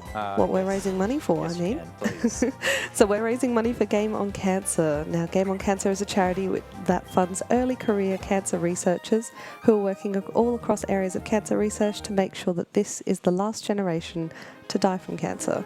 Now, if you like and you are able to donate, you can go and do so at donate.ausspeedruns.com. Now, we do have some prizes and incentives. As we said, we're trying to name Ursaring, and so far Mr. Grizz is doing well. But we also do have some prizes. Now, we have a RetroTink 4K, which was mentioned before, is a very nice prize to be going for. That's our grand prize. With a $50 minimum donation, you'll be in the running for that. We have Urban Climb Passes for those who put more than $10 in, Untitled Goose Game codes, and some Steam Game bundles. So any of your donations can go towards those prizes. And I'll hopefully get some more people in to figure out what we're going to name that Ursaring. Yeah, beautiful. So this gym, it's just you got to hit the switches to connect the bridges so that you go along. It's actually a nice puzzle. I actually got stuck in the second room the very first time that I played this game. I just could not figure out the puzzle and then felt like a big idiot when I did figure it out. There are a couple of spinners in this gym as well. I don't think I've hit any spinners in this run that I wasn't trying to fight so far. But there's only 3 left in the run, and there's 2 here and then 1 on the way to Victory Road. This is the only trainer in here that I can... Oh, no. I think I can Water Pulse the other Luxio as well. But yeah, these are just weak enough, so I'll preserve my Surfs. I would prefer to use Surf even with Water Pulse killing, just because it has less text. Like, Surf is only 4 characters, but Water Pulse is 12. But I've got to preserve the Surf somehow. It's better to just use a few Water Pulse than pick up another... PP restoring item. But so this spinner, he's been loaded for a while, but if I've done this right, that would have been safe, but he's looking down. You see he just turned when I opened the menu. That's how you know it's a safe pass. But I mean, obviously not a pass, but because it means he would have turned away. That's not safe anymore. Go, thank you. So this is the trainer with the Raichu that can be very scary with a bad Golduck, but it's completely fine with. Throw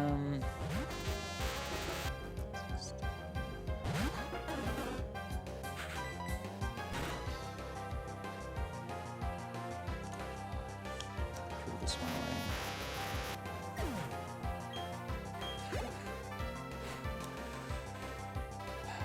Yeah, I mean, it's just waiting until I get up to Volkner. Volkner is going to be the big one. So I'm going to use Gastrodon for that fight, as I mentioned. I'll be giving the choice specs to Gastrodon, and I'm going to be using Mud Bomb. So the Jolteon that he leads with, its best move against Gastrodon is Iron Tail, which is not very effective. So it does very little damage. It can drop your defense, though. But Gastrodon has such a low speed that it's just kind of worth... just going and giving everything a turn to hit Gastrodon with. So you set up the specials in order to one-hit all of his Pokemon, but you give them all a turn against you, which is why the Luxray, how much damage it does to you matters. The Raichu also has Focus Blast, which can do like 65 damage or so, depending on what your stats are. The Electivire's best move against you, which is his ace, is Quick Attack. That doesn't do that much damage, but the Luxray does have Crunch. And with Rivalry, it can do like 70 odd damage. Alright, so I'm going to learn Hydro Pump here. Never Screech. Hydro Pump is generally considered not worth teaching for most runs compared to Surf, because while it is more powerful, it is only 80% accuracy. And if you were using, say, an X accuracy to make it so Hydro Pump always hit, you may as well have just used an X Special, because one X Special with Surf is then doing more than Hydro Pump with the X accuracy. As you start using more and more X Specials, it ends up being more beneficial to use Hydro Pump, though. So like, Surf is 95 power, Hydro Pump is 100. So if you've used 2 X Specials for Surf, that then hits 190, because that's 200% damage. 1 X Special on Hydro Pump goes to 180 at 150%. But then when you've used 3 X Specials on Surf, it goes to, what is that, 237. But if you use 2 X Specials with Hydro Pump and an X accuracy, that's then 240, so then it wins. And so once you start using more and more, Hydro Pump ends up doing more damage. And so Hydro Pump is basically exclusively for the Cynthia fight, where I'm going to be setting up either 5 or 6 X Specials. 1, 2. 1, 2. Yep, that would have been safe, but he turned back. Okay. Let's have a look at Gastrodon. Gastrodon is a boy. Yep. Okay. Whoa. Excuse me. Okay, whatever. I'll just do the choice specs from here then. And yeah, I'm gonna waste using the candy on Gastrodon. 77. Okay.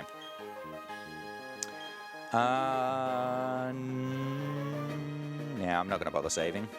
So what was that? 77?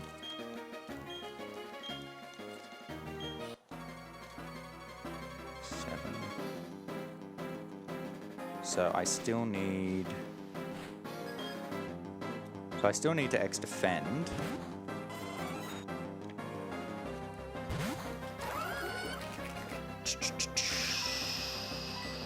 X-defend.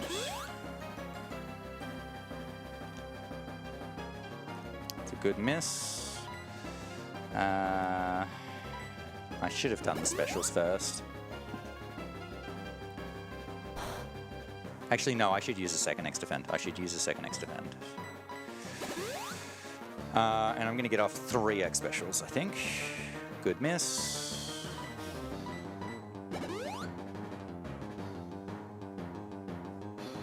It's another good miss. 2.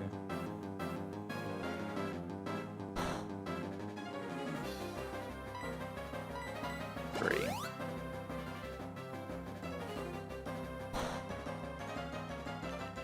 Okay, I think I'm just going to go from there. That's another good miss. Okay.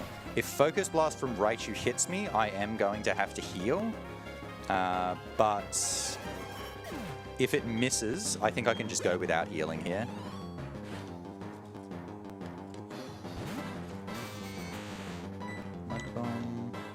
Nah, it's hit. So given I'm going to have to heal, I should heal on Electivire, because Electivire does less damage, even though Electivire is not going to kill me here.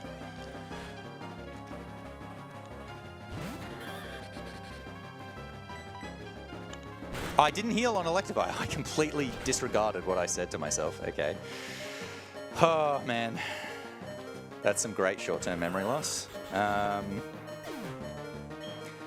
As long as Luxray doesn't crit or defense drop me, I should be fine. I set up 2x defense. There's no way it does half my health. That Electivire also did really low damage. I can't remember if that's... no. Use the Hyper. Come on. Can't remember if that's because I got 2x defense off or if my defense is just actually really good. Oh, it's gone Ice Fang rather than Crunch. Okay. Yep, that's fine. That'll kill. Alright, so that is Gastrodon's job done. And we've just got the Elite Four and Champion left to go. As major fights anyway. Still got to go through Victory Road as well. Do you mind if I come in with a donation? Yes, you can. So we've got $4 from Teddy that says, Ursaring has legendary physical attack but low speed. Perfect for this runner, so let's name it Werstering. Just to give you another option. So is that implying that I'm not fast at games? Is that what that was? I do think that some gauntlets were thrown then. Okay, I think there's been a call to action. Oh dear. Ursaring does have very high attack. It's 130 base, I think. Which is why it's so good for that run, why it's going to be used for Gale of Darkness. Okay. Out of here. So now I'm going to Victory Road, but I currently still only have 2 of the 5 Pokemon that I need for the Elite Four and... Whoops.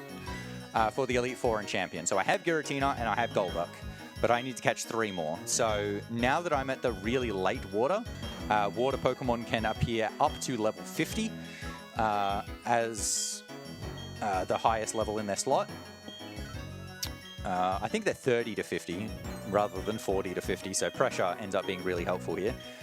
And so I'm going to catch 3 of the water Pokemon that are very high level here. So as I mentioned before, those are going to be Tentacruel, Pelipper, and Floatzel. So Tentacruel is going to be in this next segment here. Pelipper can be here if it shows up before Tentacruel. But if not, I will just get it later. So I'm going to teach Shadow Claw to Giratina here. I'm going to teach Waterfall. Waterfall to Golduck.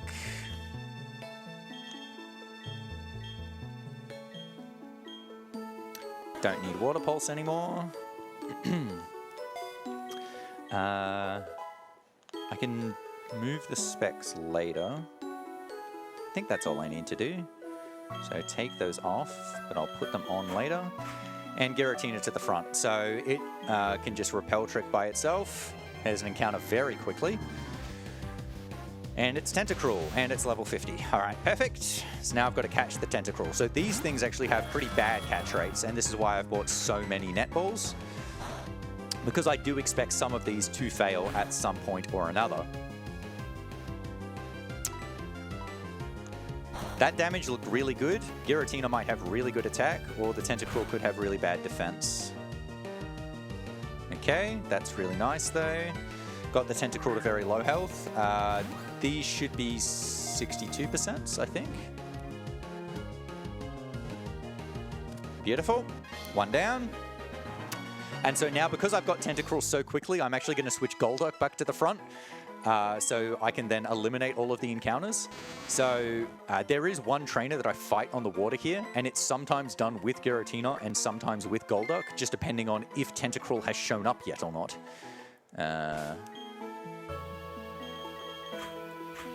But so I guess I will have to put...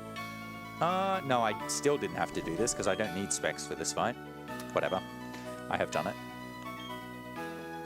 Can I come in with another donation? Yeah, you can. So we have $50 from Input Evolution. Thank you. $50 towards Wally for Ursa Ring. So that's actually put Wally in the lead now at $374 versus Mr. Grizz's $326.88. Beautiful. Keep that war going. If you can keep that going for the next like 6 hours, that would be amazing.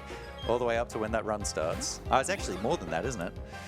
But yeah, so just a little trick there where I picked up Rain Dance from the water instead of actually getting off the water, so then I don't have to go through the extra text of going back onto the water. So my attack is actually really bad. I didn't kill the Mantike. That's the one thing it matters for. Do I bother using an X attack here? I actually think I do, while it's just in the air. This is also the only fight you use Strength on for the Golduck. Maybe with an X attack I get Mantine, but if I didn't get Mantike without the X attack, I generally don't get Mantine with the X attack. But I have the extra X attack. I only need 2 for the Lucian fight. So I had to spend the turn doing something. I may as well do that and see. Even if Mantine's not guaranteed, it might be a range. It does no takedown, so it might kill itself in recoil if I get really close. Oh, I was not even anywhere near. I hadn't used a single heal powder in this run until now. Double confuse rate here. Giratina would have done this fight better. Oh, well, there's no point doing something now. Please don't paralyze me. Okay. Yeah, unfortunate. That's not good attack. It probably does mean my nature is modest. What a shame.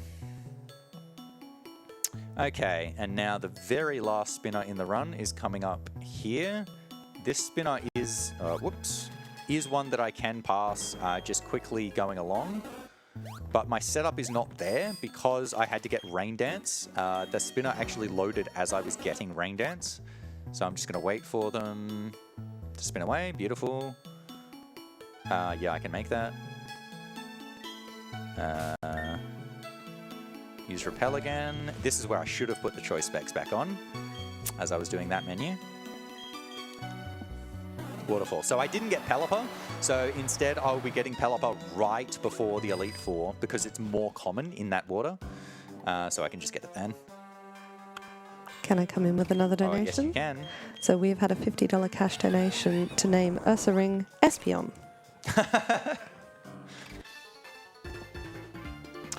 All right, so this trainer is the only one where I actually switch out in order to change my move. So I've got Choice Specs on, which is boosting my special attack, but it means that I'm locked into a particular move. Blissey is a Pokemon that has massive amounts of special defense and basically no defense. So I want to be using Waterfall, which is a physical move, to hit its defense so I can take it out in one hit. But I want to be using Surf for the other Pokemon. And I actually want the Choice Specs boost in order to kill the other Pokemon with Surf as well. So the best way to do this fight is use Waterfall, kill the Blissey, and then just switch out on the Magnezone, because you don't want to be sitting here using an X special on Magnezone because it has Thunder Wave. Oh no, it's got Discharge, which can do half your health and paralyze you at the same time. It's a 30% chance to paralyze compared to Thunderbolt's only 10%, so you'd much rather just sack Monferno there. I'm going to check my Surf BP here really quick. Okay, it's 6. I can go one more trainer before using the Max Ether. Oh no, I can go all the way to the Max Repel. Yep, that's fine, that's good. Actually, depending on how good my special attack is, maybe I do want to Surf. And what's my special attack? 146. No, that's not good enough. 148, I think, is the threshold to use Surf. I do want to Surf the Marchant, but I can still do that. That's fine. I should use the PP ups at some stage, though. I have not used those yet.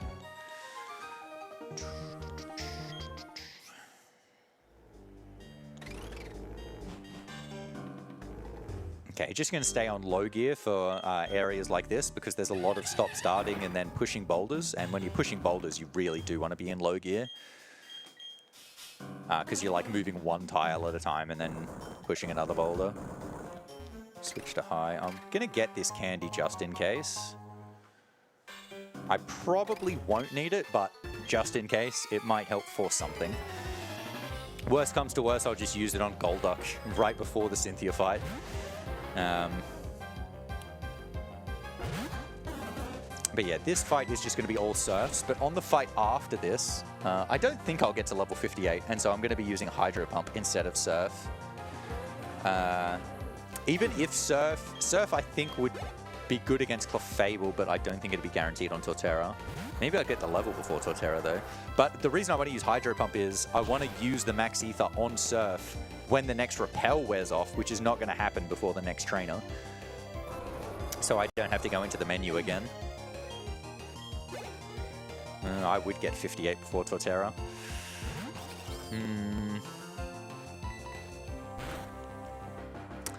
Look, it'll be faster if I just hit the Hydro Pumps, so I'll just hit the Hydro Pumps. It's fine.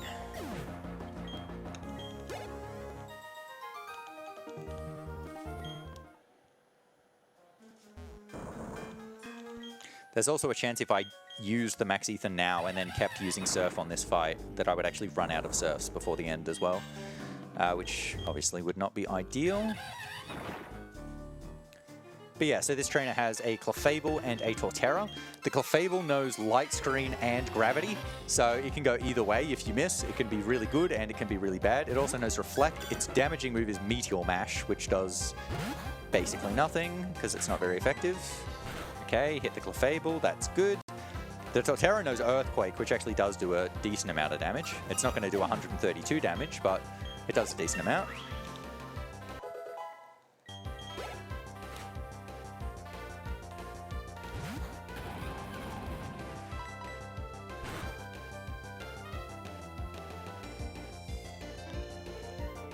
Okay, I hit them both. Very good.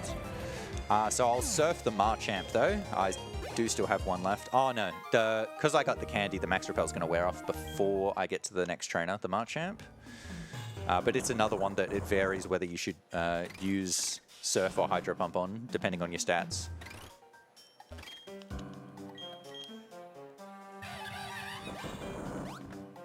Oh, come on. Yep, so it's going to be here, so this will be my last Max Repel, and we'll go the... Oh no, we'll use the PP ups first, actually. Therefore, Hydro Pump, surprisingly. And then Max Ether, Surf. Okay, so the reason the PP ups are used on Hydro Pump is, I mentioned before, Hydro Pump is used for Cynthia because you want to be able to one-hit all of her Pokemon, and she has a Milotic that's really hard to one-hit, but it's also really crucial that you one-hit the Milotic because it knows Mirror Coat. And Mirror Coat is a move that reflects special damage back, the amount of damage that you do 2 times. So if you do like half Milotic's health, it picks Mirror Coat, it then just kills you. And you're screwed. So you want to be able to take Milotic out in 1 health, and even at +6, like the highest you can go with X items, Surf is not getting the Milotic. So you really want Hydro Pump. And she's got 6 Pokemon, and her first Pokemon, Spiritomb, has Pressure, which uses 2 PP. This trainer also has a few Pokemon with Pressure. So in order to use Hydro Pump for all of her Pokemon, you need 7 Hydro Pumps, and it only starts with 5 PP. So you use 2 PP ups on it, so you can have Hydro Pump for all of Cynthia's Pokemon. So coming up after this fight, this is just all Surfs. Hope the Absol does not pick Sucker Punch. I've taken a low amount of damage. I could probably not heal if it doesn't Sucker Punch. I don't know if I want to risk it though. My defense is pretty low, we'll see. But coming up on the water is where I'm going to catch Floatzel. So Floatzel is a bit of a weird one here in terms of being caught. So Dusk Balls work at night and in caves is where their catch rate is multiplied by 3.5 times. And I am in a cave. And the Dusk Balls work in the cave. But if you're on the water in a cave, the Dusk Balls do not work unless it is at night. And it is obviously not at night. So Dusk Balls do not work for Floatzel, even though, for all intents and purposes, they absolutely should. So otherwise I would be buying more Dusk Balls to use for Floatzel instead of Net Balls, because the boost on Net Balls is 3 times, but on Dusk Balls is 3.5 times. So I switched Giratina to the front there as I was using Waterfall, just to skip a bit of text. I can do this fight with Giratina. It's actually a little bit faster, especially if Giratina has really good attack and can one-hit this Altaria. But Golduck takes like 3 Surfs to take out this Altaria, so I can save the health for later, and the PP for later as well. Please don't paralyze, but I also need the Giratina. Oh, of course it did. I need the Giratina to get the Floatzel to show up. So I just switch it here. If it doesn't show up, fight this trainer with Giratina, and then we'll get the Floatzel to show up with it as well. Okay. Giratina is going to get healed after the Floatzel, so it doesn't really matter if it dies. In fact, if I put Golduck to slot 2, it would have actually meant I didn't have to swap Golduck back, but I did not. So now I'm just going to hunt for a Floatzel because it has not shown up. Come on, Floatzel.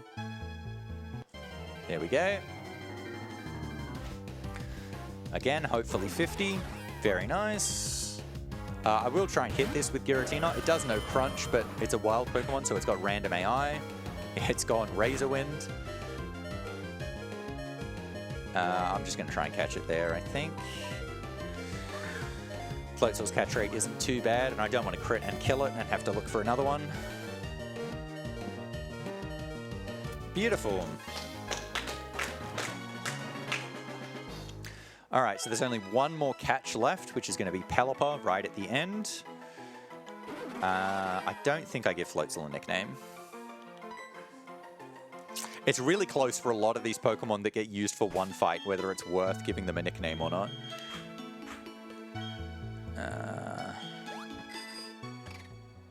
Yep, so there's 2 more fights in Victory Road, so there's only 8 fights left in the run. I didn't heal Golduck. Okay, this could actually be risky. Should I just Natural Surf then? How many Surfs do I have? Because the Tangrowth is probably not going to die in one hit. I've got 9 Surfs. 5... Yeah, I'm actually just going to Natural Surf. So normally what I'd be doing here is using an X special on Tangrowth and then one-hitting it. But I'm just going to Surf at 0. My special attack is so high that I might have a small chance to one-hit it. But I'm worried because it's got Power Whip, which can do a hell of a lot of damage. And I might be in possible kill range for it here. I did not get the Tangrowth. Oh, Power Whip miss. Huge. Absolutely huge. Yep.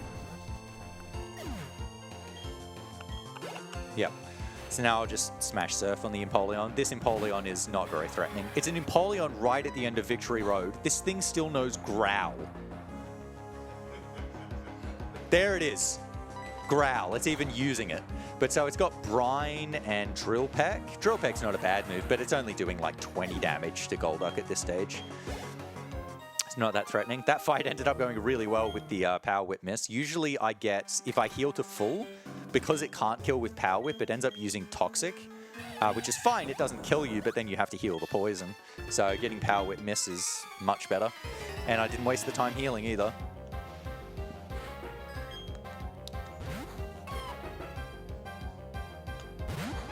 Can I come in with a quick donation? Yep, this will be great time. Wonderful. So we've got $10 from JT Magic Man saying, here's the $10 I owed from our race yesterday. Good luck on the rest of the run. Now, if you did want that to go to one incentive, we do have an intense bid war sort of happening, but for naming Ursa Ring, we've got Wally, Mr. Grizz and Ursa Ring sort of all in the vague vicinity. Actually, now that I've double looked at it, Wally is $100 ahead from Ursa Ring, but Mr. Grizz and Wally are still close together if you did want that to go towards something. All right, I hear from the audience, runner's choice. Worcester, what do you think? Whatever's in third place. Third place, Ursa Ring it is. Are you sure you don't want Werster Ring? No, No, good. are you sure?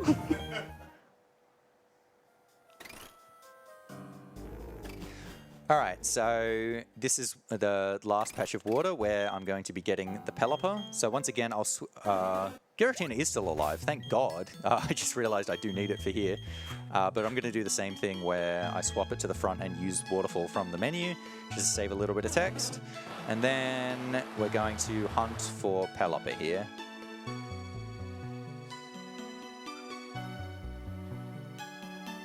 Here we go. Pelipper, also level 50, very good. We'll use Ancient Power to try and weaken it. Come on, Giratina. Luckily, this Pelipper does not have great moves. That's a critical. And it's lived. Absolutely perfect. I think Pelipper is the one where the catch rate threshold, the best one is you've got to get it below 6% max health. So I've actually got that there. And it still broke out. Unbelievable. Well, I was very close to having no breakouts. That's actually been my first one, which is really lucky.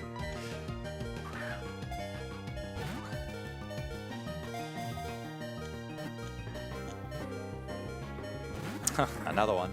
So yeah, Pelipper does have the worst catch rate of all of these Watermons. So I'm not surprised it is the one that's broken out. I'm a bit surprised given I've got it to like 1 health there. Oh my God, not even a single shake.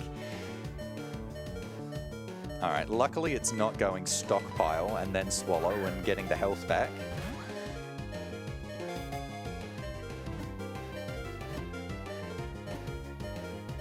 Oh my goodness. Oh. Can you imagine like being on PB pace and then the very last Pokemon just breaks out of like 6 balls? Because this is like a whole minute being wasted on these balls. Because it does take a long, long time with the animation. I mean, even tragically worse would be running out of Pokeballs, because that definitely is an option, especially if the others had not cooperated as much. But there we go. Okay. So we've got all our pokes. I'm now going to go to the PC before the rival. I will give Pelipper a nickname. And we're going to heal Golduck and Giratina and all of that. And get those mons out of the box. So let's get out Pelipper. For Golduck, we'll get out Tentacruel. For Giratina, get out Floatzel. Giratina back in. Golduck back in. I want Golduck in slot 1. Okay. Now I'm going to teach a bunch of moves. Actually, no. I will look at their stats first. Bad. Good. Bad. Good. Okay. 115. So that was 2. That's 4. Got to write this down, hang on, because this changes like all of the fights. 371, 115, 130, 111. Yep, Surf to Tentacruel, Surf to Pelipper. But so the reason I want to look at the stats first is depending on what Floatzel's stats are, you actually teach it different moves. We'll go Rain Dance first. I should have done that. Absolutely first. So Rain Dance to Floatzel.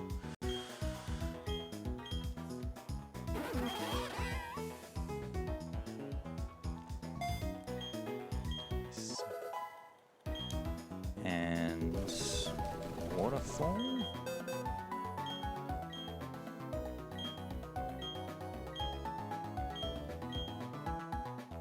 One.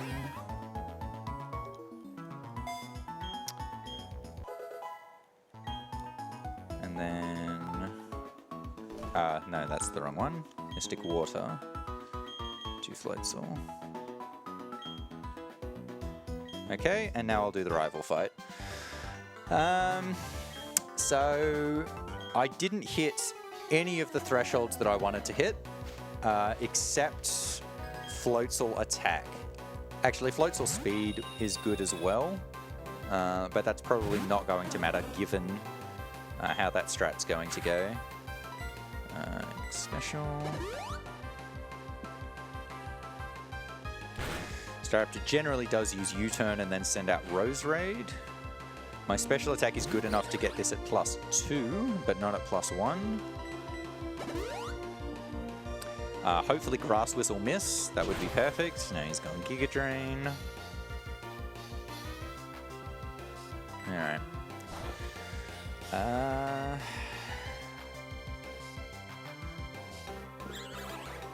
No, I need to use a 3rd X special.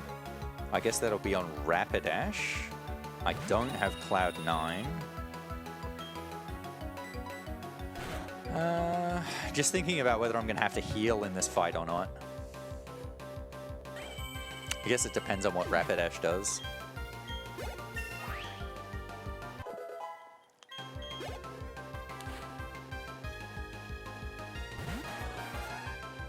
I do need to use the 3rd X special because I need to one-hit. I need that to one-hit Snorlax.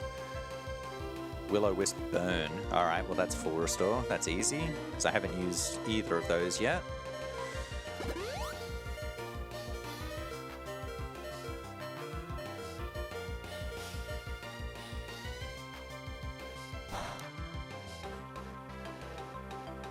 Okay, and it'll just be Surf from there. Okay, so Tentacruel did not hit special attack threshold, so it's going to need 4x special. Pelipper did not hit speed, so it needs 2 speed. And it's middle special attack, which is the worst. So it's going to be 0 and 1. Giratina did hit attack for Gallade, but not for Bronzong, I believe. Did not hit speed. It needs 2 of both. And Golduck will need 3 and then 5. Floats will hit attack, but not max. Okay.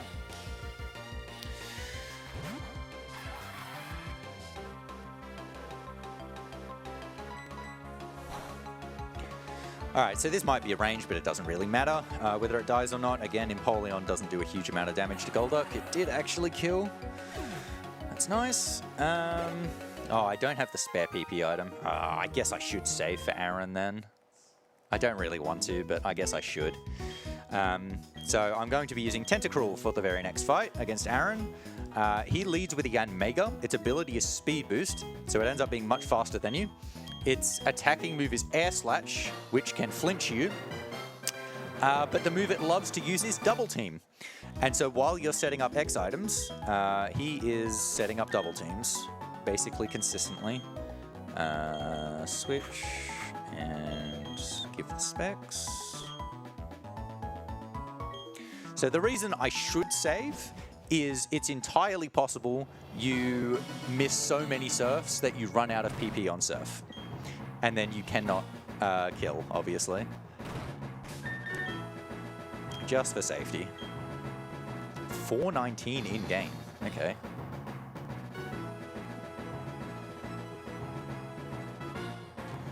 But yeah, these are going to be long saves. I'll be saving for... I guess I'll save for Cynthia at least as well. So that one will end up being a short save. I didn't buy more healing items. I probably should have done that. But I've used so few, I think, in this run that I'm not going to run out. Especially if I am saving as well.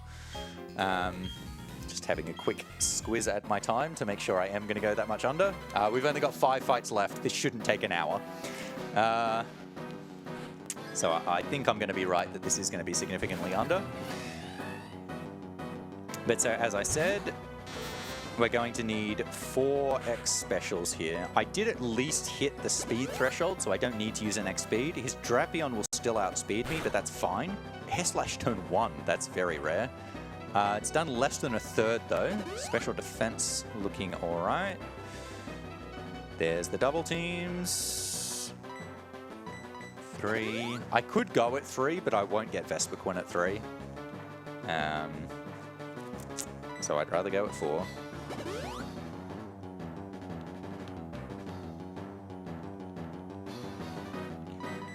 And now we just hope we hit. Easy. Beautiful. So this should just be I surf and one hit everything. As I mentioned, Drapion will get a turn, but even with a critical, it won't be able to do 109. Hopefully I read my speed right and I outspeed Heracross. Yes. And yeah, I was 93. That will get Vespiquen at +4. If the Drapion does critical me though, I think it will put me into Scizor quick attack kill range, so I'll have to then heal on the Scizor, so... But yeah, the Drapion's best move against me is Aerial Ace, so it's not that threatening. So it's definitely not worth using the X speed for. As long as you get Heracross. Are you alright if I duck in to tell people what we're donating for? Yep. So we at ASM, we're raising money for Game On Cancer. It's a charity that funds early career cancer researchers who are working across all areas of cancer research to make sure this is the last generation to die from cancer. Now, if you like and you're able to donate, you can do so at donate.ausspeedruns.com. Now, we do have some incentives and bid wars going on. So the one that's currently been been a little bit active has been the Pokemon XD Gale of Darkness naming Ursaring. At the moment, Wally is winning with $374 and versus Mr. Grizz that's $326. And we just had a donation come in as well, I'll read out. We've got $12 from Pelipper. It says, fun fake, Pelipper is the best Gen 4 Pokemon to fight grounds, with flying and super effective type, and the highest stat total of any such Pokemon. Fun fact. Gyarados definitely has a higher base stat total, but Pelipper is perfect for the ground type Elite Four member here, so I will pay it for now. So much so that I'm definitely not going to bother healing here. Oh, sorry, saving. I definitely don't have to heal. I'm at full health. But so, yes, it has Surf, and with Flying type, it is immune to Earth Power, so it means her Wish Cash lead, its best move against you is Zen Headbutt, which doesn't do that much damage. It does also have Sandstorm, which can waste a bit of time. Unfortunately, I am going to have to double X speed in order to outspeed her Gliscor.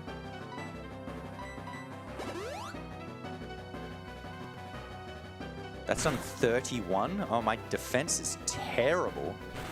Okay, I'm definitely going to have to heal, unfortunately.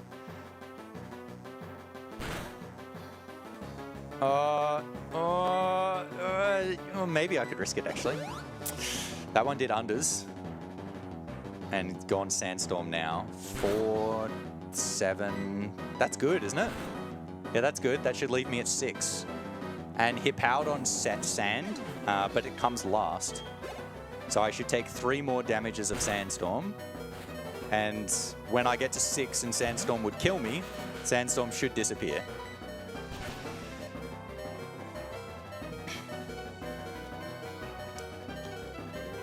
But yeah, Wish Cash, it's better to just 2-hit it than to set up to 1-hit it, because everything else is just going to die in 1 hit. I hit it once with Surf before using the X Special to avoid hitting it into heal range.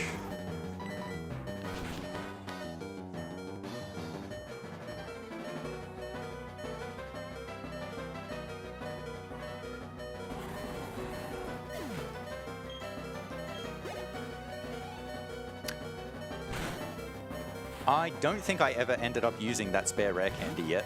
I just realized. I guess I will use that on Golduck right before Cynthia. Give me a chance to recheck my special attack to make sure I am going to hit the thresholds there. Yeah, poor Pelipper. You need 82 to only need 1x speed. which isn't that rare. I think the IV you need is 22, but I don't think I've ever gotten the speed threshold. I keep getting bad pelipers. I keep getting really close. I've had 81 3 times, but not 82.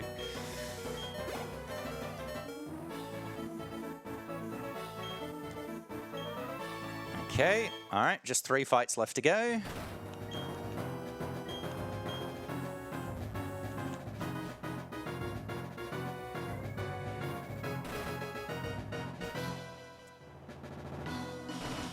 While you're doing that, can I come and explain some of our major partners? I'll tell people about what we're doing there. Is that okay? Yeah. So we want to thank our major partner for the event, RetroTink. Now, RetroTink is all about allowing you to experience your favourite vintage games on modern screens. Now, they ship all across Australia, and their products range from a simple plug-and-play adapter to high-end video processors. We also have a prize for them. We have one of the RetroTink 4Ks. If you do a minimum $50 donation, you'll be in the running for that. So get your donations in. Yep, beautiful. Okay, so Flint, I saved here just for a little bit of safety. I should be fine here. It's mainly just in case I misread the stats.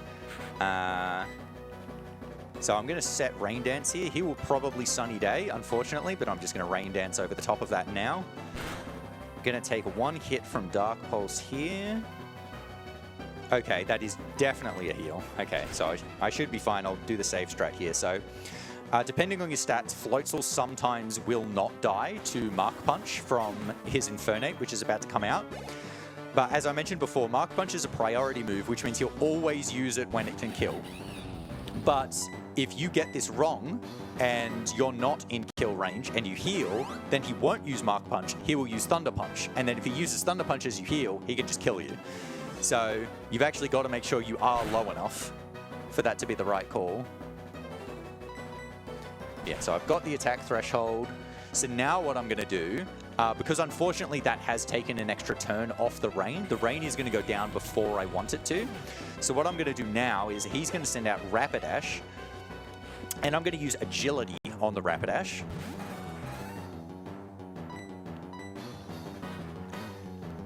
And then Rapidash is going to Sunny Day, and now I'm going to use Rain Dance again over the top of that Sunny Day. Hopefully that doesn't burn. Good. And now I should be able to just Waterfall and win. His Magmortar does have Flame Body, which has a 30% chance of burning me. If that does happen, I don't think I get Flareon. I will just have a look. But even if I have to revive for Flareon, it's absolutely no big deal.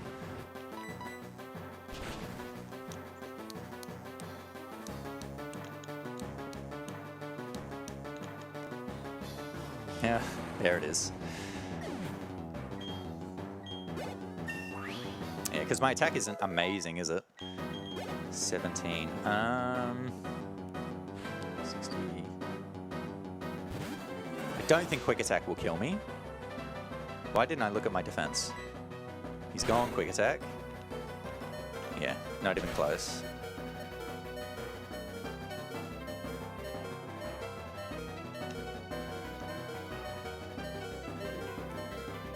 Alright, so now as he heals, I will use the other full restore, get rid of the burn, and get out of quick attack kill range.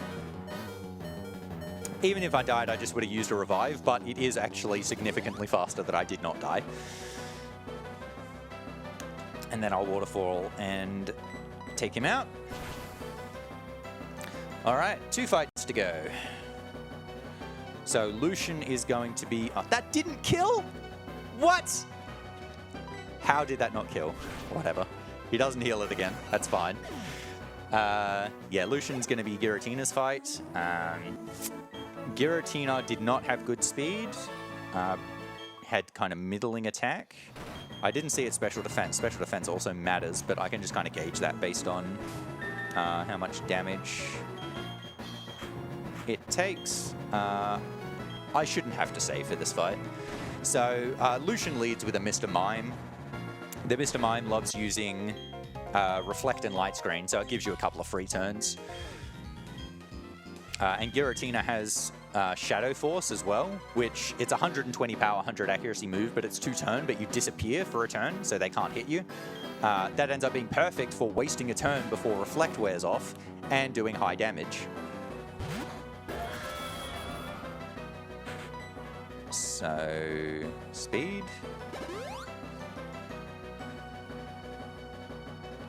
There's Reflect.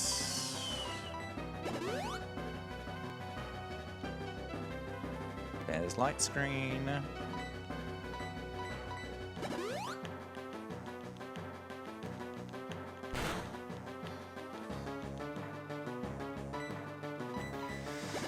Use both the X attacks, and now I should be good to go.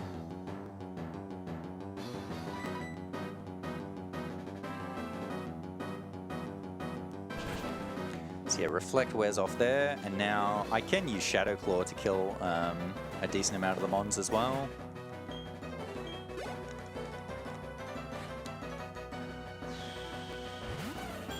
I think Shadow Claw kills Espeon.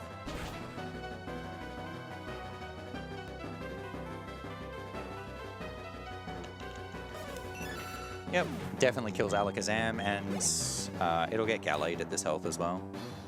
Bronzong, I cannot one-hit. I'm going to Shadow Force. I've used Shadow Claw here before and then crit with the Shadow Claw and just hit it into heal range, and it just sucks. So we'll just lead with Shadow Force. I don't think Shadow Claw is actually guaranteed there. I'm going to Shadow Force again. Just to make sure of it.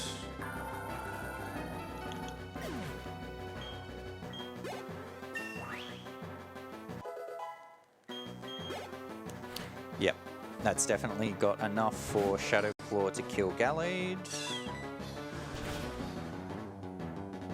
And then her last one's Alakazam, which is why I had to use both X speeds in order to outspeed the Alakazam.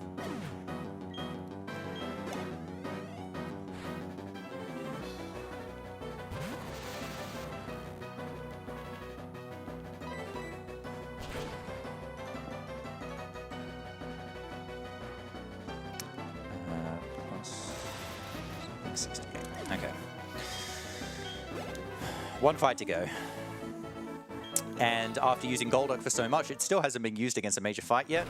And it's all just been building up to use it against Cynthia. So before I go through the door, I will use that rare candy. I should have actually moved it to the front first, but we'll give it the specs. I will heal off that damage, even though it's so little. And the candy down here. Special attack. 158. That has hit the threshold. And I'll save just in case. Because I really don't want to go through all of the Elite Four again. I probably do have time for it, but that's not that exciting. Just wanting to check when time would be expected to be. This is last battle? Or This is it's the last battle, but there's a minute like cutscene afterwards. Cutscene afterwards? Yeah. Still exciting to get to the last battle. Yeah, so my special attack is so good here. It's so amazing that I only have to use 5 X specials in this fight. I still have to use X special defense because I'm going to be setting up mostly on Spiritomb, her lead. And I need to pump in an X speed and an X accuracy. So we'll go the special defense first. So this fight is the longest and most difficult. Shadow Ball can also lower the special defense as well, but she just gets so many opportunities to crit you here as you're trying to set up. So I need 3 specials. 1... 31, 2,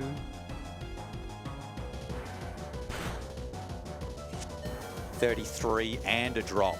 Oh no, I've got to heal. I was thinking, oh, even if it does like right near half, I'll actually just use an X special defend so that I'll definitely live. And then it got the defense drop, so no. All right, it's gone psychic there at least. I'm not sure it's worth using the X special defend again. I'm just going to go special. So now it should be doing more like 40 just over. Then I can go speed. 40, so 60. I should heal now because I'm going to have to heal anyway, and this will prevent crit deaths. I've done the speed, I've done the specials. I need to do the accuracy, and 2 non-crits. I won't have to heal again. Accuracy.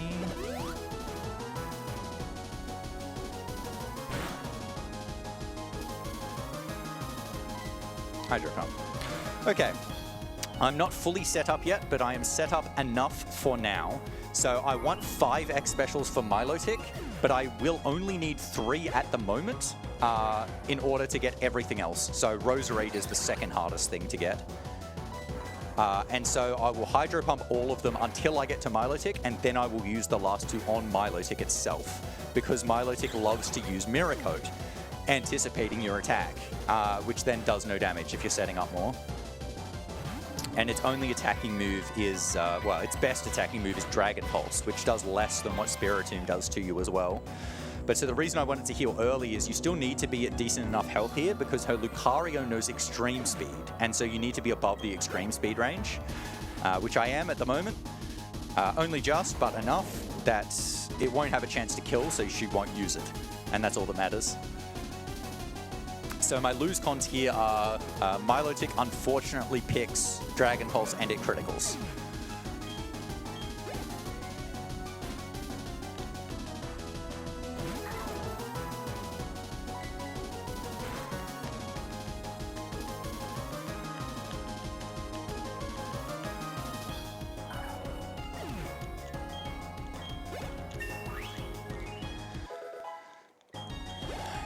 Okay, so yeah, 2 more specials. We just want to see double Mirror Coat. X special. Mirror Coat.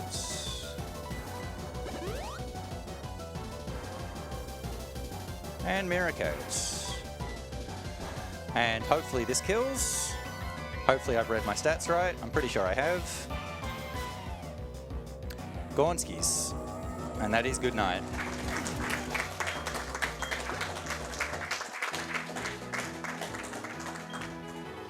Okay, well, all things considered, that run went so much better than I was expecting.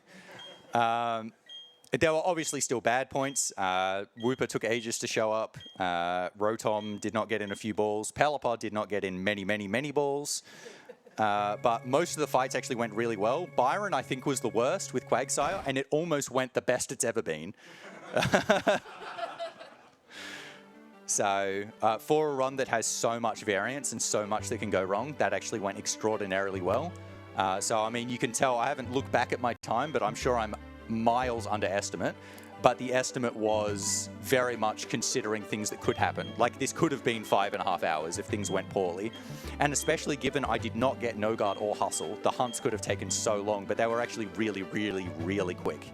I have definitely taken over 10 minutes just waiting for an encounter without either of the abilities. But both of them were under a minute, I'm pretty sure. So time will be after the Hall of Fame sequence. Usually, you try and minimize the amount of time on this sequence by only having 1 Pokemon, but obviously with Baton Pass rules, you need to have at least 5. I actually brought 6 because I was like, oh, just in case I die, I'll bring another, and then I can use that to revive. I actually kept Monferno in my party that was dead, so it would not have been able to help anyway. So unfortunately, that's just going to waste like a couple of seconds here. Just, yeah, sneaks in.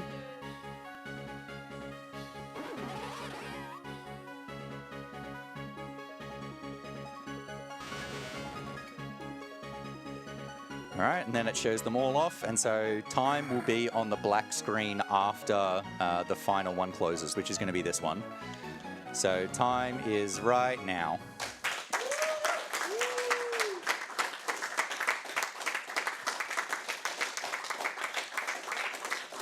All right, so I hope you guys enjoyed that run. I hope an extra backup game was put into consideration, because I'm pretty sure you'll need it. Hopefully I gave you guys enough time. Enjoy the rest of the marathon.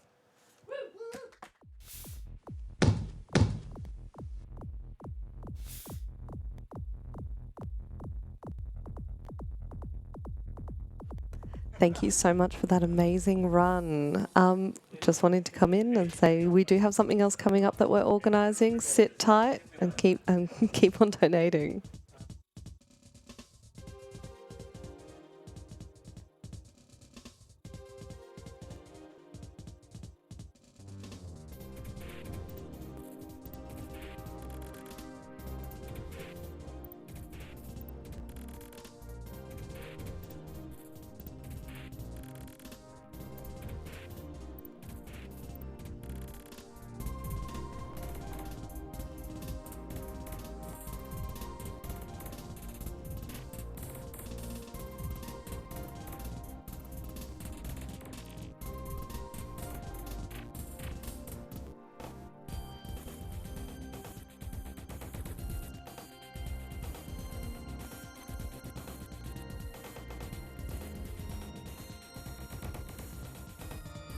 So the game we have coming up for you is A Dance of Fire and Ice by Craiglevagel. So we're just getting that ready now, but I thought I'd remind you that we are raising money for Game on Cancer.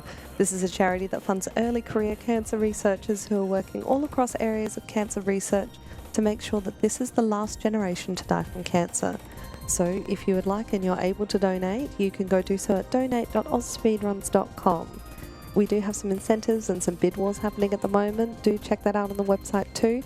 But at the moment, we're trying to name Espion and we're trying to name Ursaring. And Ursaring in particular has a bit of contention at the moment between Wally, Mr. Grizz, and Ursaring. So if you have an opinion and you want that to be known, please get your donations in.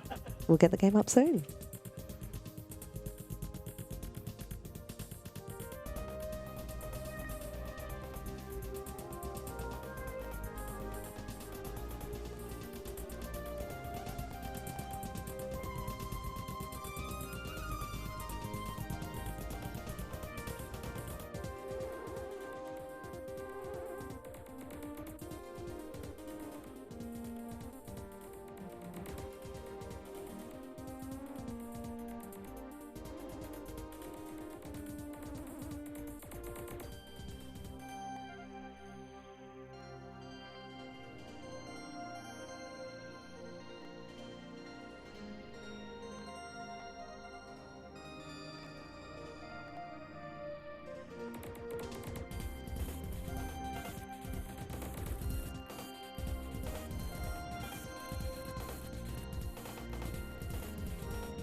While we're still getting set up, I'll just let you know that we have some prizes for if you donate. So if you do a minimum $50 donation, you get in the running for a RetroTink 4K.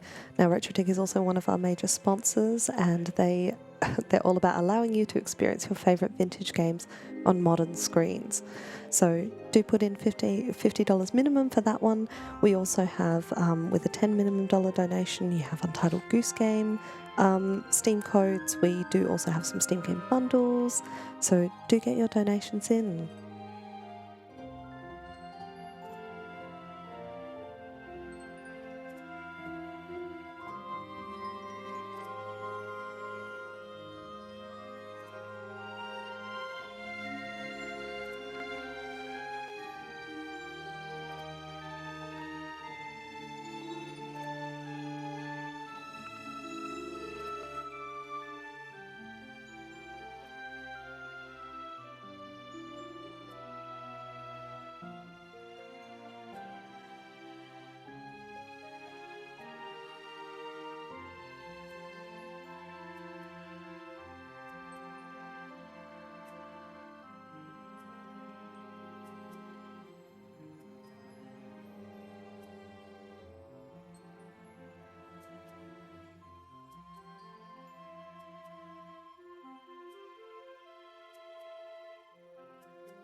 Okay, so I'm just coming in to say that we've had 2 donations sneak in, so $20.20 from Whooper for Ursa Ring's name for Pokemon coming up, and then we've had Aeon Frodo give $10 for Mr. Grizz, so that's still a hotly contested bid war happening.